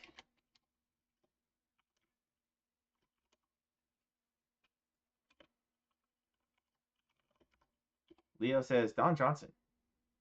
Number 1. A lot of guesses for number 1. The answer, definitely no. Guru would know that for 100%. Oh, there's a Buddy Holly song called Heartbeat as well. Interesting. And there's a Don Johnson Heartbeat. Interesting.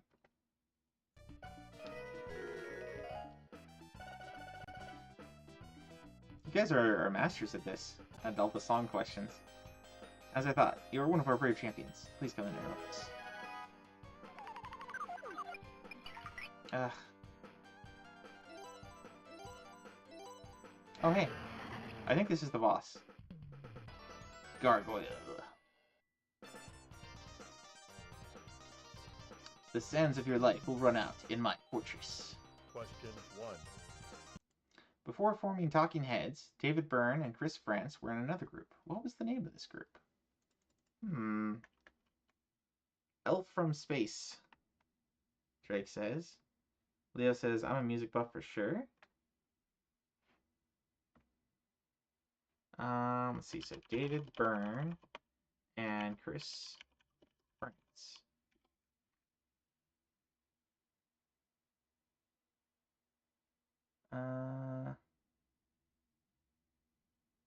Let's see.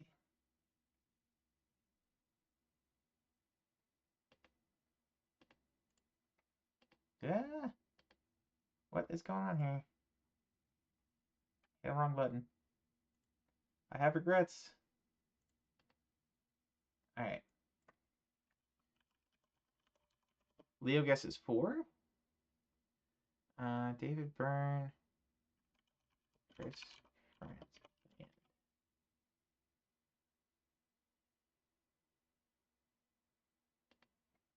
Let's see.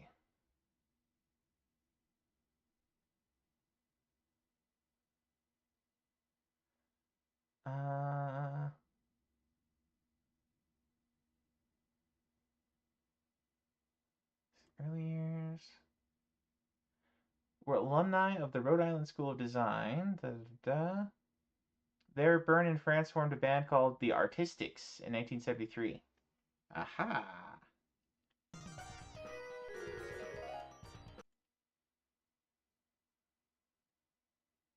Let's see.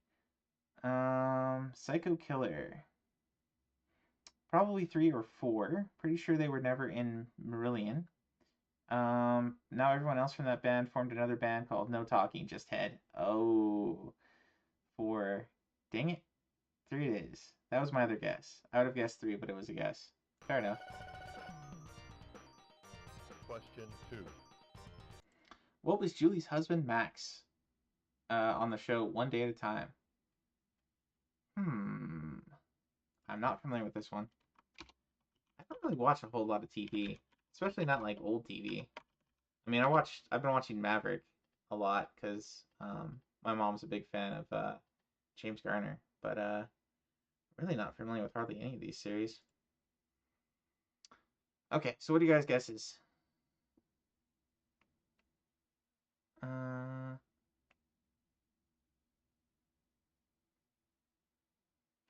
Julie's husband, Max.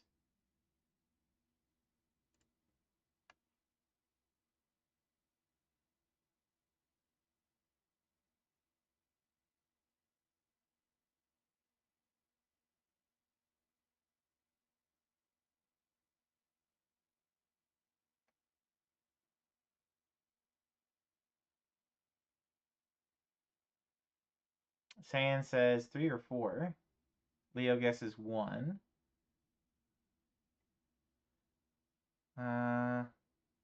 Drake says he used to watch it. I would guess 4. So let's see. Husband.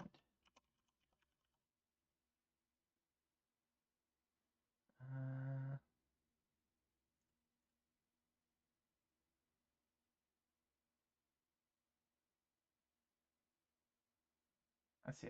Husband Ed.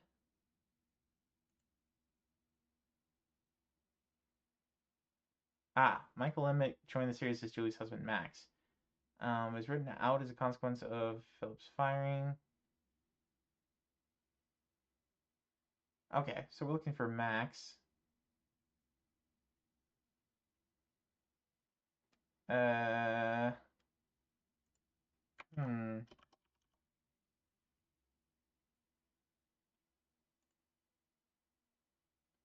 Flight attendant, Max Horvath. Okay, so flight steward.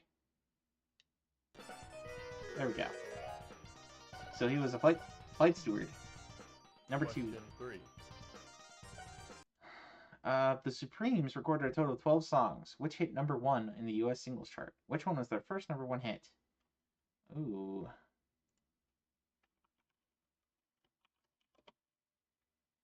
Saying guess is 2. Baby Love. The Supremes' first number 1 hit. Where did our love go?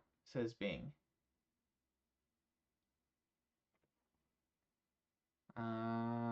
So number 4 here. Go Wikipedia. Yeah. Drake says 2 or 4. It was number 4, according to this game anyway. Question 4. Bushmen are indigenous to which continent? That would be Australia. I'm pretty sure we talk about Australia Bushmen. Bushmen. Yeah. The San people of Southern Africa. Interesting. You got to guess for 1 or 3. Well, I guessed Australia, but Wikipedia says Africa.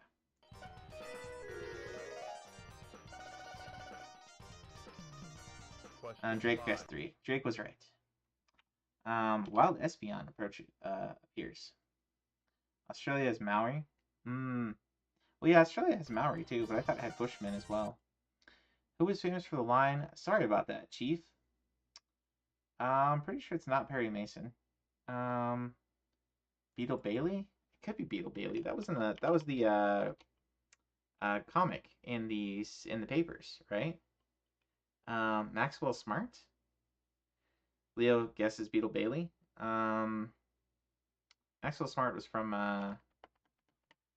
something else. Okay. Sorry about that. What is that? Comes up. Get Smart. Good thinking, 99. Drake says it's definitely number 2. Simba says 2. Drake watched that show a lot, he says. Question 6. Moses the Lawgiver. Who plays as Moses? No idea. Moses the Lawgiver. 6-hour television miniseries filmed in 73-74. What do you guys guess? Let's see. Was a big Don Adams fan. Remember that show? Go Talk in Your Shoe, Drake. Total guess 1 or 3. Kirk Douglas. I remember Kirk Douglas was in was it like Wagon Train or something like that? Would have guessed 3. Wikipedia says Burt Lancaster. So number 1.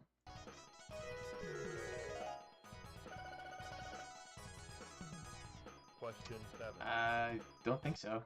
I don't know if Kirk Douglas was a Moses. I think it was what's his name? The guy who was the head of the NRA for a while. That guy was Moses in the 10 Commandments. My instincts were tight. Who wrote Tarzan? I know that one. That's Edgar Rice Burroughs. Heston. Yeah, Heston. Question 8. In ancient Rome, what was a naval battle in the Colosseum called? Ooh. Definitely not gladiator fight. I don't think it was hydraulic battle. Naumachia? I don't think it was naval gladiators, but let's see. What was a naval battle in the Colosseum called? Bing says Naumachia.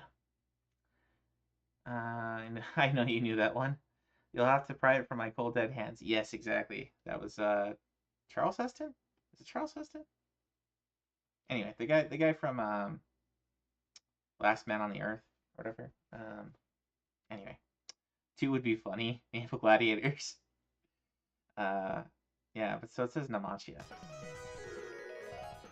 Don't know, but I knew they had naval battles in the Colosseum. I did not. Cast Legends. Defeat the Gargoyle. You're much stronger than I expected. You look like such easy pickings for one such as I.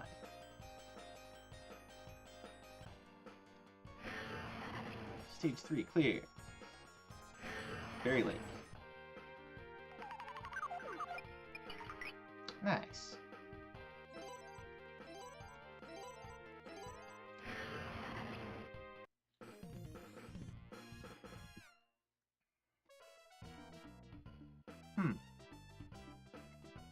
Question 1. Who wrote the Communist Manifesto? Oh, that's easy. That's Marx. And well, Marx and Engels. Well, great. They give both answers. I'm gonna guess Marx and Engels.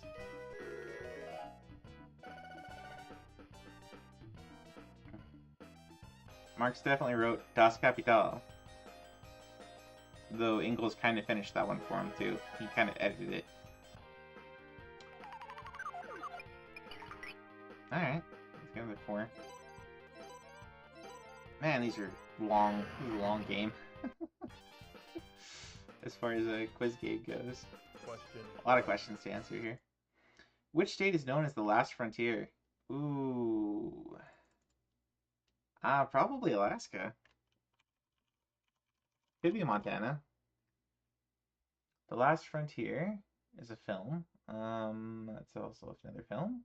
Alaska, The Last Frontier is an American reality cable television series in 2011. Let's see. Leo guesses 4. Drake guesses 3. Zayn says number 5. Space! Alright, we're gonna guess 3. Let's... Question 2. Drake says, I'm not guessing. What is Doogie Howser's best friend's name on the series? Oh, man.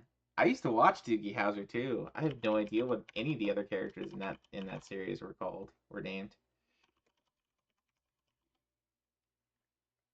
Drake says Vinny. Guru says number 1. That's NHP's show. Leo says. I don't know who NHP is, but Bing says Vinny Del Pino. His best friend was living a normal high school life. So number 1. Guido. Imagine if they named somebody Guido. Like even then, even in the 80s, like that wouldn't have fallen. You can't name an Italian character Guido. That just no. Guido. Yeah. Neil Patrick Harris. Some guys I went to England, met him at Wimbledon. Oh, Neil Patrick Harris. That's the How I Met Your Mother guy, right? Who created the character Ulysses? Oh yeah, that's Homer. I was reading chat, not the question. Yeah, you guys are right. Homer.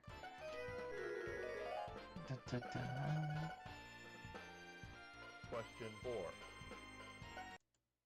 What large city in the U.S. was the first to elect a woman mayor? Oh. Whichever one is on fire? I'm going to guess San Jose. But, let's see.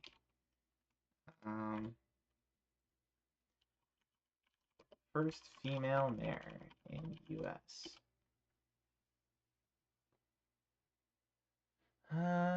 Susanna Medora Salter was elected mayor of Argonia, Kansas. And became the first female mayor. Oh, but it wasn't a large city.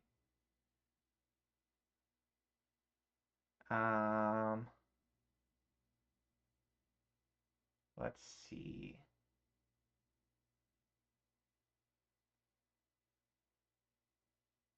What's the first women mayors? Drake says it's 1, pretty sure. Casper, Wyoming?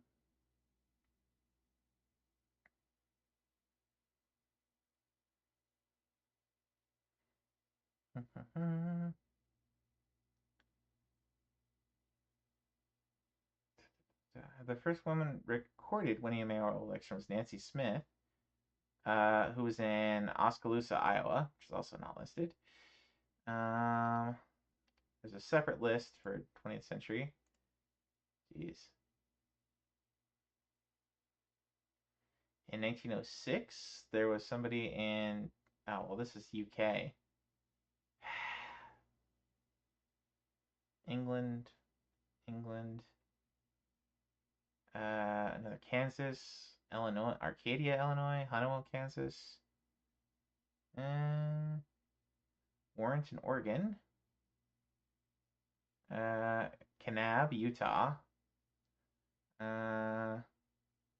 Dayton, Wyoming. Pretty sure you heard that somewhere, like on Jeopardy, that it was Casper, Wyoming. There's a Tyro, Kansas, Troundel, Warren, Illinois, Lone Rock, Colorado, Valley Center, Kansas. It's really hard when they only list 4. Again. Sandy, Oregon? Nope. 1920s. Jewett, Texas. That's not San Antonio. Jane, Louisiana. Thebes, Illinois. Humboldt, Kansas. Jackson, Wyoming. Jackson, Wyoming is not counted as a big city. Or maybe it's just of the 4 here. Okay, so let's just do a search here. Casper was in 1982. San Jose.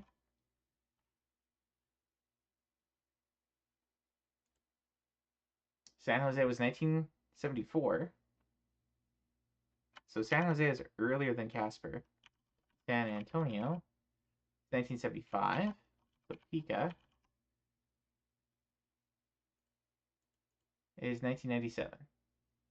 Okay, so I think San Jose is the earliest here. Yeah, 1974. Janet Gray Hayes. Aha. Saying guesses too after I've said 2.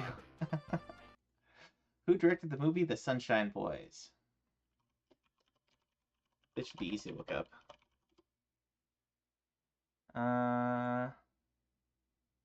Sunshine Boys, directed by Herbert Ross.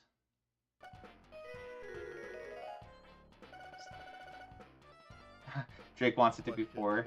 Sam Peckinpah.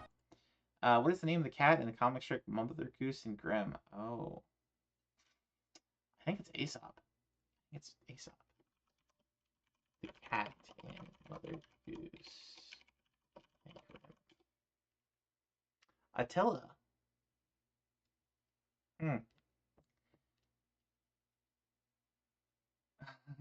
Jake also thinks it's Aesop.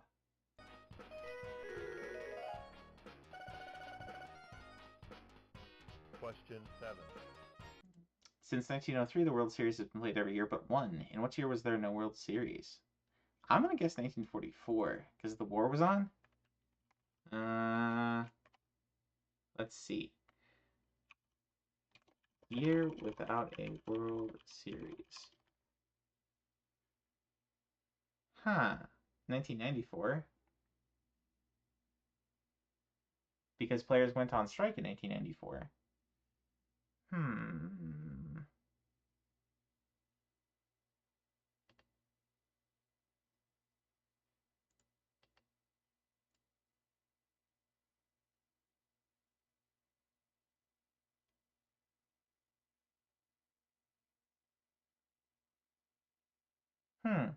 Says it wasn't played in 1904 either. Because it was only the second, but it was canceled due to tension between league administrators and team owners. Interesting. 1994 is the future. Yeah, you would think 1994 is the future, because it's not a game from 1992.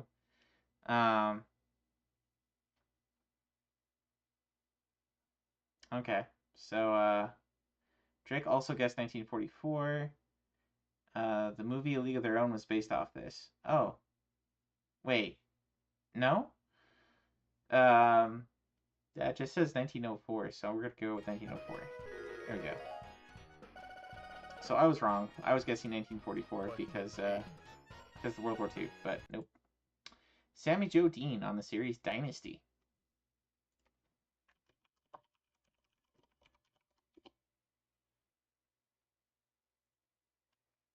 A soap opera from 89. From 81 to 89.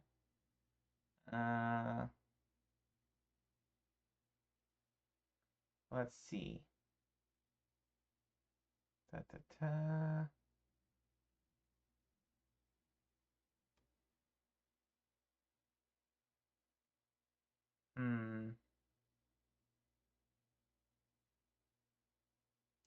John Forsyth and Linda Evans, who played the character of Sammy Joe Dean. Blake Carrington and New Wife Crystal. Heather Locklear, Heather Thomas. There's no crying in baseball. There might be 3. Heard of the show? And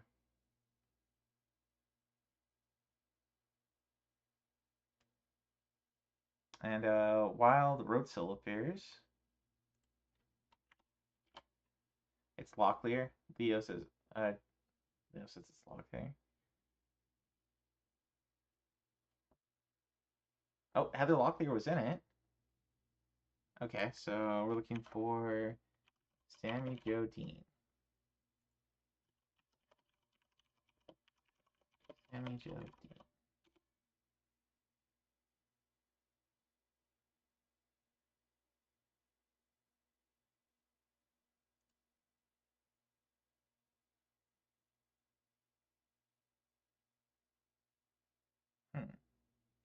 Originated by Heather Locklear. Okay, so number 3.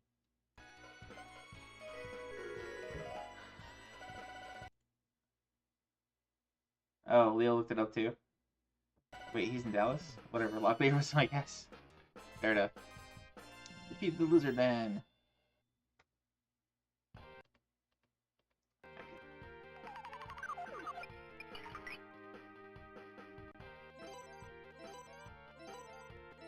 Patafluxel.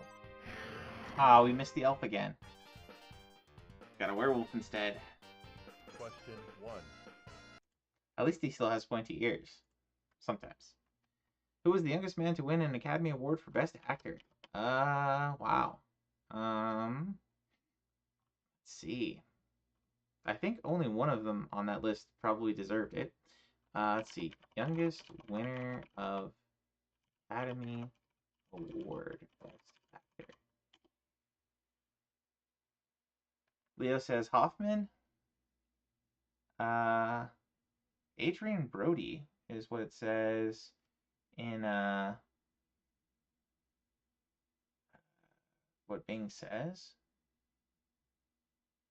Youngest actor to win an Academy Award.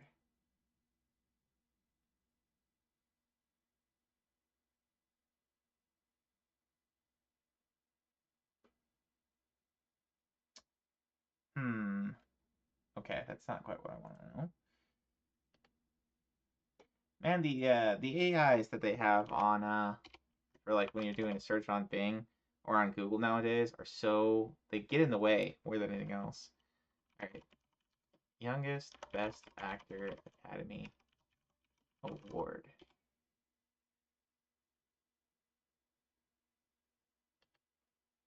Okay, so best actor, and we're looking for Tom Cruise, Dustin Hoffman, Timothy Hutton.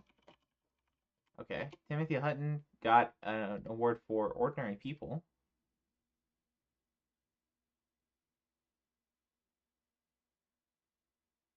Let's see.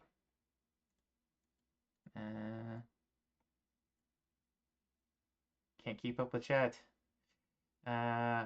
Drake says I missed the elf. Leo guesses Hoffman. It was a movie where he was like in love with his teacher. Forgot the name. Richard Dreyfuss also won, but I don't think he was younger. You're trying to seduce me. The Graduate. Yeah.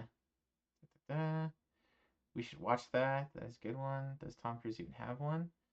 Just guess.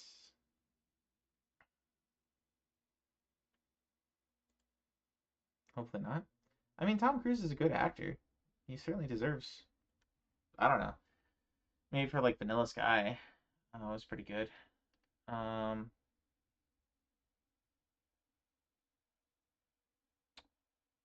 Let's see. So Timothy Hutton held the records for 34 years, from 81 until 2015. So Timothy Hutton would have been the answer here, I think.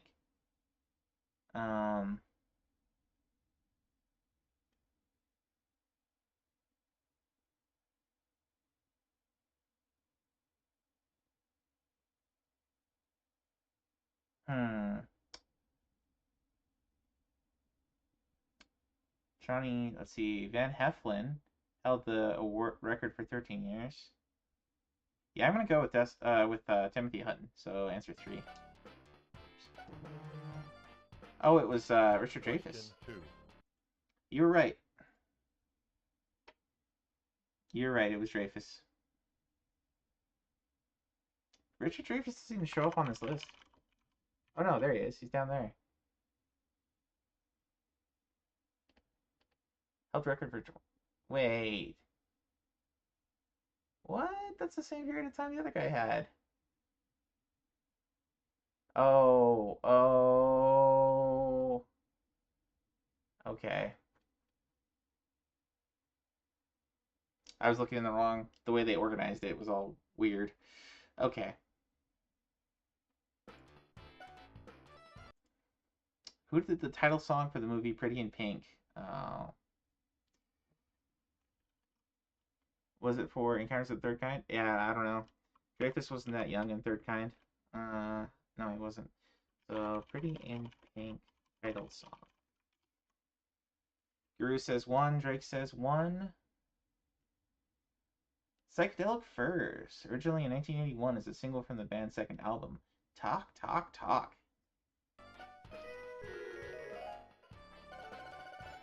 Simple Minds was Breakfast Club. Question 3. Which of the following is not one of the Knights of the Round Table? Pretty sure Mordred wasn't. He was the son that came in and usurped the throne, right? So don't you forget about me. Something about that. Knights of the Round Table. Is there a list?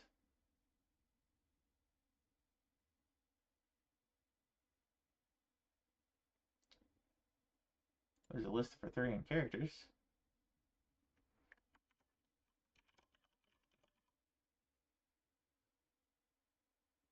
I guess that's around table. Okay.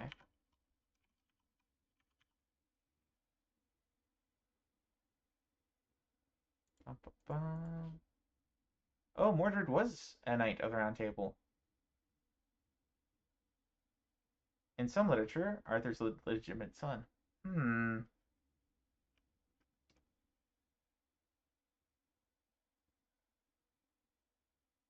Brave Sir Robin bravely ran away. I picked 4 because Robin doesn't even sound like a name from then. Got a job after remote into work to over the vendor on kicking off. Alright, catch you later, Guru. Thank you again for the raid. Have a great rest of your night, sir. Sir, not appearing in this film. Later. Alright, so Robin. There's no Robin in the list. I know Lancelot was one. Galahad was Lancelot's son. I don't know if he was a knight. Yes, he was a knight. Okay. So Robin it is.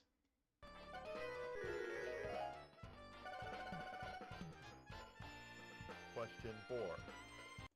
Which of the following is not one of the gifts of the Magi? Frankincense. Saffron. Definitely not saffron. I don't think they came out of India. Question 5. Who wrote The Outsiders? I don't know. that a King novel?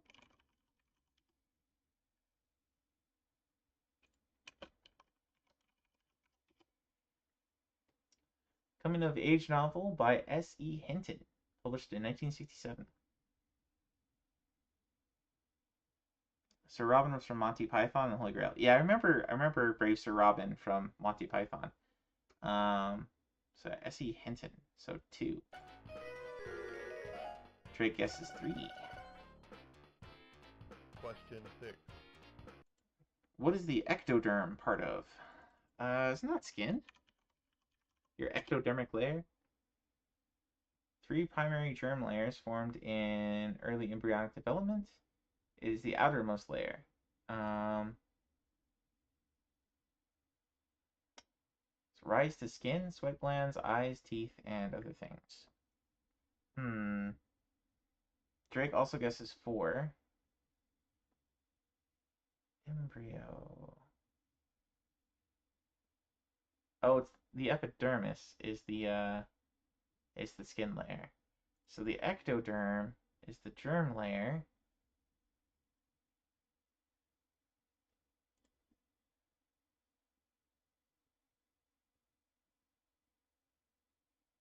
Okay, so it develops into the surface ectoderm, neural crest, and the neural tube. So, peripheral nervous system? Brain, spinal cord. Okay, so could be nervous system, eye, or skin. Goodness. Let's go with nervous system. Sounds like. That was eye. Question 7. Eye. That's a tricky one. That could have multiple answers. Drake says I'm not guessing, but you were wrong. I was guessing. Where are or were Eddie Brickell, the Fabulous Thunderbirds, and Stevie Ray Vaughan from? Ooh. I remember hearing that Stevie Ray Vaughan couldn't read or something like that, but I don't know where he's from. Stevie Ray Vaughan. Home state. From Texas. So, number 3. Drake would guess 4. Question 8. On the Mary Tyler Moore Show, who played Ted Baxter? I have no idea. Very, I remember that being a very feminist show, pushing a lot of toxic ideas. Portrayed by Ted Knight. Ha. Not 3. Leo guessed right. Or had the right answer. 9. Which Peanuts character believes in the Great Pumpkin? That is definitely Linus. Definitely Linus. It's the Great Pumpkin, Charlie Brown. Question 10. The average American eats how many quarts of popcorn per year? Okay. Average popcorn consumption per year. USA.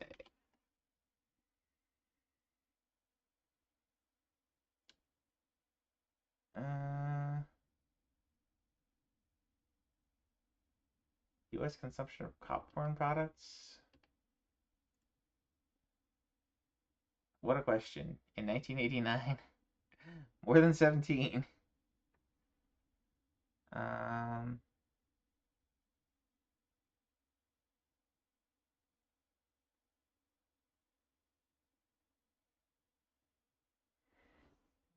many quarts? Jeez, what a question.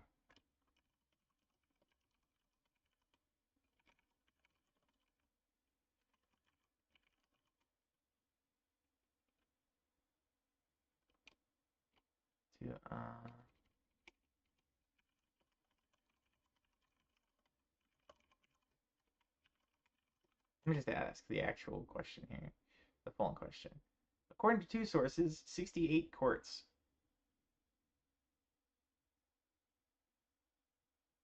68, according to dnillinois.gov. Okay. We'll guess 65. Nope. It's gone up over the years. We're fatter now. We are fatter now. Still more than 17. I bet we saw more movies.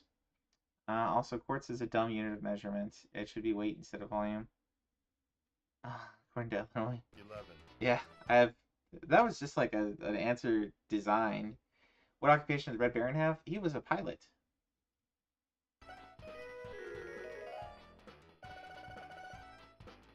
I know the Red Baron. They made a video game for the Red Baron. Nice. What achievements are active right now? Defeat is the wizard, and without ever dying. Okay. We're doing pretty well on the not ever dying.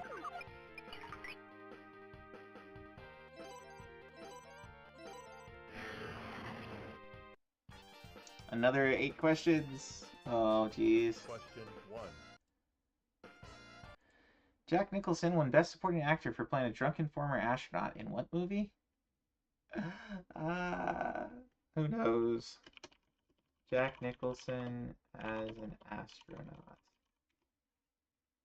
Terms of endearment. 3.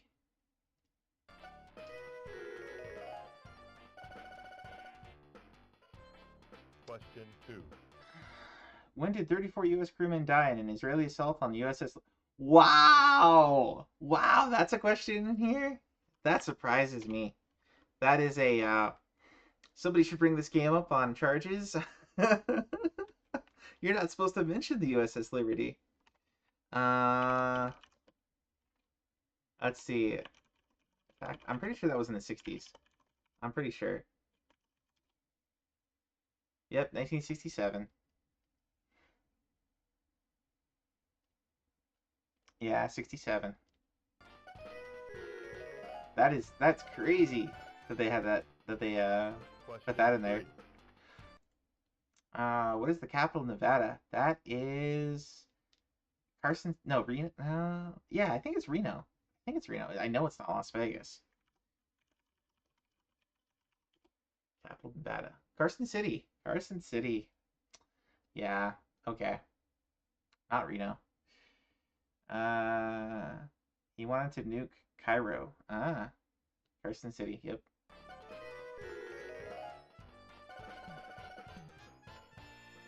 Question 4. 4. What is the score of a 4-footed baseball game? Let's see. I have no idea.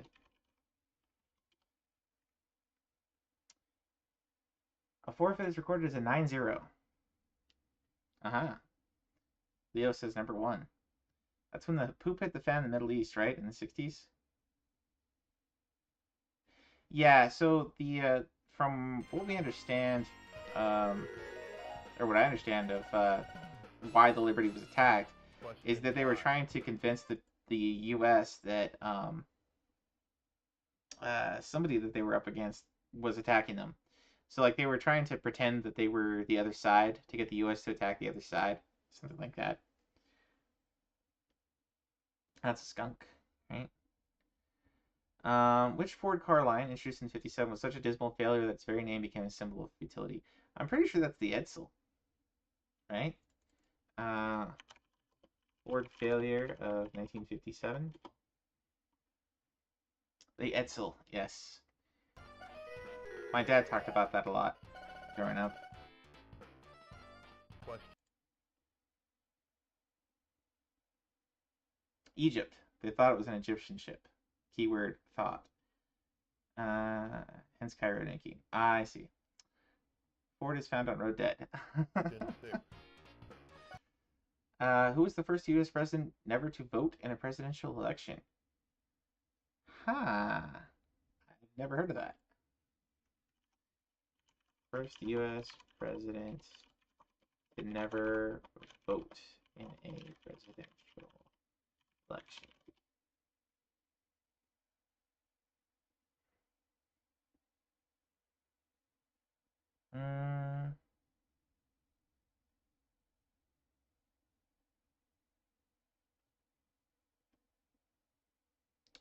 presidents never do. Let's see.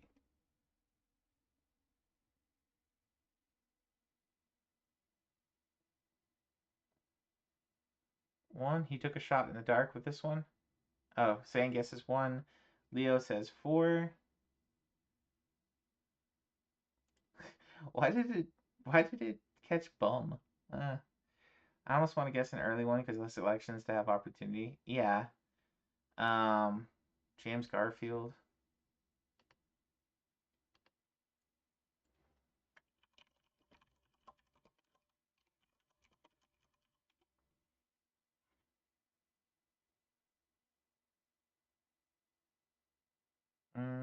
Gerald R. Ford comes up.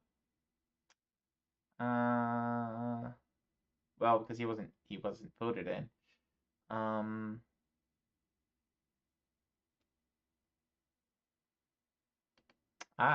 Historyfacts.com. Zachary Taylor never voted until his own presidential election. Interesting. Aha. Number 2. Just wanted to call him a bum for some reason. The one who was too young to vote but still old enough to be president. Huh. Question 7. The heart of country music is in which state? Kentucky? Let's see. Heart of country music. Tennessee.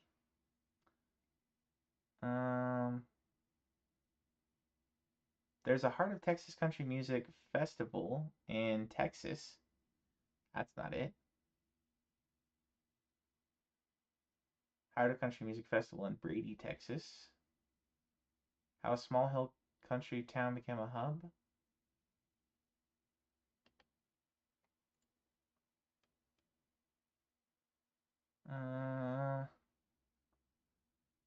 Graceland? It's Nashville?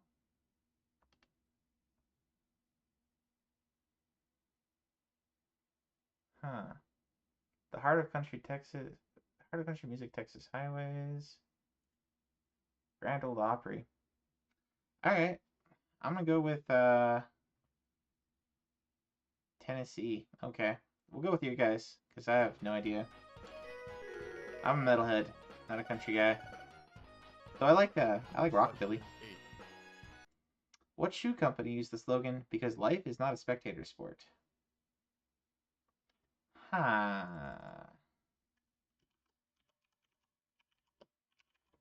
I know Nike is Just Do It. So I don't think it's Nike.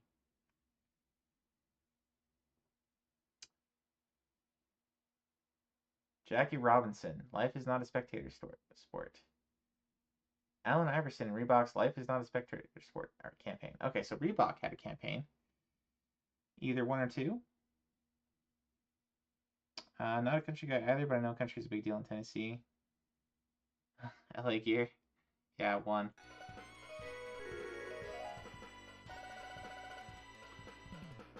Ugh. About ready for a screen break. Hopefully we don't have many more levels here. Ugh, gotta go to the end first. At least we can restore our health points before the last one. LA Gear was for chicks. Backstory shorts. Remember when we were expensive shoes? Yeah. Television, sports, music, or books. Probably books. Let's go with books. Question 1. Who wrote the novel The Trip to Jerusalem? No idea.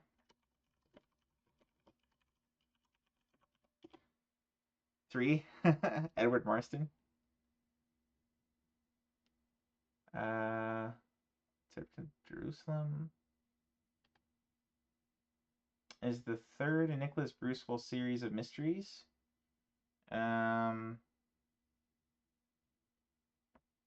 Nicholas Bracewell. That's not on the list. Had Reeboks one time and Nikes. Oh, you're not a Nikes guy. Edward Marston. Number 3. You're correct. And it's available on archive.org. Interesting.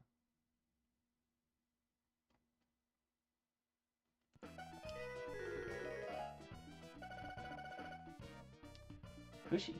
Nice. You're one of our brave champions. Please come in and relax.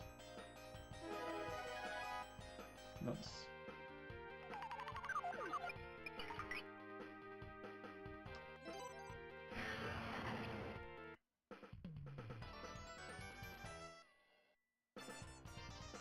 This lake will turn red with your blood. Question 1. Kitty Pryde was an X-Man. What supergroup is she currently a member of? Who cares? Kitty Pryde.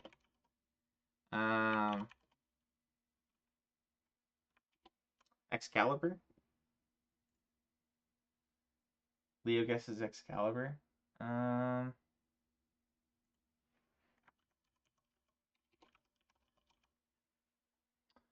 Okay.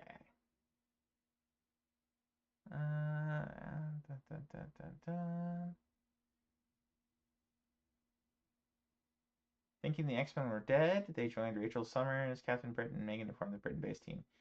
Excalibur. Then they went back to the X-Men.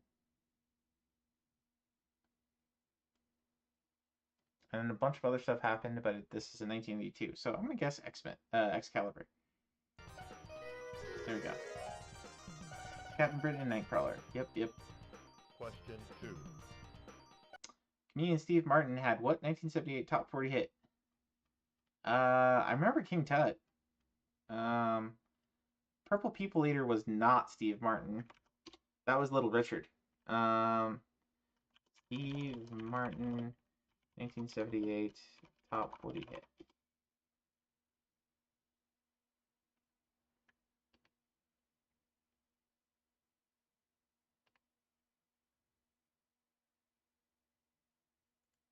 Yeah, King Tut was from 1978.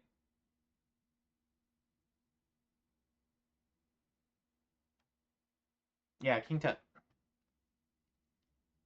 2. Definitely 2. Shep Woolley? Oh, no. I'm thinking, sorry. Little Richard played the mayor in the movie Purple People Eater. I think. Question 3. I think that's what I'm thinking. Anyway. The Euphrates River empties into which body of water? Ooh, Euphrates. Isn't that one of the two? The Tigris and Euphrates that are in Mesopotamia? Definitely not Lake Erie. Pretty sure it's not the Atlantic. It would have to be probably the Persian Gulf or maybe the Caspian Sea. Where does Euphrates empty into? The Persian Gulf. Number 4. Shep Woolley is the guy who's the voice of the Wilhelm scream. Interesting. Persian Gulf.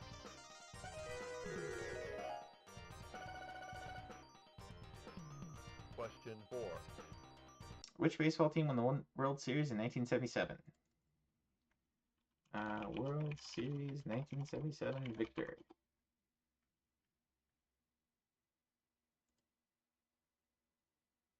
Yankees versus the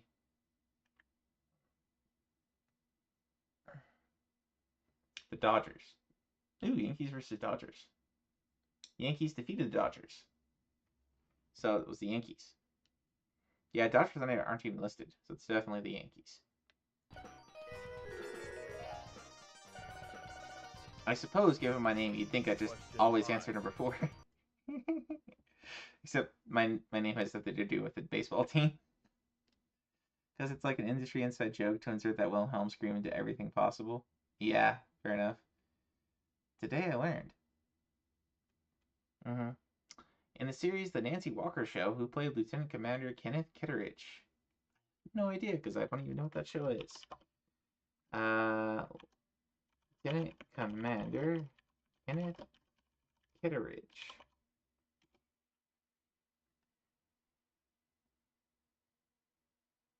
Played by William Daniels. Royalty-free sound effect. Yeah, Yep, yep.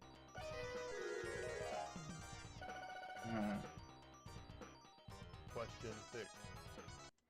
What state was admitted to the Union in August 1959? Was that Hawaii? Oh, that's pretty late. State that joined in 1959. Yep, Hawaii.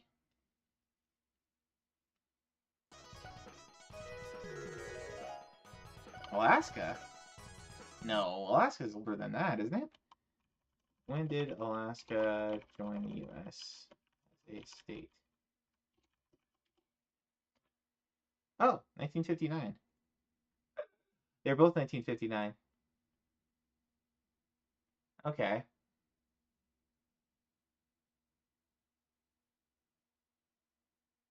Interesting. So they're both 1959. Ah, yes, that's why they put them on. Question 7. I'm lucky. I just saw what was 1959, and it popped out Hawaii. So I'm like, Hawaii. But no, okay. Just not August. Yeah. A wild Quagsire appears. For those doing Pokemon. When did President Roosevelt issue an order forbidding race discrimination in defense industries? There's two President Roosevelts. I would, it's definitely not Theo. It's definitely not Teddy Roosevelt. And he definitely was dead by 49. So probably 41. Pretty sure Roosevelt didn't really care about race matters very much. Until he kind of got roasted during the Depression by there was a group that bought land like across from the White House or something that was like a black group. So let's see. Roosevelt forbids race discrimination in defense industries.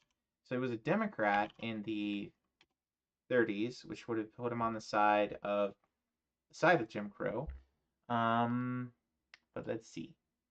Executive Order 8802.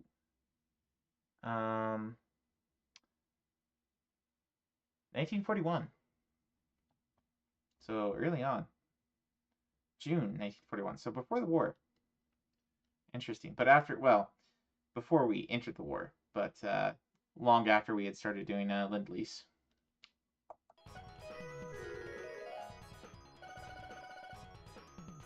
Pack up the Japanese FDR. Yeah. Spencer Tracy appeared in all of the following movies. Which one of them earned him an Academy Award? Ooh. Probably either Boys Town or maybe probably not Father of the Bride. Spencer Tracy Academy Award. He was trying to hire immigrants even back then in 41. Maybe. Well, he was nominated for San Francisco, but he didn't get it. He won it for Boys Town. Okay, so my first guess.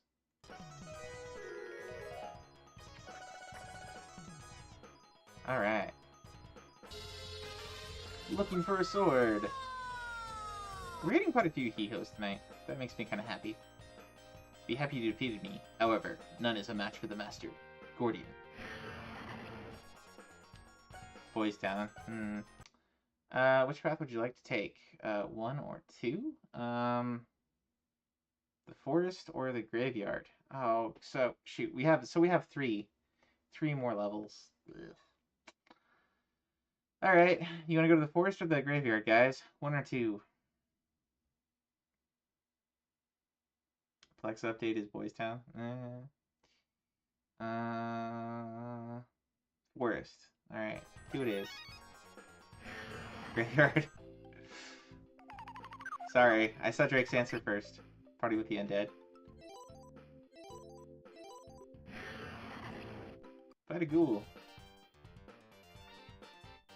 Yeah, that's gonna go for a while, huh? What is the smallest Central American country? Oh. Maybe Costa Rica? Let's see. Smallest Central American country. El Salvador. They recently have had a lot of reforms there, from what I understand. One of the best leaders around. Really, who is the lead singer for the rock band Jethro Tull? Ian, I'm pretty sure that's Ian Anderson. Pretty sure. Jethro Tull, lead singer. Aqualung. Ian Anderson, yes.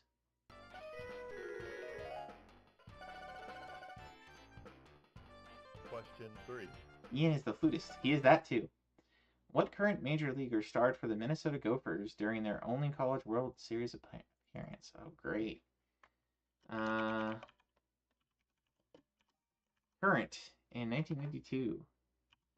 Minnesota Gophers, 1992 College World Series.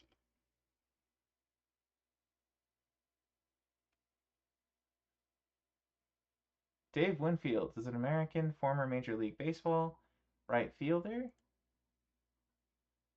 Dave Winfield came up when I searched for Minnesota Gophers 1992 College World Series.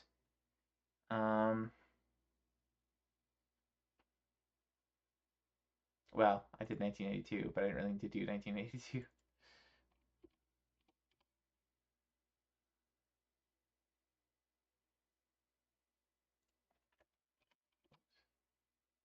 Oops. I am butterfingering this. Okay.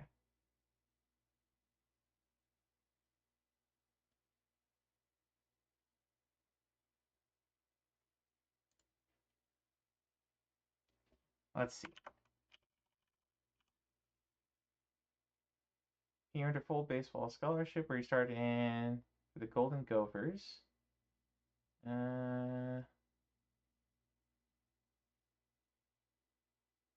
Big Ten basketball championship. Okay. 2? You know, Jake, the force is boring. Yeah, so Dave Winfield came up. I don't know. Taking too long to read the little thing. On TV's The Howdy Doody. What was Clarabelle? That was a cow, wasn't it? Howdy Doody. Clarabelle. Okay, whenever Freyrin is go then. There. Clown? Oh! Clarabelle the Clown. Hey, I was totally wrong. Good job. Good job. Ugh. Good job, Drake and Saiyan. Although the most populated U.S. city is New York, that state does not have the most people. Which state does? California. I know that one. Overcrowded. That was my that was one of my home state's claims to fame. The cow was Disney. Ah, they still are. Indeed. What is the site of the oldest still existing European settlement in the United States? Ooh. I mean, Jamestown is kind of still existing. It's like in ruins and like a museum, but I mean, Plymouth was early. Oldest European settlement, North America. It says St. Augustine, Florida, which was founded by the Spanish soldier Pedro Menendez de Aviles in 1565, long before Jamestown and the Plymouth colony. Okay. The Spanish. Salem is still there, but Salem is not one of the first ones. Not by a long shot. Sodium chloride is another name for what? Salt. What was the answer for that one? St. Augustine. St. Augustine was the earliest. You defeated the ghoul.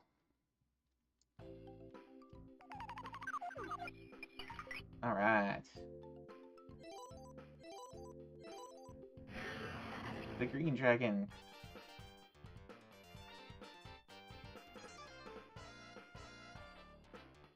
You will never get past me. Why? Because here you die. Question 1. Who was the founder of Kentucky Fried Chicken? That was Colonel Sanders. I'm just gonna look this up just to double check. Who founded KFC? Pretty sure it's Colonel Sanders. Colonel Harlan Sanders. Yes, sir.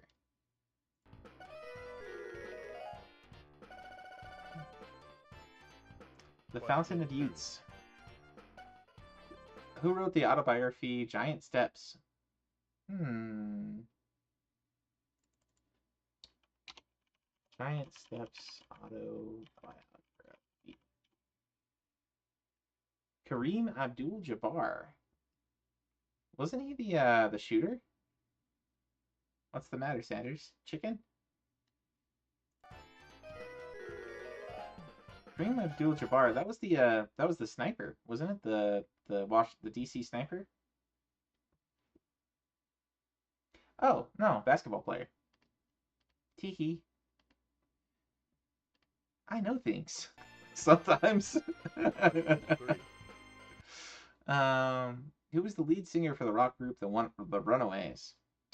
I don't think it was Lita Ford. I don't know who. The Runaways. Band. Lead singer. Sherry Ann Curry. 1 or 4? It's 2. It's 2.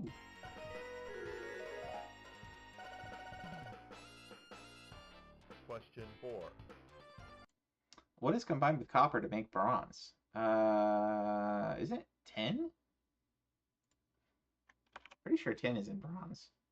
Oops.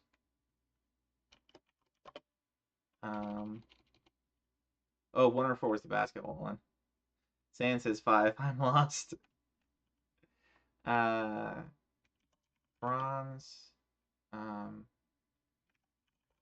What is combined with bronze? Pretty sure it's 10. Yeah. Bing says 10 too. Okay. Drake also confirms, and this as the same. Question 5. Which of the following films was not directed by Francis Ford Coppola? Why do you give us one of these questions? Francis Ford Coppola, directed films. Okay, so we got Gardens of Stone. Director, yes. Rainbow. Finian's Rainbow, directed, yes. Cotton Club, directed, yes. Patton did not direct. He wrote. Okay. Wild guess of 2. Question. Yeah, same. Only movie I'd heard of from that list was Patton. Who was the original manager of the Beatles? Who cares? The Beatles original manager. Brian Epstein? Brian Epstein. There's an interesting name.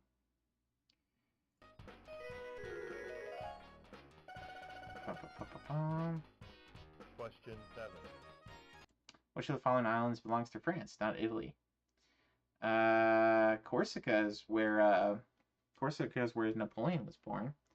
Islands belonging to France.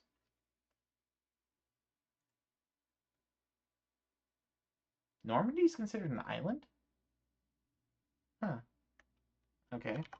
Sardinia? Nope.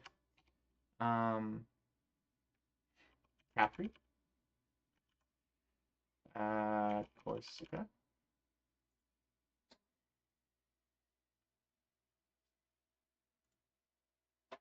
Yeah, Corsica's listed as a French island. So I'm pretty sure it's number 3 here.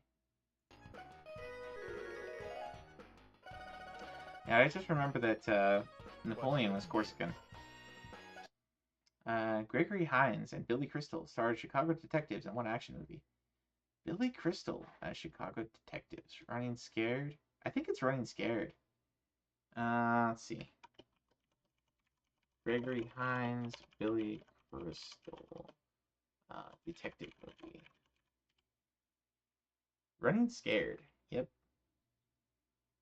Number 1.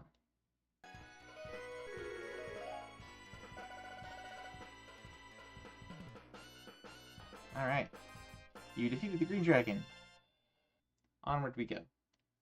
To the black dragon. Or the blue one.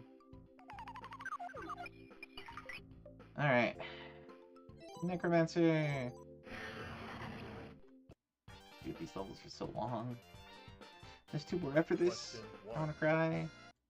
What animal was on the boat in Miami Vice? I don't know. Miami Vice, animal on boat. Pet alligator Elvis. I guess that makes sense.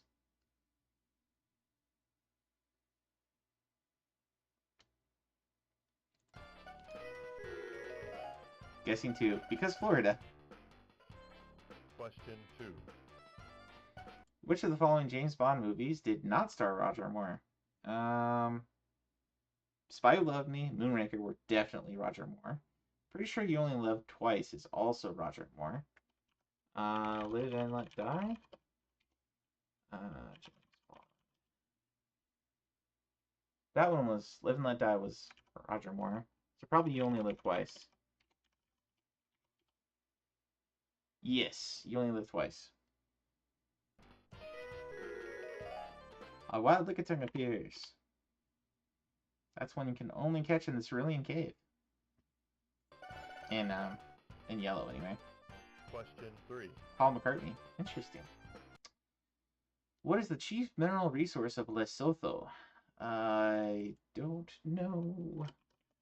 Let's see. Lesotho. Chief mineral resource. Diamonds. Diamonds are forever. I guess that's the Blood Diamond place, Southern Africa. Question 4. What the heck is Lesotho? Someplace in South Africa. The Alamo was overtaken by the army in 1936. In what Texan city is the Alamo located? Ooh, I think it's maybe 2 or 4. Where is the Alamo? San Antonio.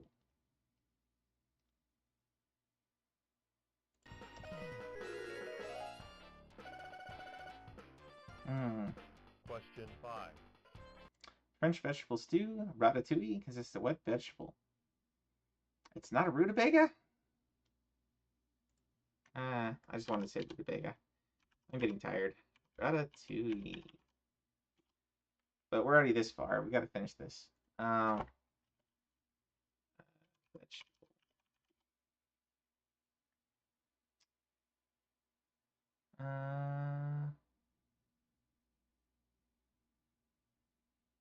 Eggplant. The Alamo has no basement. Yes, was San Antonio. Yep. Ratatouille is eggplant. Ugh. Question 6. Walter Matthau appeared in all of the following movies. Which one of them earned him an Academy Award? I have not seen any of these movies. I just know Walter Matthau as the Odd Couple and Grumpy Old Men. Academy Award movie.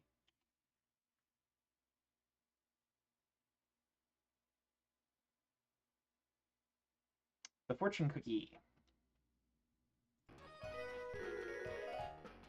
Yep, eggplant. You don't like eggplant? I haven't really eaten a lot of eggplants. What did Mr. Rogers do at the beginning of every show? Pretty sure he sang? I've never actually watched Mr. Rogers. Changed his jacket? Alright, I'm gonna take Drake's word for it. Drake's old enough to have actually watched Mr. Rogers.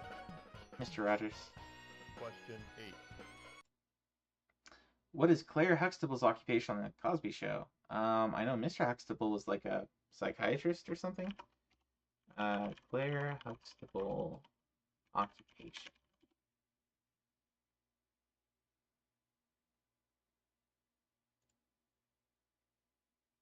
You watched religiously as a kid. Number 4, lawyer.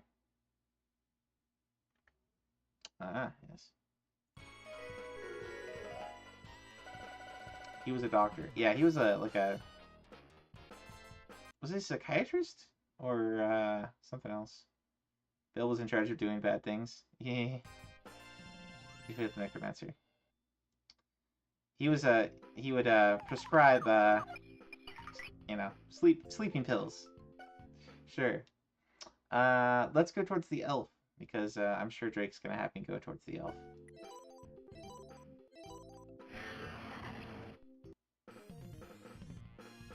You only need one point. Answer my question, and I'll give you a present. Oh, ho, ho, ho, ho. Where did Martin Luther King give his "I Have a Dream" speech? Oh, that was in Washington D.C. at the lake, the little lake pond pool thing in front of the Washington Monument. I'm pretty sure. I am pretty sure. I'm just gonna double check. I have a dream speech.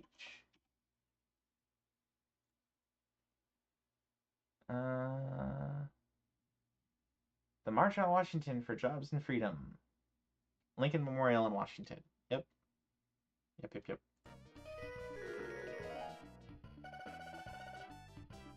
Atlanta, where he was shot, right? No. Riddle of Steel. Use this sword and the next quiz will have only 2 choices. Hey. Find a magic sword. We found a sword earlier. It didn't count, though. Find a magic scroll. Find a magic staff. Okay. Well, we got one thing. Atlanta was where he was shot. Maybe? I don't know. It's after he had served his purpose, I guess. You dare to lift a hand against Gordian? Question 1. On the show The Queen and I, who played Charles Duffy? My mom would know this. Queen and I show. I think it was. But yeah, I don't really care. American television sitcom. Starred Larry Scotch. Or Larry Storch. I read that wrong. Larry Storch as a junior officer. Once popular but now aging and run down cruise ship. The Queen was the Amsterdam Queen. Larry Storch was on F Troop. Interesting. Question 2. What chemist formulated atomic theory and made the first table of atomic weights? Ooh, I should know this one. I know it was was it Demosthenes? No. Demo something. Demo something was the guy who came up with the idea of the atom initially. Which chemist formulated atomic theory? John Dalton. I really should have known that. He's a cousin to Ross Bagdasarian? Duker Earl. Hey, Wise. Question 3. I see you're still around, man. Hope you're having a great night. Are you lurking and streaming yourself, playing something? Or are you on tonight?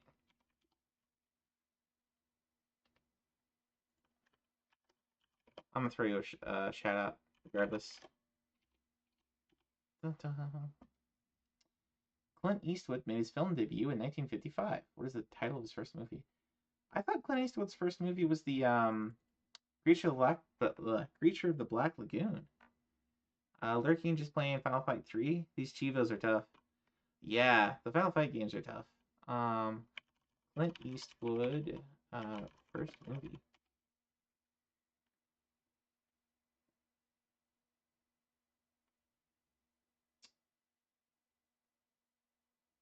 Revenge of the Creature. It says Revenge of the Creature.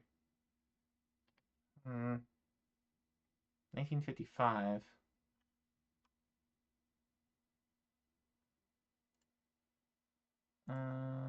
Clint Eastwood filmography?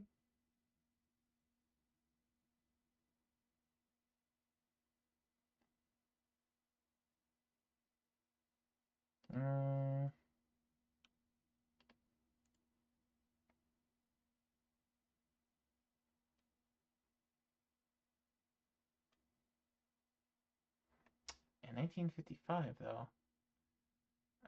Revenge of the Creature, Francis and the Navy, Tarantula. Okay. All of those were in... Francis and the Navy and Tarantula were both in 1955.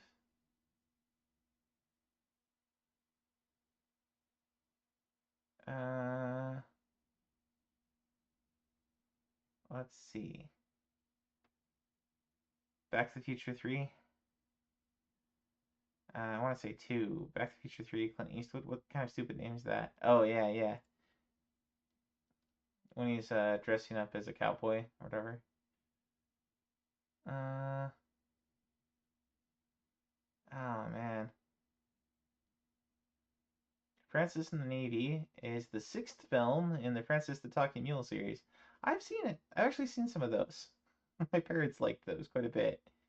When was this released? August. Tarantula was released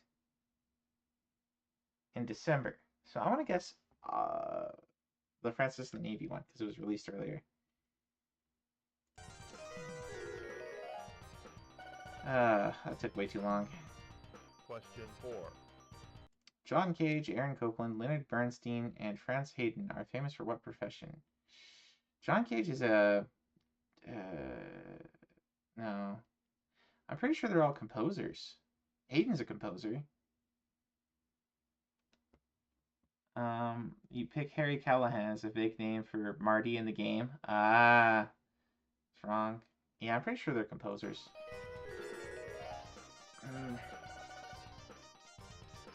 Question 5.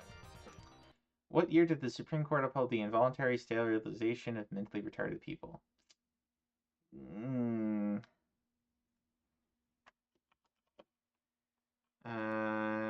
Supreme Court involuntary sterilization of mentally retarded. And of course we've got to redeem JFK for this one. Or rather, sorry, this one. The number of mentally retarded is increasing. Buck versus Bell, 1927. Decision in the United States, which the court ruled that a state statute permitting compulsory sterilization of the unfit, including the intellectually disabled, did not violate the Due Process Clause of the 14th Amendment. So that was 1927. What year? Concept of 1883.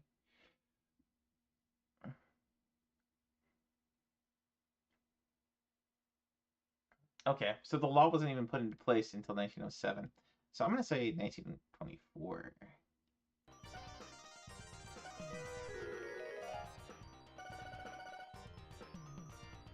Question 6.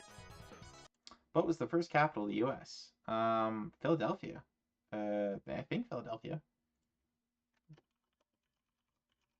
A whole bunch of stuff happened in New York, but I think it was Philadelphia. Yeah. What?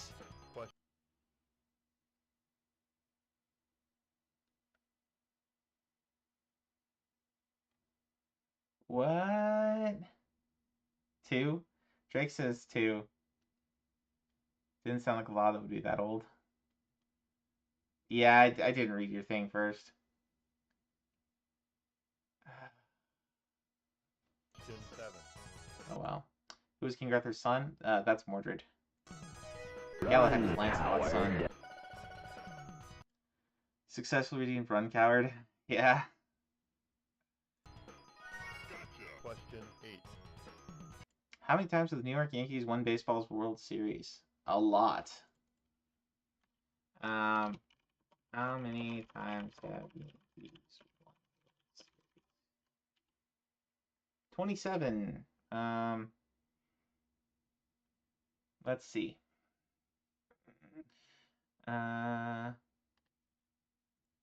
Currently 27. So if this was in 1992, it would be 1, 2, 3, 4, 5, 6, 7, 8, 9, 10, 11, 12, 13, 14, 15, 16. Oh. It's going to be counting multiple years, though. 1, and then, so 3, 4, 5, 6, 7, 8, 9, 10, 11, 12, 13, 14, 15, 16, 17, 18, 19, 20, 21, 22, 23. Okay, so it would have been, I will just put 22 because that's all. There's, let's see, 1, 2, 3. There's been 5 since 92. So definitely, it's not 23. Yeah, it's either 22 or 20. So probably 22 in 1982. Yeah, because there's been 5 since. Question 9. And there's 27 total. Who's the little boy and where the wild things are? Where the wild things are, main character. A Magikarp appears. Oops, that's the wrong one. The number of mentally retarded is increasing. There we go. Let's see. A young boy named Max. Yeah, I haven't read this one, so. Anywho. There we go. 2 minutes to midnight. Defeat the White Dragon. Surely I won't be destroyed by one such as you. This time I was careless, but don't dare think you will be so fortunate next time. Oh, that was the end. Nice. I thought we were going to be there a while longer. The dungeon. Fight a slime. And of course we're going to go, well, now we have 2 elves to go to. We're going to go up or right, Drake? Question 1. What is Ahmad Rashad's real name? Ahmad Rashad.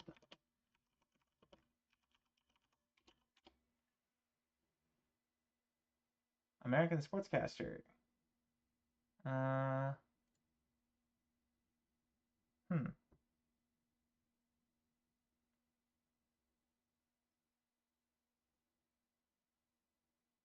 Known as Bobby Moore. Aha, number 2. I caught a Magikarp. Question So lucky. Tasmania is, I'm pretty sure that's in Africa, right? Or no, what country? Isn't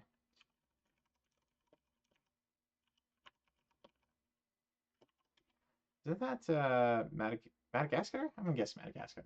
Australia. There's Australia. Drake says Australia. It's rigged. Only Baron gets them. Did you do a poke catch? 3. You did. Orville and Wilbur Wright are famous for what mode of transportation? That would be air. Airplane. The Wright brothers. Question 4. Which actor was not in the movie The Outsiders? The Outsiders. We were asked a question about the book earlier. Oh, and this is another one directed by Francis Ford Coppola. Interesting. Cast. So we got Emilio Estevez is in it. Tom Cruise is in it. Patrick Swayze is in it. So Judd Nelson is not. All right.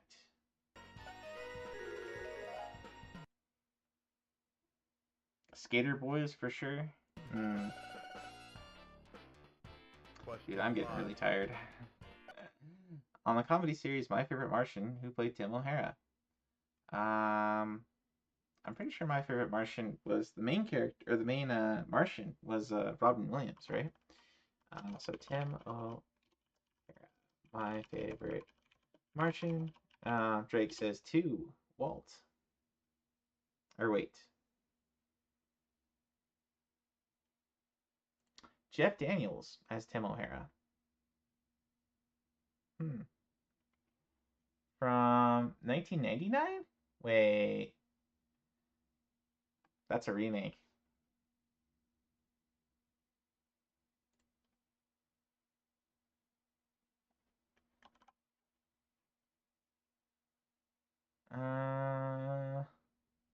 Bill Bixby, number 2. Bill Bixby was in it. He was the main character. Ah.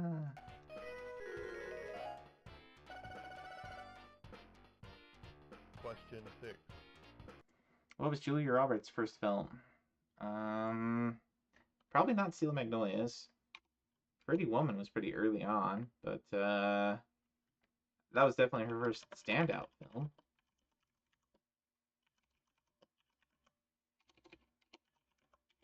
Three? You mean 2? Julia Roberts' filmography?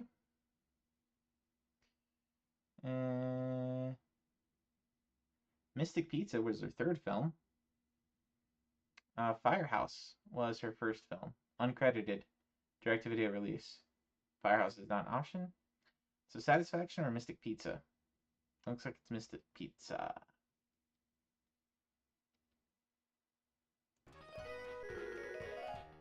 She was in Flatliners. Question 7. I think. Okay.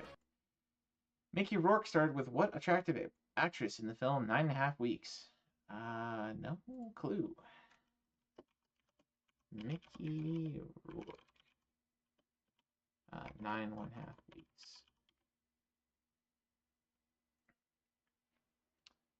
1986 erotic romantic drama film.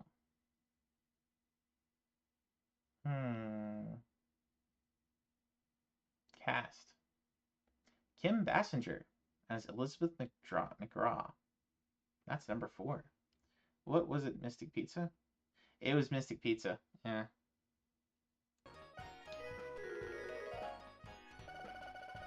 Kim Basinger was in film 9.5 Weeks. Finally defeat the slime. Found a treasure box, and you got a magic staff. Hey, nice. It's not giving me. It's not giving. What? It's not giving us the magic staff Achievo. Ah. All right. 4. Let's go to the elf. Not 4.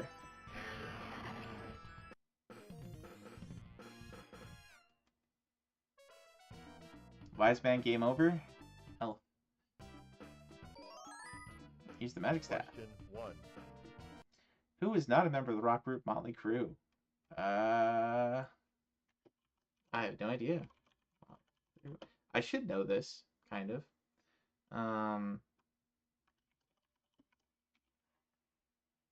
Chivo not popping is the worst. Yeah. Yep.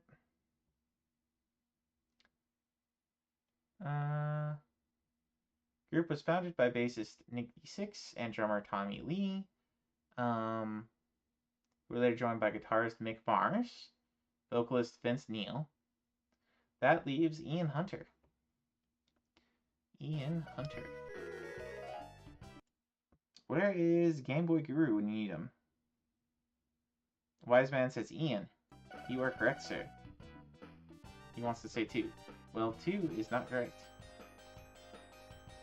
Oh, I got no sword. 3 more.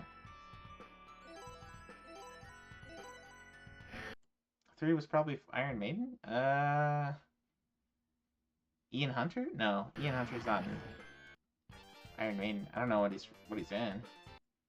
We could look. Ian Hunter.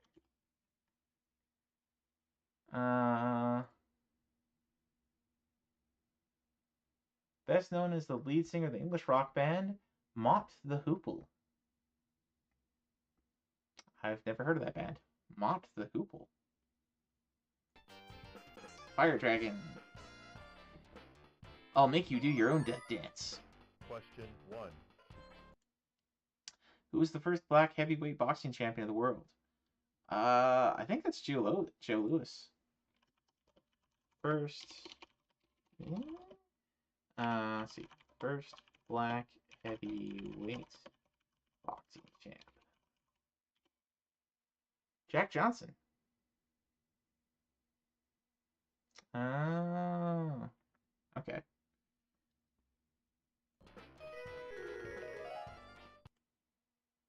All the young dudes. Gonna say 1? Yeah, I was gonna say 1 too. I would have said Joe Louis too. The movie Stand By Me is based on what Stephen King short story? The Long Search, The Body. Stand By Me. Based on The Body.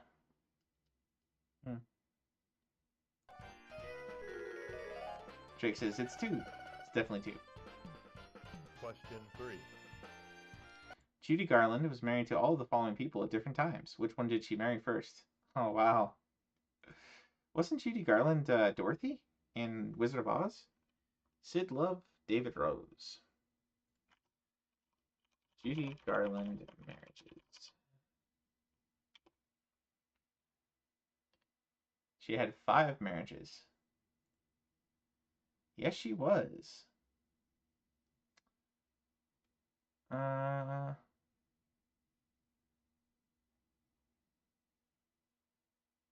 Garland, let's see.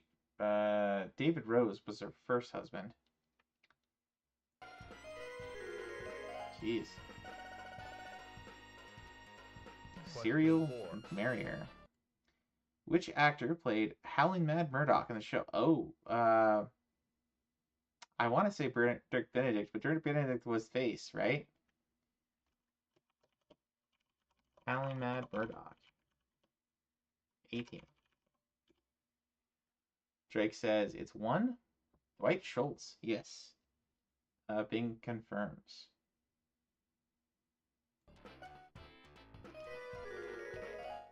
We had this conversation earlier. Oh. Question 5. When he was in Babylon 5. Oh. What is one of the films that Ron Howard of Happy Days directed? Pretty sure he was involved in Cocoon. Ron Howard, director. Cocoon? Yep. Comedy drama. Yep. It is Cocoon. Definitely Cocoon. Drake agrees. Question 6.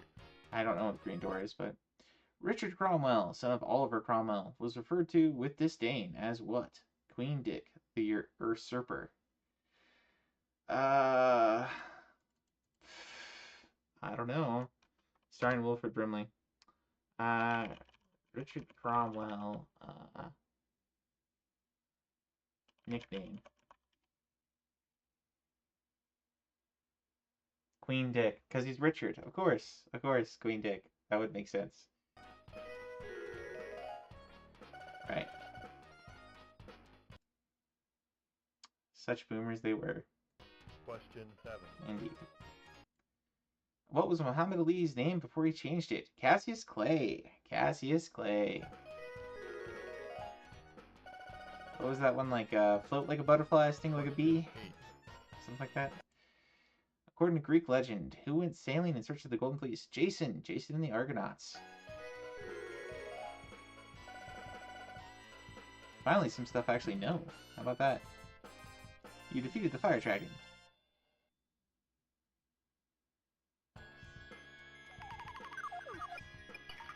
Five. Will-O-Wisp. Alright. Which way does... What do you think? Up or right? 1 or 2 here. Smoke like a butterfly, stink like a bee. Alright. Drake says up. So we go up.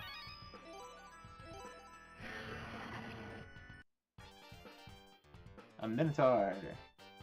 Question 1. Tale of Peter Rabbit is the all-time best-selling... Who wrote it? Beatrix Potter. Yes. That was one of my favorite books growing up. Question 2.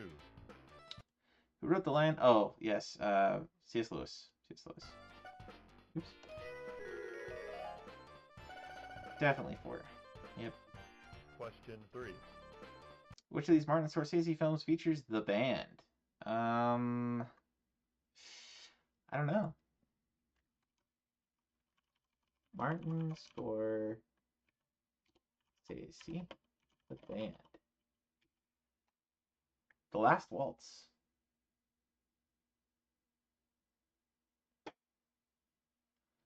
Okay, so 3.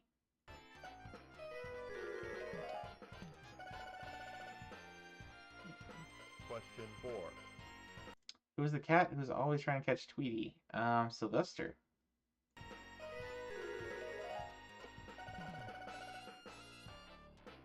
Question 5. Who began his singing career with the Hoboken Four? Oh. Who knows? Hoboken Four. American formed in 1935? Frank Sinatra. Guessing 2.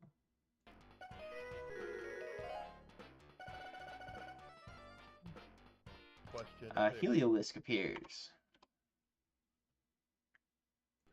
Ba-ba-bum. First American political party to emerge after the Constitution became operative? That would be the Federalists? I think it's the Federalists. Definitely not the Socialists. Definitely not Republicans or Democrats. Just seemed right. Question 7. What Nazi leader who published Der Stürmer was sentenced to death at the Nuremberg trials? Der Stürmer. Der Stürmer. It's definitely not Hitler. I think Himmler was already dead. 2. A weekly German tabloid format newspaper published by Julius Streicher. There we go. He was the only one I didn't know. Question 8. You don't know Hitler? Where did the Doors lead singer Jim Morrison die? Probably San Francisco. Jim Morrison death place. Paris. He died in Paris. Jim Morrison, I think he's the one that was the grandson of the guy who did the fake was it the fake thing that started the Korean War? Right? That's before you've been to his grave.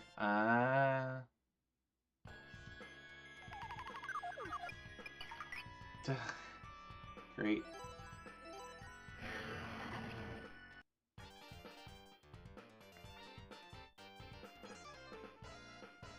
Question 1.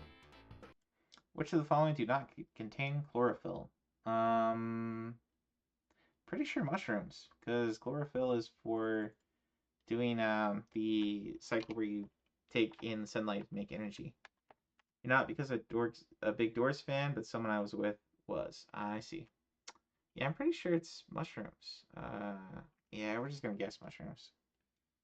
Chlorophyll is plant stuff. For the why can't I think of that word? The thing that turns sunlight into sugar. What year was Star Wars released? That would be 77. I'm pretty sure 77. Right? Because 81 was Return of the Jedi.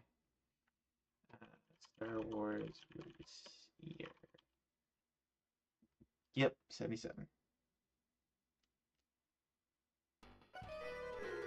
Oh, Jedi was 83. Was Empire 81 then? 3. Who wrote "The grass is always greener over the septic tank"? Ain't that the truth? I don't know who wrote it, but it's true.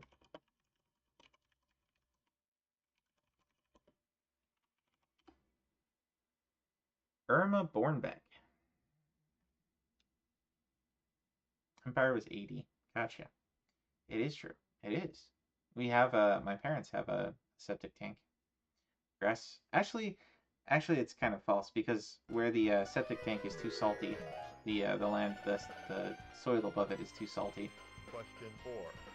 Because they had to put salt in the tank, and it kind of seeped upward, so things don't actually grow there. Septic field. Yeah. At what degree Celsius does water boil? Oh, that's easy. 100. Yep. Question 5. What inert gas makes balloons float? That is helium. Helium, sir. Oxygen and methane and nitrogen are not inert. Question 6. In Monopoly, how much do you collect when you pass go? 200. I play that game so much. Do not pass go. Do not collect $200. Helium discovered in the sun. Question 7. What city in California is the garlic capital? Oh, garlic capital? I don't know.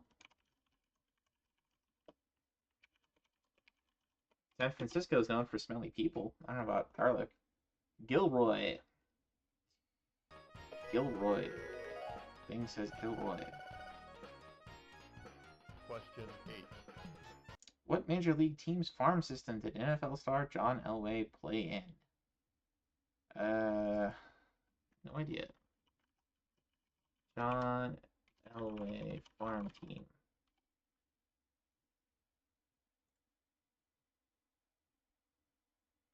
He was in the Denver Broncos.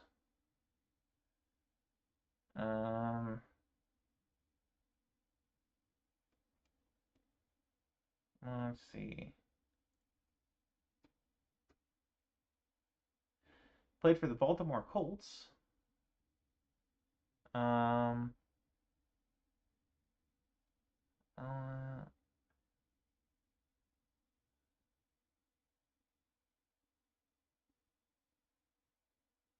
Garlic Festival, some guy shot up or stabbed some people a few years back in Gilroy.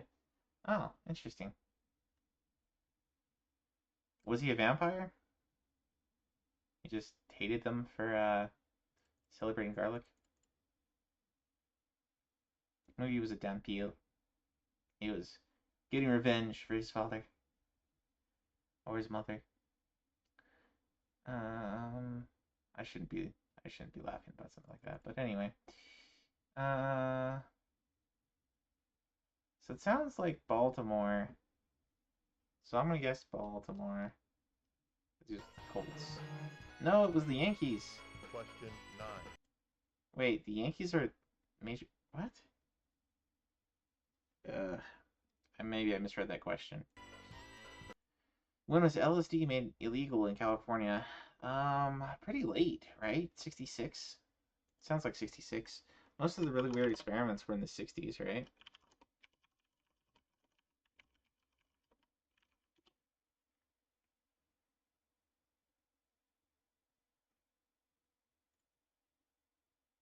Aldous Huxley was involved in this.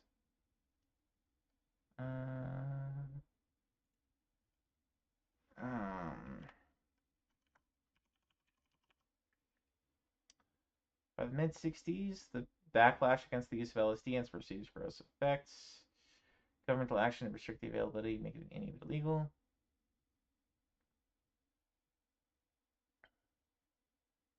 Yeah, so it was definitely legal in the 60s, so it would have been made illegal in 60s, late 60s. Because Dragnet. NFL player and baseball team. Yeah, so I was looking at the farm team that he played in for football, which was Baltimore. I didn't mention anything about. I wasn't looking for baseball stuff, but I guess I should have. Oh, come on! Just making it take that much longer. Medusa. Question 1. Ronald Reagan portrayed a mafia crime boss.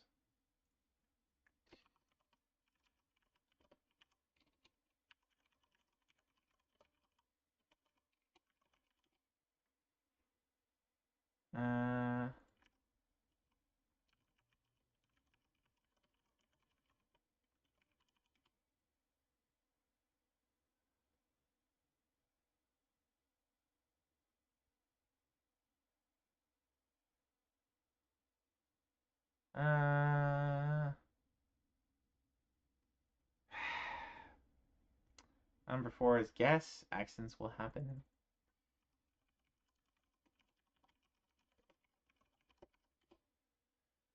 (1938) film. Ronald Reagan.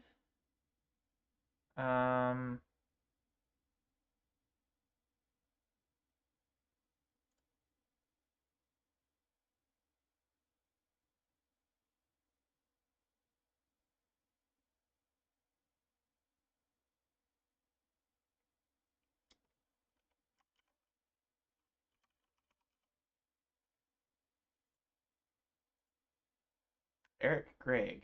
Eric Gregg plays some kind of insurance investigator. Yeah. Okay. So it's not that one. The Killers.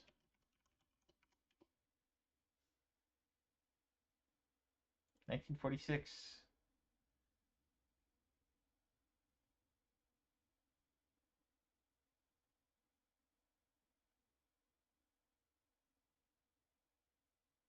It does not include Ronald Reagan.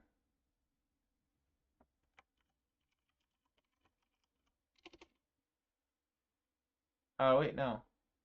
Film was adapted in '64, using the same title but an updated plot. Originally intended to be broadcast as a TV movie. Ronald Reagan as a villain, famously slaps Dickinson across the face. Seal's film was deemed too violent for the small screen, was released theatrically. Interesting.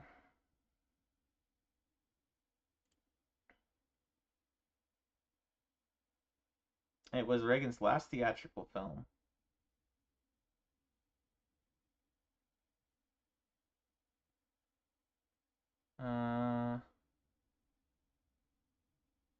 School for the Blind. School for the Blind. Maybe 3? I mean, it could be any, but guessing one about Mafia.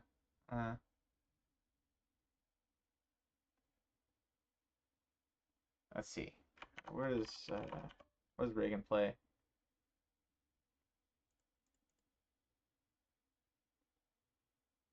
Mistress of Mob Boss Jack Browning, played by Ronald Reagan. Okay, so the Killers. He continued to act as a politician. Indeed. Indeed. Roe vs. Wade dealt with abortion. Baby murder. Question 3. Which baseball player holds the record for most career runs batted in? That could be Babe Ruth.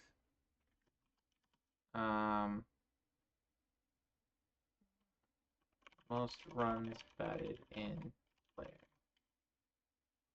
Evan Longoria.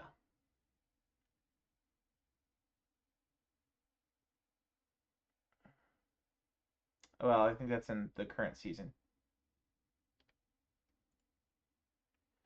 Yogi Berra?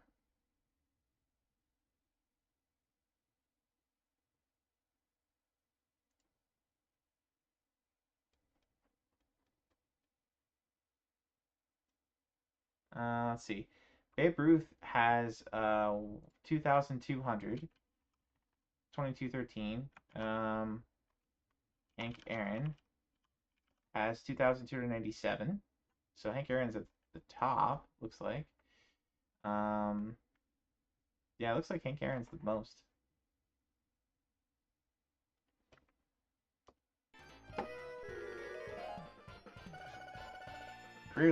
Career leader of runs batted in. Yeah, Hank Aaron is somebody that what's his name? Thomas Sowell talks about a lot. Mercury is the Roman messenger of the gods. Who is the Greek messenger? Hermes.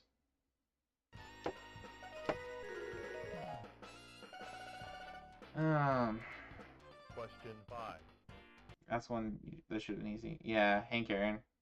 Big Dipper is part of what other constellation? The Big Dipper, isn't that part of Ursa Major? It's not Orion, right?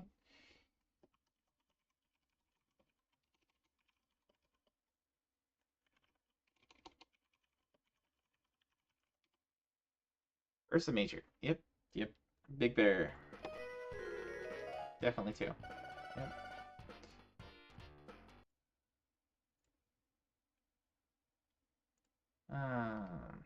Gotta close some tabs here. Opening too many.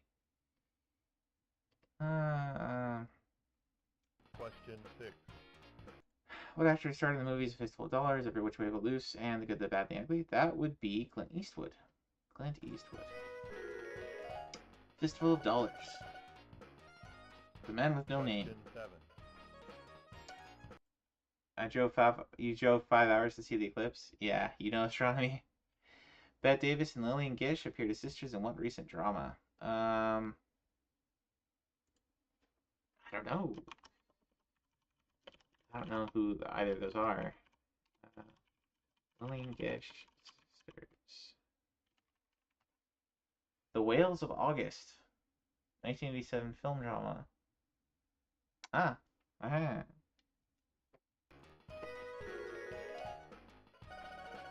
They didn't look that fat.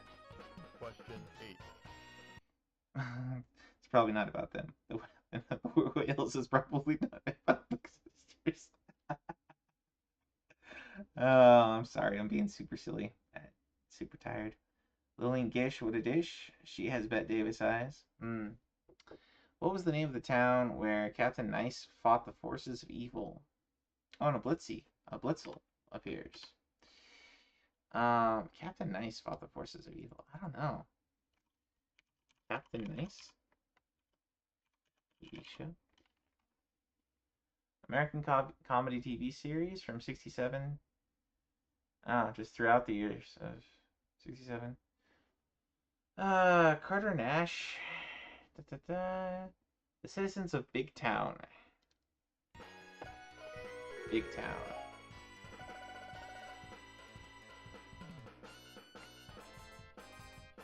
Sounds like something that inspired the girls, the Powerpuff Girls. Drake's Out of Balls. Large Mike, Huge Town. Double Dragon.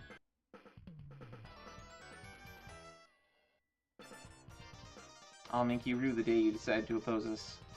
Question 1. Danny DeVito and Bette Midler played a couple in what in the movies? Bette Midler.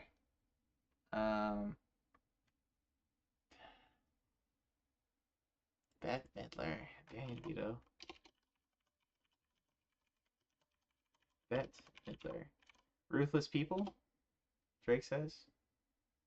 1986 American black comedy film. Okay. I'll go with your answer, sir. Question 2. Bing confirms. Olivia de Havilland appeared in all of the following movies. Which one of them earned her an Academy Award? Which is on Hold Back the Dawn, Robin Hood. Probably not Robin Hood. Well, actually, could be. Could be Hollywood. Robin Hood. Havilland. Academy Awards.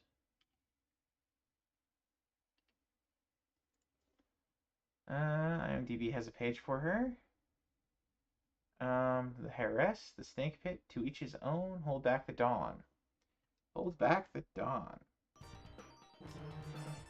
Oh, it was To Each His Own. Oh, To Each His Own is there too. Question 3. What was Julia Roberts' second movie? Didn't we just look at that? That was Mystic Pizza, wasn't it? Julia Roberts' second film. Pretty Woman? 1 or 2? I mean, they had Mystic Pizza as their first movie. Next one on the list here is Steel Magnolias. Blood Red and Steel Magnolias. So I'm going to go with number 2. That was an awful movie. Question 4. The attempted revival of an idea or in art can be called what? Classicism? Attempted revival of an idea?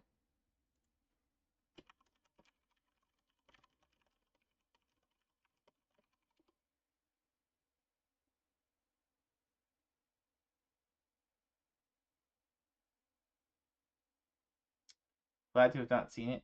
Classicism? I'm pretty sure it's for classicism. Could be romanticism. Yeah, I don't know. I'm gonna guess 1. We were right. You and I both. Question 5. Queeg was a harpooner on board the Pequod, and oh, that's Moby Dick. Moby Dick, yes. And I haven't even read Moby Dick. I probably should. Question 6. Spartacus. Definitely not Kubrick. I don't think it was Kubrick. I think it was too late for Cecil B. DeMille. Spartacus. I am Spartacus. I am Spartacus. Oh no, it was Stanley Kubrick. It was Stanley Kubrick. Okay. I thought it was earlier than that. Question 1960. 7. Java's an island in what island group? Oh, I should know. It's gonna be either 1 or 3. Java is part of what? Greater Sunda in Indonesia. Indonesia. I haven't read it either, but you know, yeah. I think I've seen 2 different movies of it. Of Moby Dick. What is Chubby Checker's real name? Chubby Checker.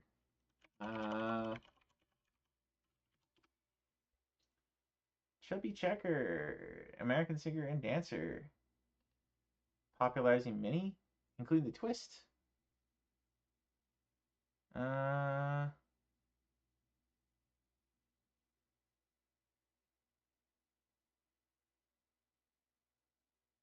Ernest Evans, number 1.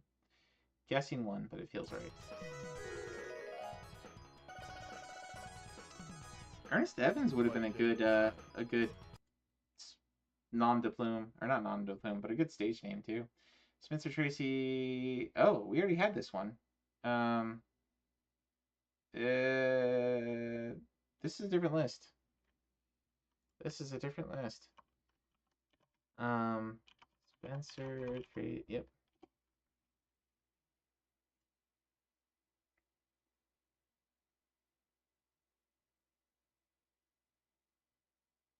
The winner. Okay.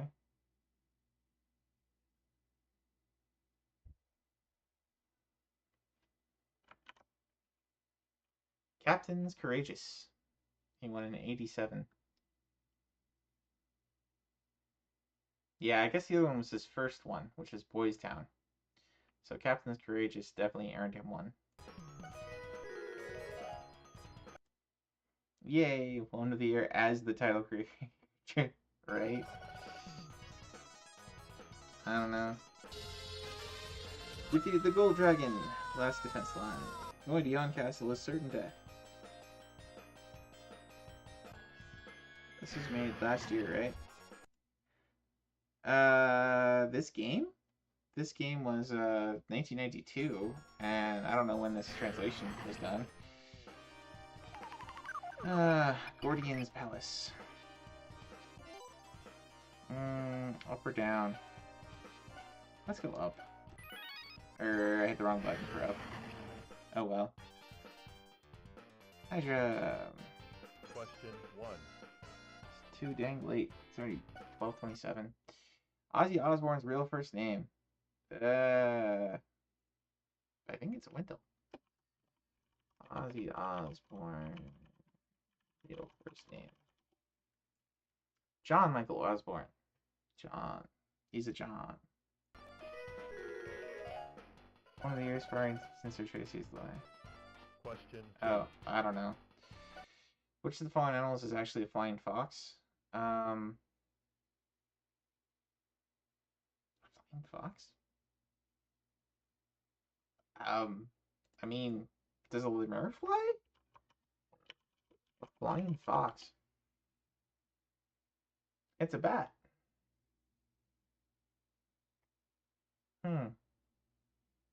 A large flying fox, also known as the greater flying fox. Large fruit bat. Species of megabat. I mean, I knew that bats were rodents, but foxes? Foxes aren't rodents, are they? I don't know. 3. It's a megabat. On the comedy Mr. Smith, what did the primate drink to become a genius?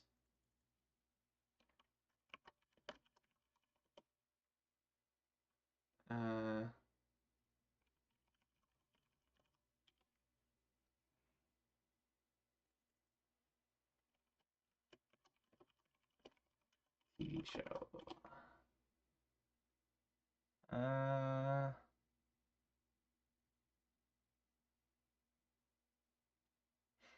All the stuff is all about Mr. and Mrs. Smith.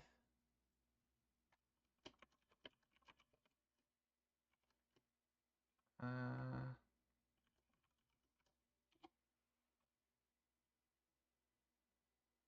guessing 3. What's his face? Nutty Professor guy? Jerry Lewis. Is it?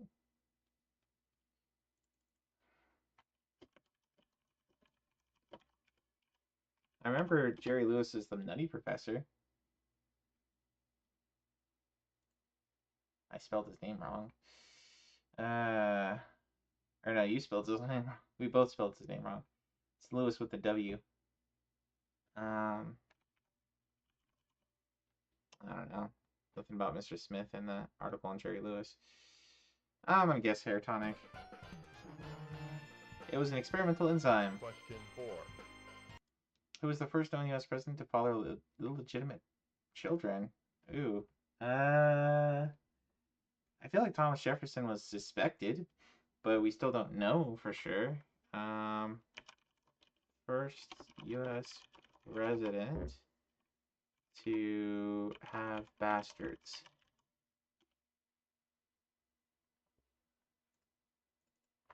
Illegitimate children?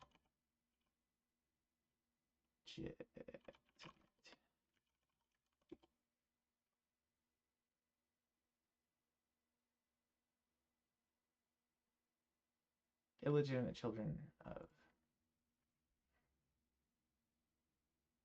3? You're guessing 3? Don't know if 4 feels right.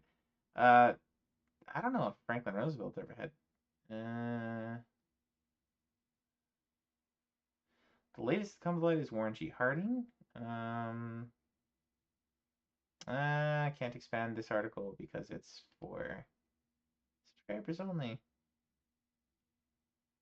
Jefferson Hemings controversy. Whether there's an intimate relationship between Sally Hemings and I'm well aware of that one, but it's not confirmed.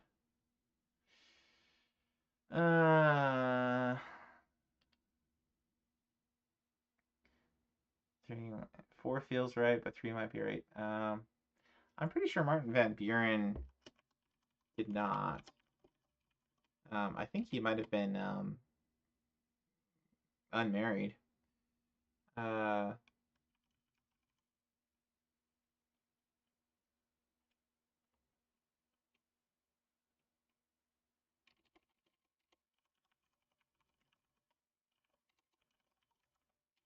Let's see.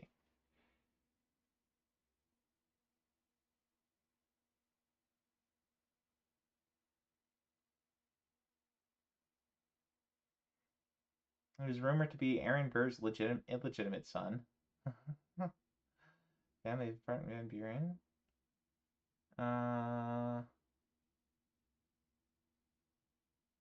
Yeah, I know. Pretty sure it's not Martin Van Buren. Franklin Roosevelt. Affairs? I remember he had affairs.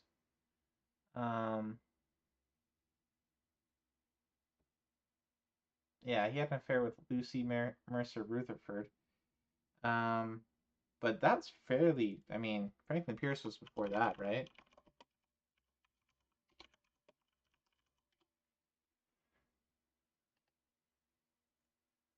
Franklin Pierce. Marriage and children.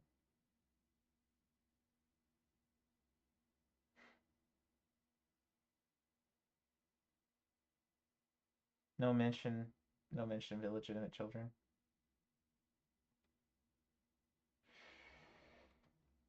Yeah, so I think Franklin Roosevelt. Oh, I clicked the wrong button, but Thomas Jefferson. Okay. Question 5. I guess the game thinks 3. When did the U.S. military mission arrive in Saigon? Pretty early on, but I feel like 1963. Let's see. When did U.S. arrive in Saigon? 1950. Defense Office was established in Saigon in May 1950. Formal recognition of Vietnam.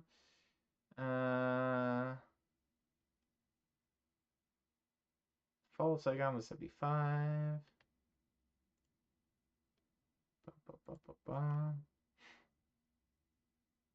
We said it was 3. Yeah, I mean, the thing with Sally Hemings is not confirmed, and I don't know, at least I've seen some things that make it pretty dubious at best.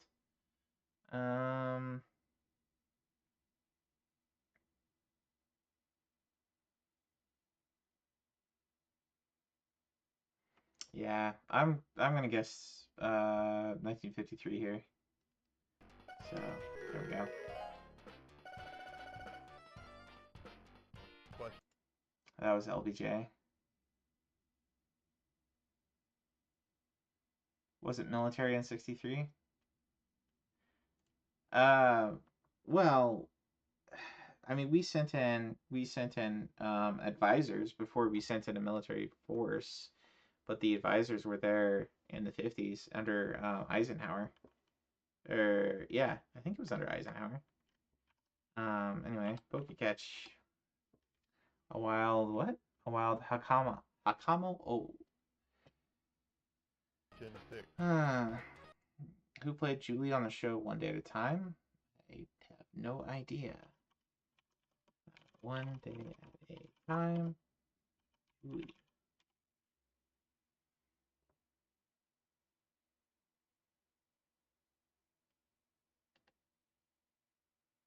There's a lot of dramas with divorced mothers in the 60s and 70s. And daughters were played by Mackenzie Phillips and Valerie Bertinelli. Both were. Alright, casting.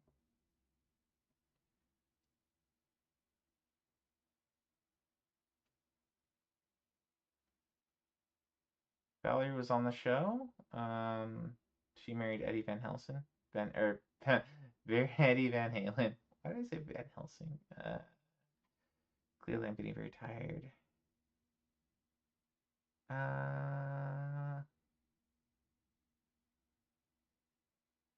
Rebellious Julie and the Wisecracking Barbara.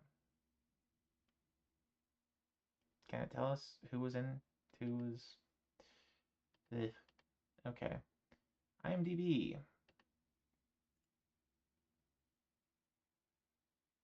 Julie was played by Mackenzie Phillips. Okay.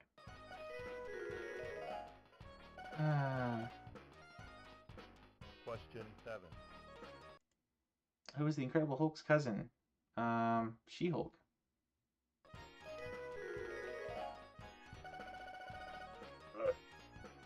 Question 8. Which actor has been nominated for 7 Academy Awards has never won? Man, I'm pretty sure Peter O'Toole has won 7 awards. Who was nominated for Academy Awards but didn't win 7 times? Burton.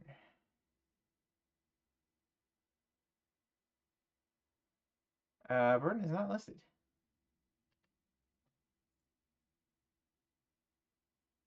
William Dafoe, 4 nominations. Mickey Rooney, 4.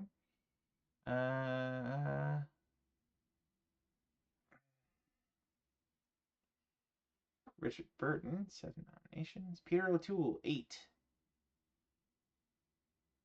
Okay, so I'm gonna guess he was. Yeah, let's guess Peter O'Toole. Peter O'Toole definitely deserved Academy Awards. Question 9. Paper Dolls. Who played Taryn Blake? Paper Dolls. Taryn Blake.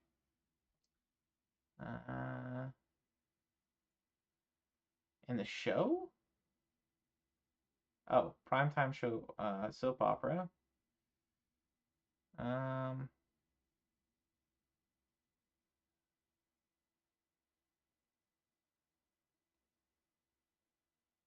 Taryn Blake.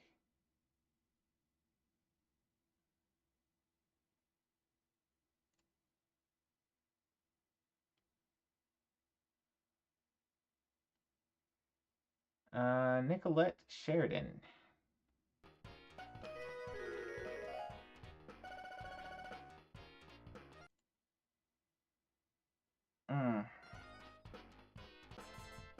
You defeated the Hydra.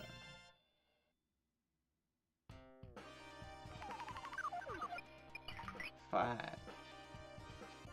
Please go far. Okay, we're gonna have to fight Black Dragon regardless. You are fool enough to oppose Gordian? It is you who will be destroyed. Question 1. In which Missouri town was Mark Twain born? I should probably know that. Where was Mark Twain born? Jefferson City? Florida, Missouri, it says. Raised in Hannibal, Missouri. I think it's 2. Well, it says he was born in Florida, Missouri, and he was raised in Hannibal. So I'm gonna guess Hannibal. Game didn't know the truth. It was Florida, Missouri. Who was the first man to be chosen to the annual list of the 10 worst dressed women? Tim Curry? Tim Curry dressed as a woman. A lot. First man chosen for 10 worst dressed women. Richard Blackwell.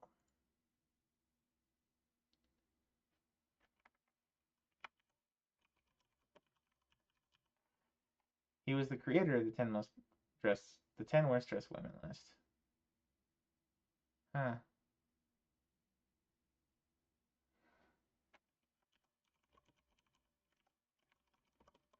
Milton Berle, Dustin, John Lithgow.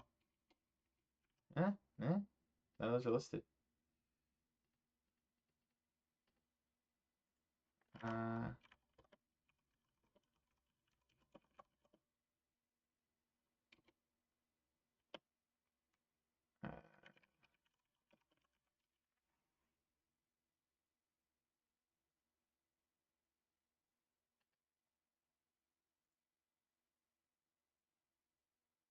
Dustin Hoffman for Tootsie. Yep. You got it correct, Drake. 3. Oh, Milton Berle. What?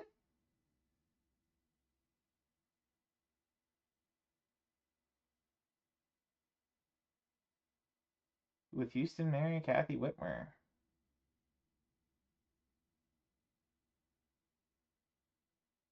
Okay, so he apparently had both. Whatever. Question 3. That would be the Daily Bugle. Daily Bugle. Could have been any of them. Yeah. Question 4. What real-life millionaire starred in the title role of Jake Speed? Definitely not Donald Trump or Steve Jobs. Wayne Crawford? Maybe.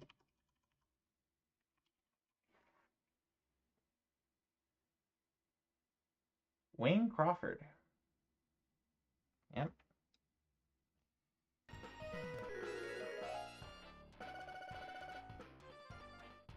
Question 5. Donald Trump, yeah. USSR began a land blockade around Berlin in what year? Land blockade around Berlin. That was after the war, right? So it would have been like 48?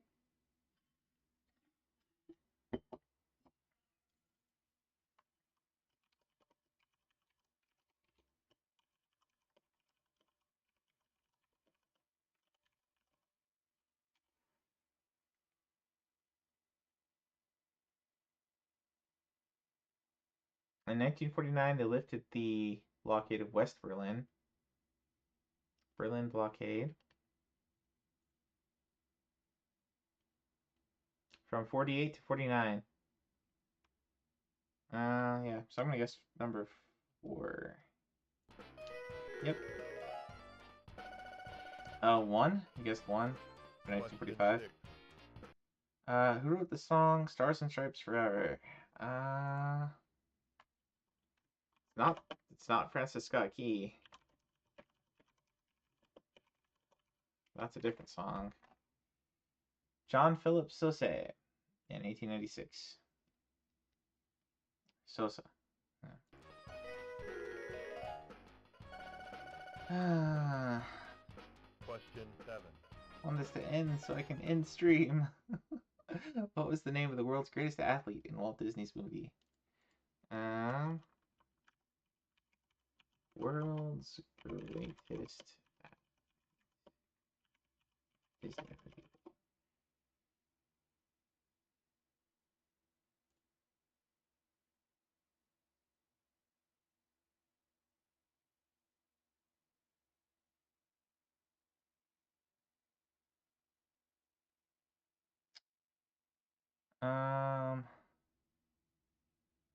Definitely not 3. Habib. I feel like I've heard the name Nanu. They catch sight with a safari guard of the Tarzan-like Nanu. Ah, Nanu. Yes, it's Nanu. Okay. It's like, I feel like I've heard that name before. I've never seen that movie though. Nanu. Yeah, I've heard Nanu before, so it must be some kind of like cultural carryover or something. What singing group was Debbie Harry in before she joined Blondie? Let's see. Blind Faith? No, Blind Faith had somebody named Faith, right? That was with Eric Clapton. Debbie Harry.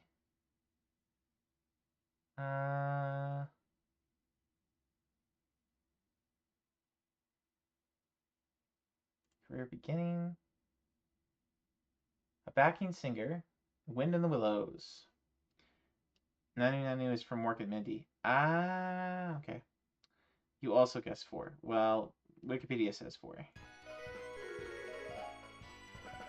That's a backing singer. Question 9.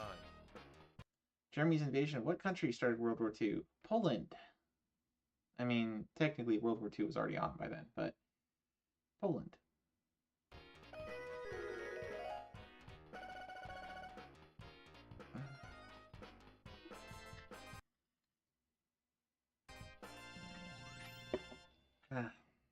Defeated the Black Dragon.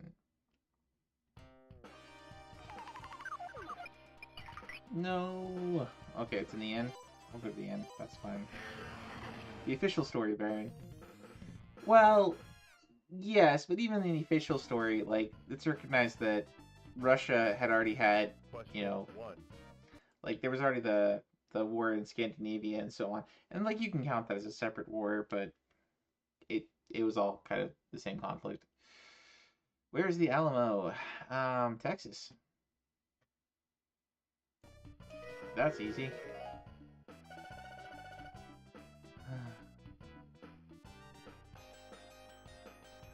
As I thought, you're one of our brave champions. Good. We got so fine. So this is like a boss rush. You gotta take on Black Dragon, Gargoyle, all that. You must be lucky to have survived this far. Now I'll cut you to your grave. Question 1. Stars at night are big and bright. Alright.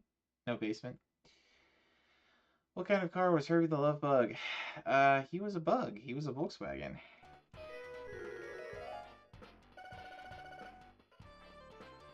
Question 2. Lucky or have Google. Which of the following football teams has won 4 Super Bowls?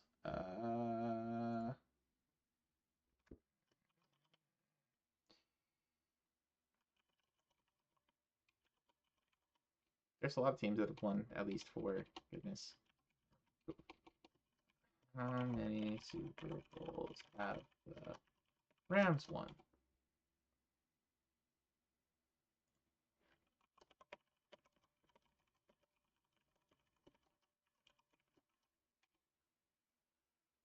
Two Super Bowl wins, so it's not the Rams. Steelers. Steelers won 8. Bum, bum, bum, bum, bum. Redskins 3. Chiefs 4.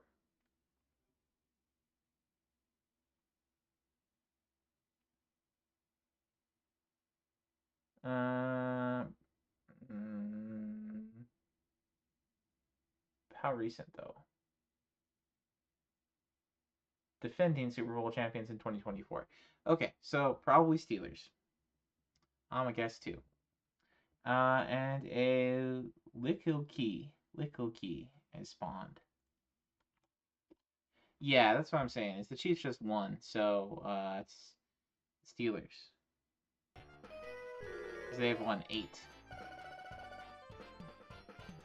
Question 3. What year was the Fahrenheit scale established by a German physicist? Germany, I don't know if Germany was Germany in 1376. Could have been, but probably at least the 1700s. 1715? Probably 1790s. I'm gonna guess for when was Fahrenheit established? 1724, according to 4 sources. The European physicist Daniel Guthner Fahrenheit. A German-Dutch scientist. So the closest one to 1724 is 1715. So we'll go ahead and pick 1715. At the height of Fahrenheit. Yes. Question 4. Got another one. Who portrayed Red Adair in the film made about his firefighting career? That would be John Wayne. Pretty sure that was John Wayne in the Firefighters, or the one where he was like the fighting oil fires, right? Red Adair movie. Hellfighters. That's right. My dad definitely has that one. Had that one. Definitely John Wayne. Question 5. Who played Sigmund Freud in the 1976 film The 7% Solution?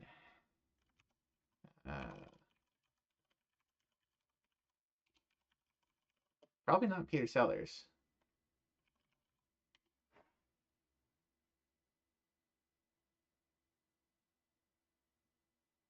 Nicole Williamson, Robert Duvall, Alan Arkin, and Lawrence Oliver.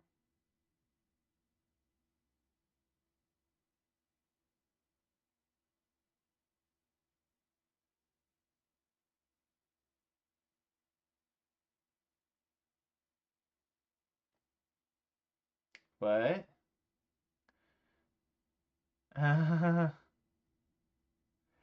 Criminal, let's see.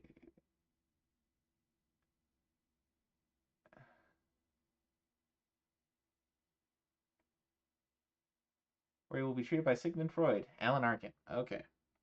So that's the guy from MASH. Guessing 4. Alec Guinness. Alec Guinness is way too talented and I don't know, what's the word I'm looking for? Self-conscious to start a film like this. Goodness. Just reading the plot for this film. 7% Solution. Who was the lead singer for the rock group Creedence Clearwater Revival? 3, John Fogerty. That sounds right to me. Definitely not Van Morrison. Definitely not Neil Young. I don't know who Stephen Stills is. John Fogerty sounds familiar. So CCR, lead singer. John Fogerty. Yep. You are correct, sir. Question 7. What is a physiognomist study? I would imagine. Physiognomy? Physiognomy. A person's facial features or expression. The face. Stephen Stills was in Crosby, Stills, and Nash. In what series did Nicholas Campbell play Detective Mike Devitt? Not familiar with any of these series.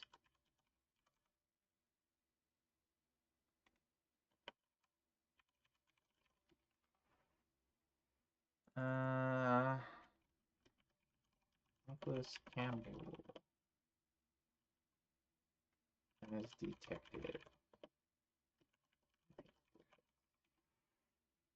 Diamonds, Canadian TV series. Okay.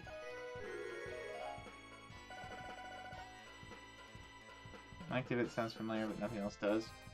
Defeat the gargoyle! Oh.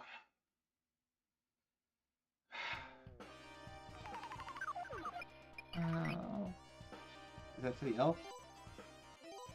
Please give us a staff and a Chiva for the staff. I believe in you, game.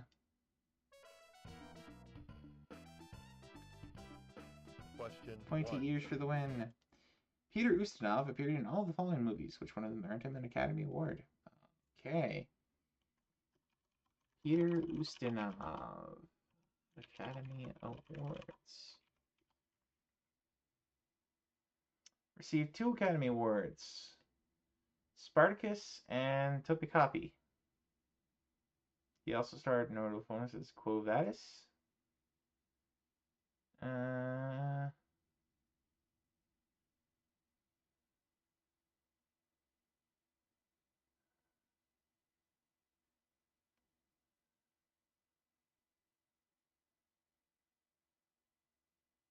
Academy Awards. Quo Vadis, Spartacus, Topkapi, and yeah, no. He won for Spartacus and Topkapi. So number 3.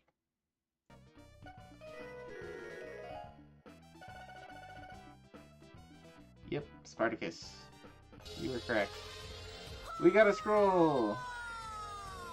Nice. Oh, great. No. Griffin. No. That means we gotta do at least 4 more. We're going off for 6 hours now. Why? Why do you do this, Mets? Television, sports, music, books. Books. Question 1. A whale.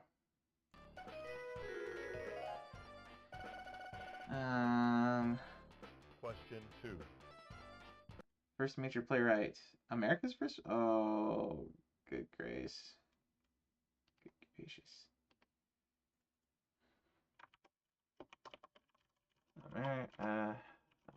America's first playwright. Need to use elves. Yes, indeed. Eugene O'Neill says.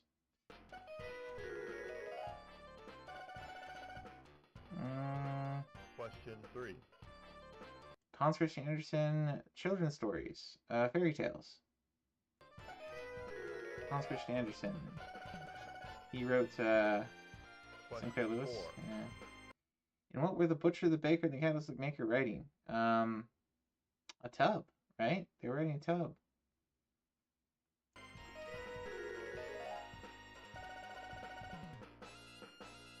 Question 5. Grendel is a vicious monster in Beowulf. Yes. And his mother is kind of a dragon, I think? Something? Snake. Question 6. Who wrote the Flowers in the Attic series? I don't know. Flowers in the Attic. V.C. Andrews. Yep, I also read Beowulf. Question 7. That was a good one.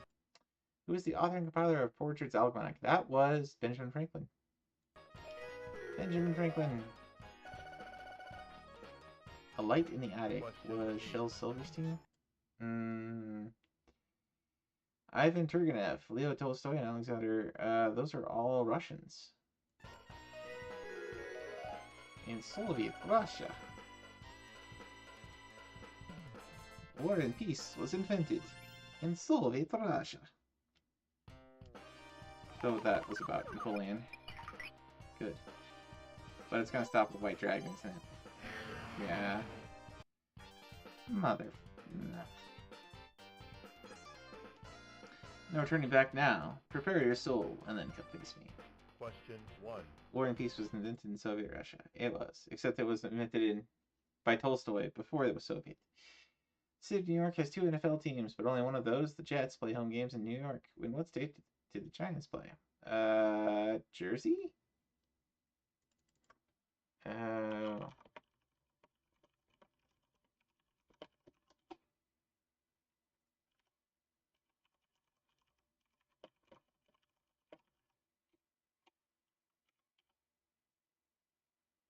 Giants compete in the NFL?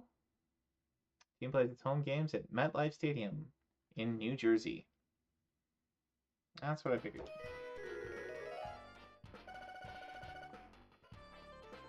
Question 2. Which baseball player won the American League's Most Valuable Player for the 1970 season? Don't know. American League MVP 1970. Boog Powell. Moved to Jersey in the late 80s or early 90s. Question 3. Which baseball player set an all-time record when he hit 67 doubles in one season? Baseball player 67 doubles in one season.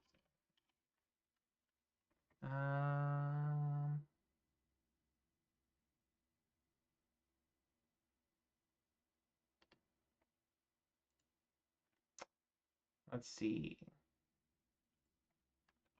So looking for 67.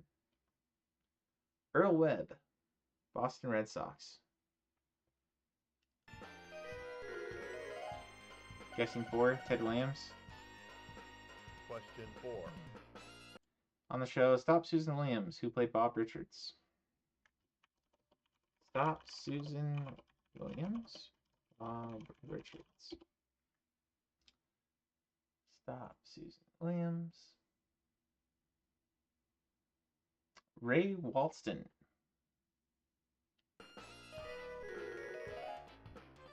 Ted Williams was also Red Sox. Question 5. In the detective comedy, Ace Crawford, who played Ace. Ace Crawford. Ray Walston was my favorite. Martium? I don't know what that means. Ace Crawford. Tim Conway. Oh, your favorite Martian? Question 6. The building blocks of proteins are called what? Amino acids. Amino acids. Yep. Question 7. What movie had a sequel titled The Road Warrior? Mad Max. Hey. I like ones I can answer. Question 8. Christine Lottie portrays an odd-bottle aunt in what strange movie? Could be Nuts. Christine Lottie.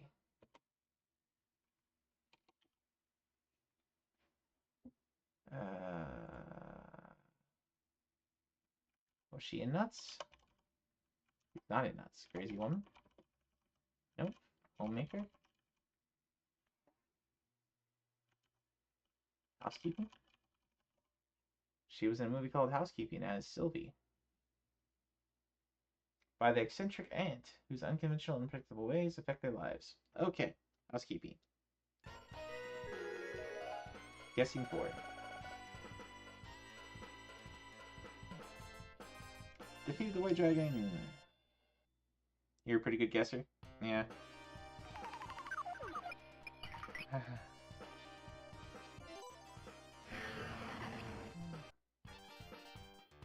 Gold Dragon. Dude, I've been going for way too long. If you want to meet Gordian, you have to defeat me Question first. 1. Definitely. More of your guesses have been right than wrong. This is true tonight. What is the capital of Florida? It's not Orlando. I don't think it's Miami. I think it's Tallahassee, right? Capital of Florida? Yeah. Yeah. 2. Question 2. Vietnam War ended in 72?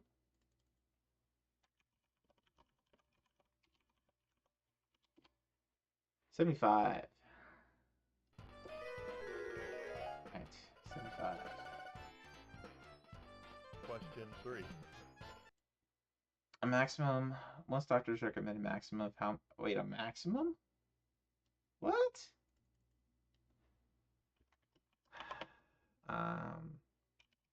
So let's see. How many eggs should you eat a week?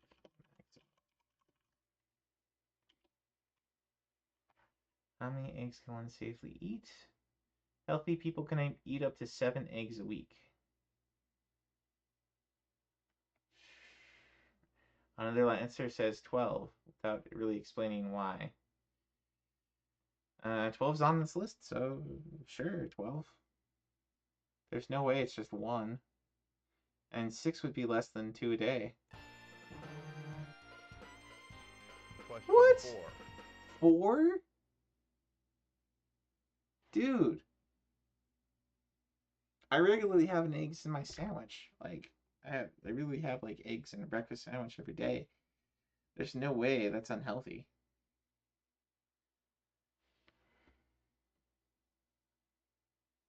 You can eat 6 a day. Back when cholesterol, yeah. In the early 90s, they had the whole eggs are bad for you. Okay. Who played the handyman George Utley on Newhart? Newhart was the one where they take over like a Connecticut hotel or something, right?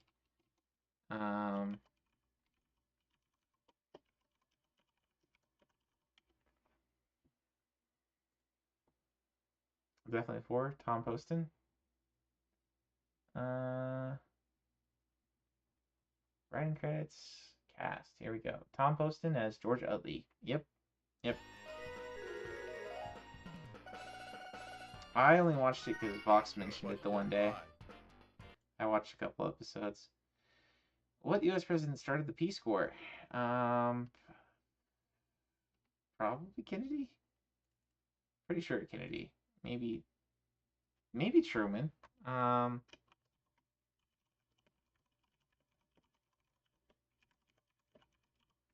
know it was big under Kennedy.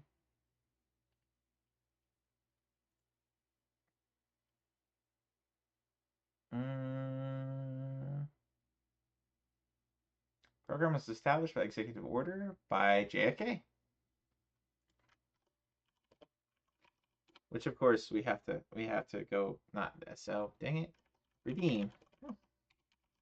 Redeem. The number of mentally retarded is increasing. Seems like a Carter thing. Let's guess 2.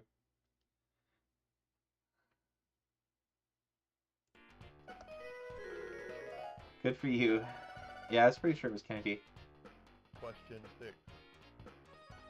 What city is the Astrodome in? That is in was that where the people were supposed to be eating each other in New Orleans? Was that the Astrodome? Or no, Houston. No, it's Houston. Yeah, I think it's Houston. I think you're right.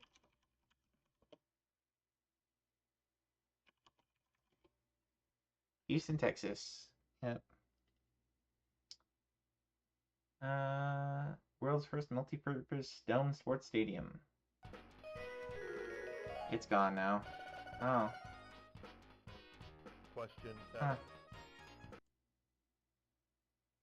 World's first domed, air-conditioned indoor stadium. Arguably the city's most important architectural structure. What college team did George Bush play baseball for? I mean, he went to Harvard and Yale, didn't he? You're guessing 2?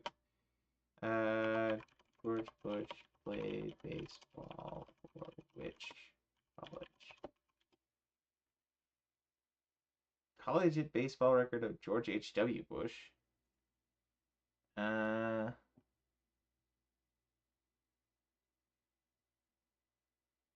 Yale. At Yale. So in 92, this would have been for George H.W. There wouldn't have been yeah, so Yale. Question I was thinking George W. George W. went to both Yale and Harvard. 8. If I remember right. What do fish use to breathe? Gills. Gills.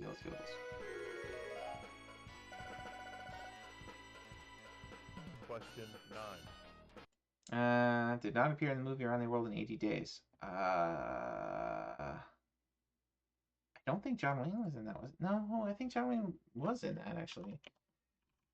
Around the World in 80 Days Fast. 1956 film.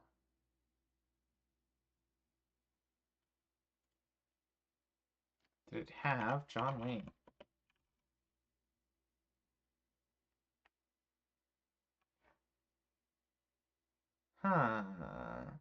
Over 40 famous performers make cameos.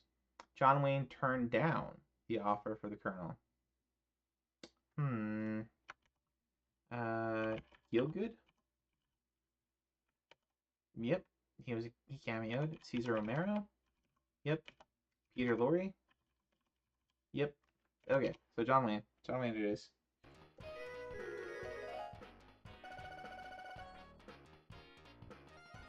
Not W92. Yeah, I have to keep reminding myself it's 1992 for this game.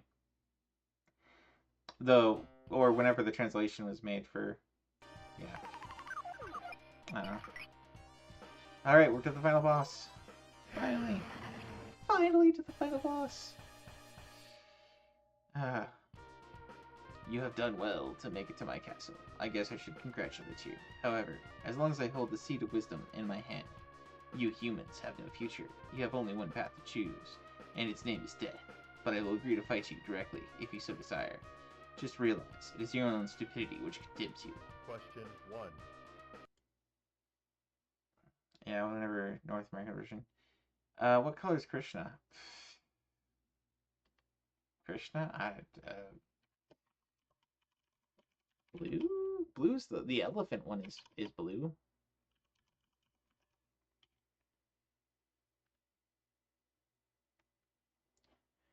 Krishna is represented in Indian traditions in many ways, but with some common features. His iconography typically depicts him with black, dark, or blue skin. Great. Like Vishnu, black or blue. Alright, we're gonna guess blue. 2 or 3. Question 2. What is the nickname of the University of California at Santa Barbara? Let's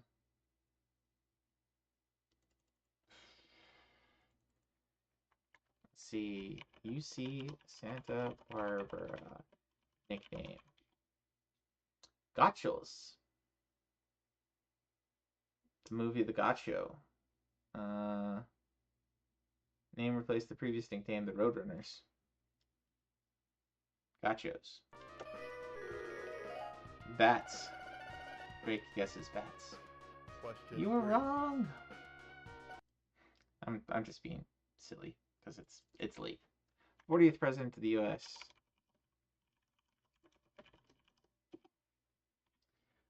Ronald Reagan. I was so wrong. Question 4. Well, the meeting between Churchill and Iran. Yalta. No? Tehran conference? Definitely wasn't Iran. Let's see. Churchill, Roosevelt, and Stalin meeting in Iran. The Tehran conference. Okay. Tehran, but Tehran is spelled wrong there.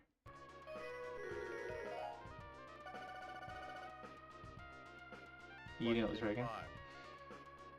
I don't really get why they have you, like, in schools they have you memorize stuff like, you know, such and such was the 39th president, 40th president, 10th president, 45th. Like, why the numbers? Like, why is that something worth memorizing?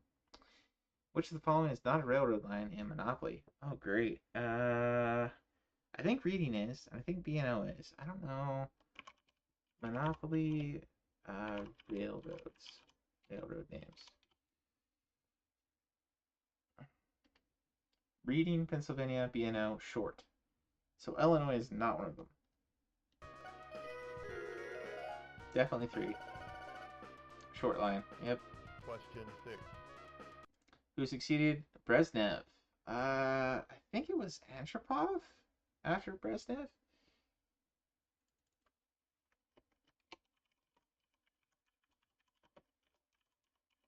Could have been Gorbachev. Nope, Andropov. Andropov.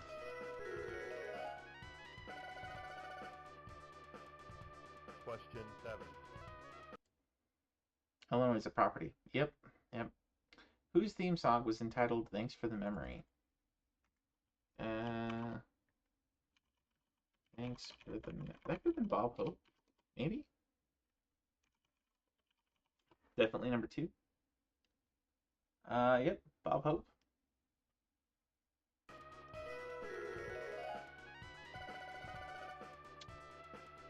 Question 8. The umbilical cord, belly button. What? Question 9. I know a lot of useless information. GI Bill of Rights provides benefits for whom? Well, GIs. Veterans.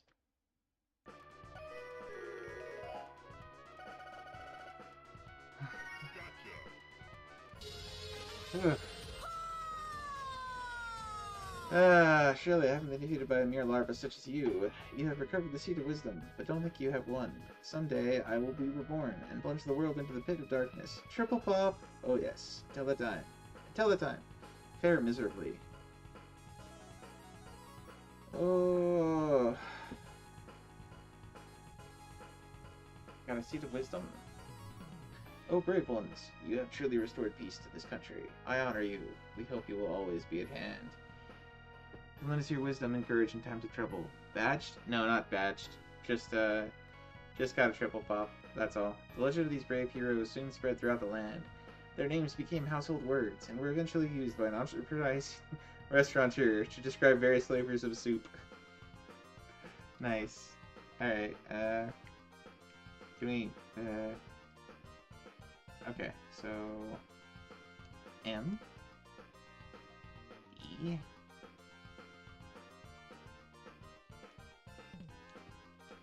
Oh. Alright, we'll do, oops. Go back. Go back. There we go. We want MTZ. Even though this isn't gonna get saved, it's whatever. Well, thank you, sir. I appreciate the GG. And I am dead tired now. Nice! 2 million points. There we go. There we go. And we got quite a few ones left. Have to do the flat field, destroyed town. Gotta defeat him. You have to have at least 3 more playthroughs of the game. Oh. We could have ramped up the difficulty, I suppose.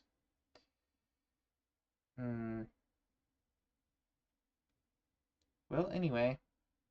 Yeah, that was fun. That was a lot of Chivo pops tonight. Alrighty, let us find a raid target. Pookum's is still going, but he's only going for like 8 hours.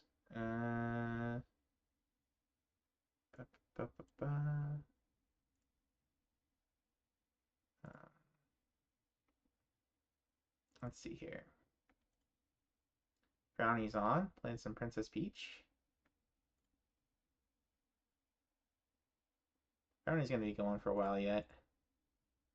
So let's throw Brownie a raid. He's been going for about 3 hours. Like a boober answering trivia about the Beatles, you felt like. Well, anyway, thanks everybody for hanging out. Thank you again for the raid, Guru Game Boy. If you see this in the VOD, Wise, Cosmic, Knocker, Saiyan, Drake. Thanks everybody for coming by, hanging out. Hope you guys, and Leo, thanks for all the help with all the quiz questions. Hope you guys all have a great night. Sleep well. God bless. Yeah, that was the longest Aria review I've ever done. See you guys later.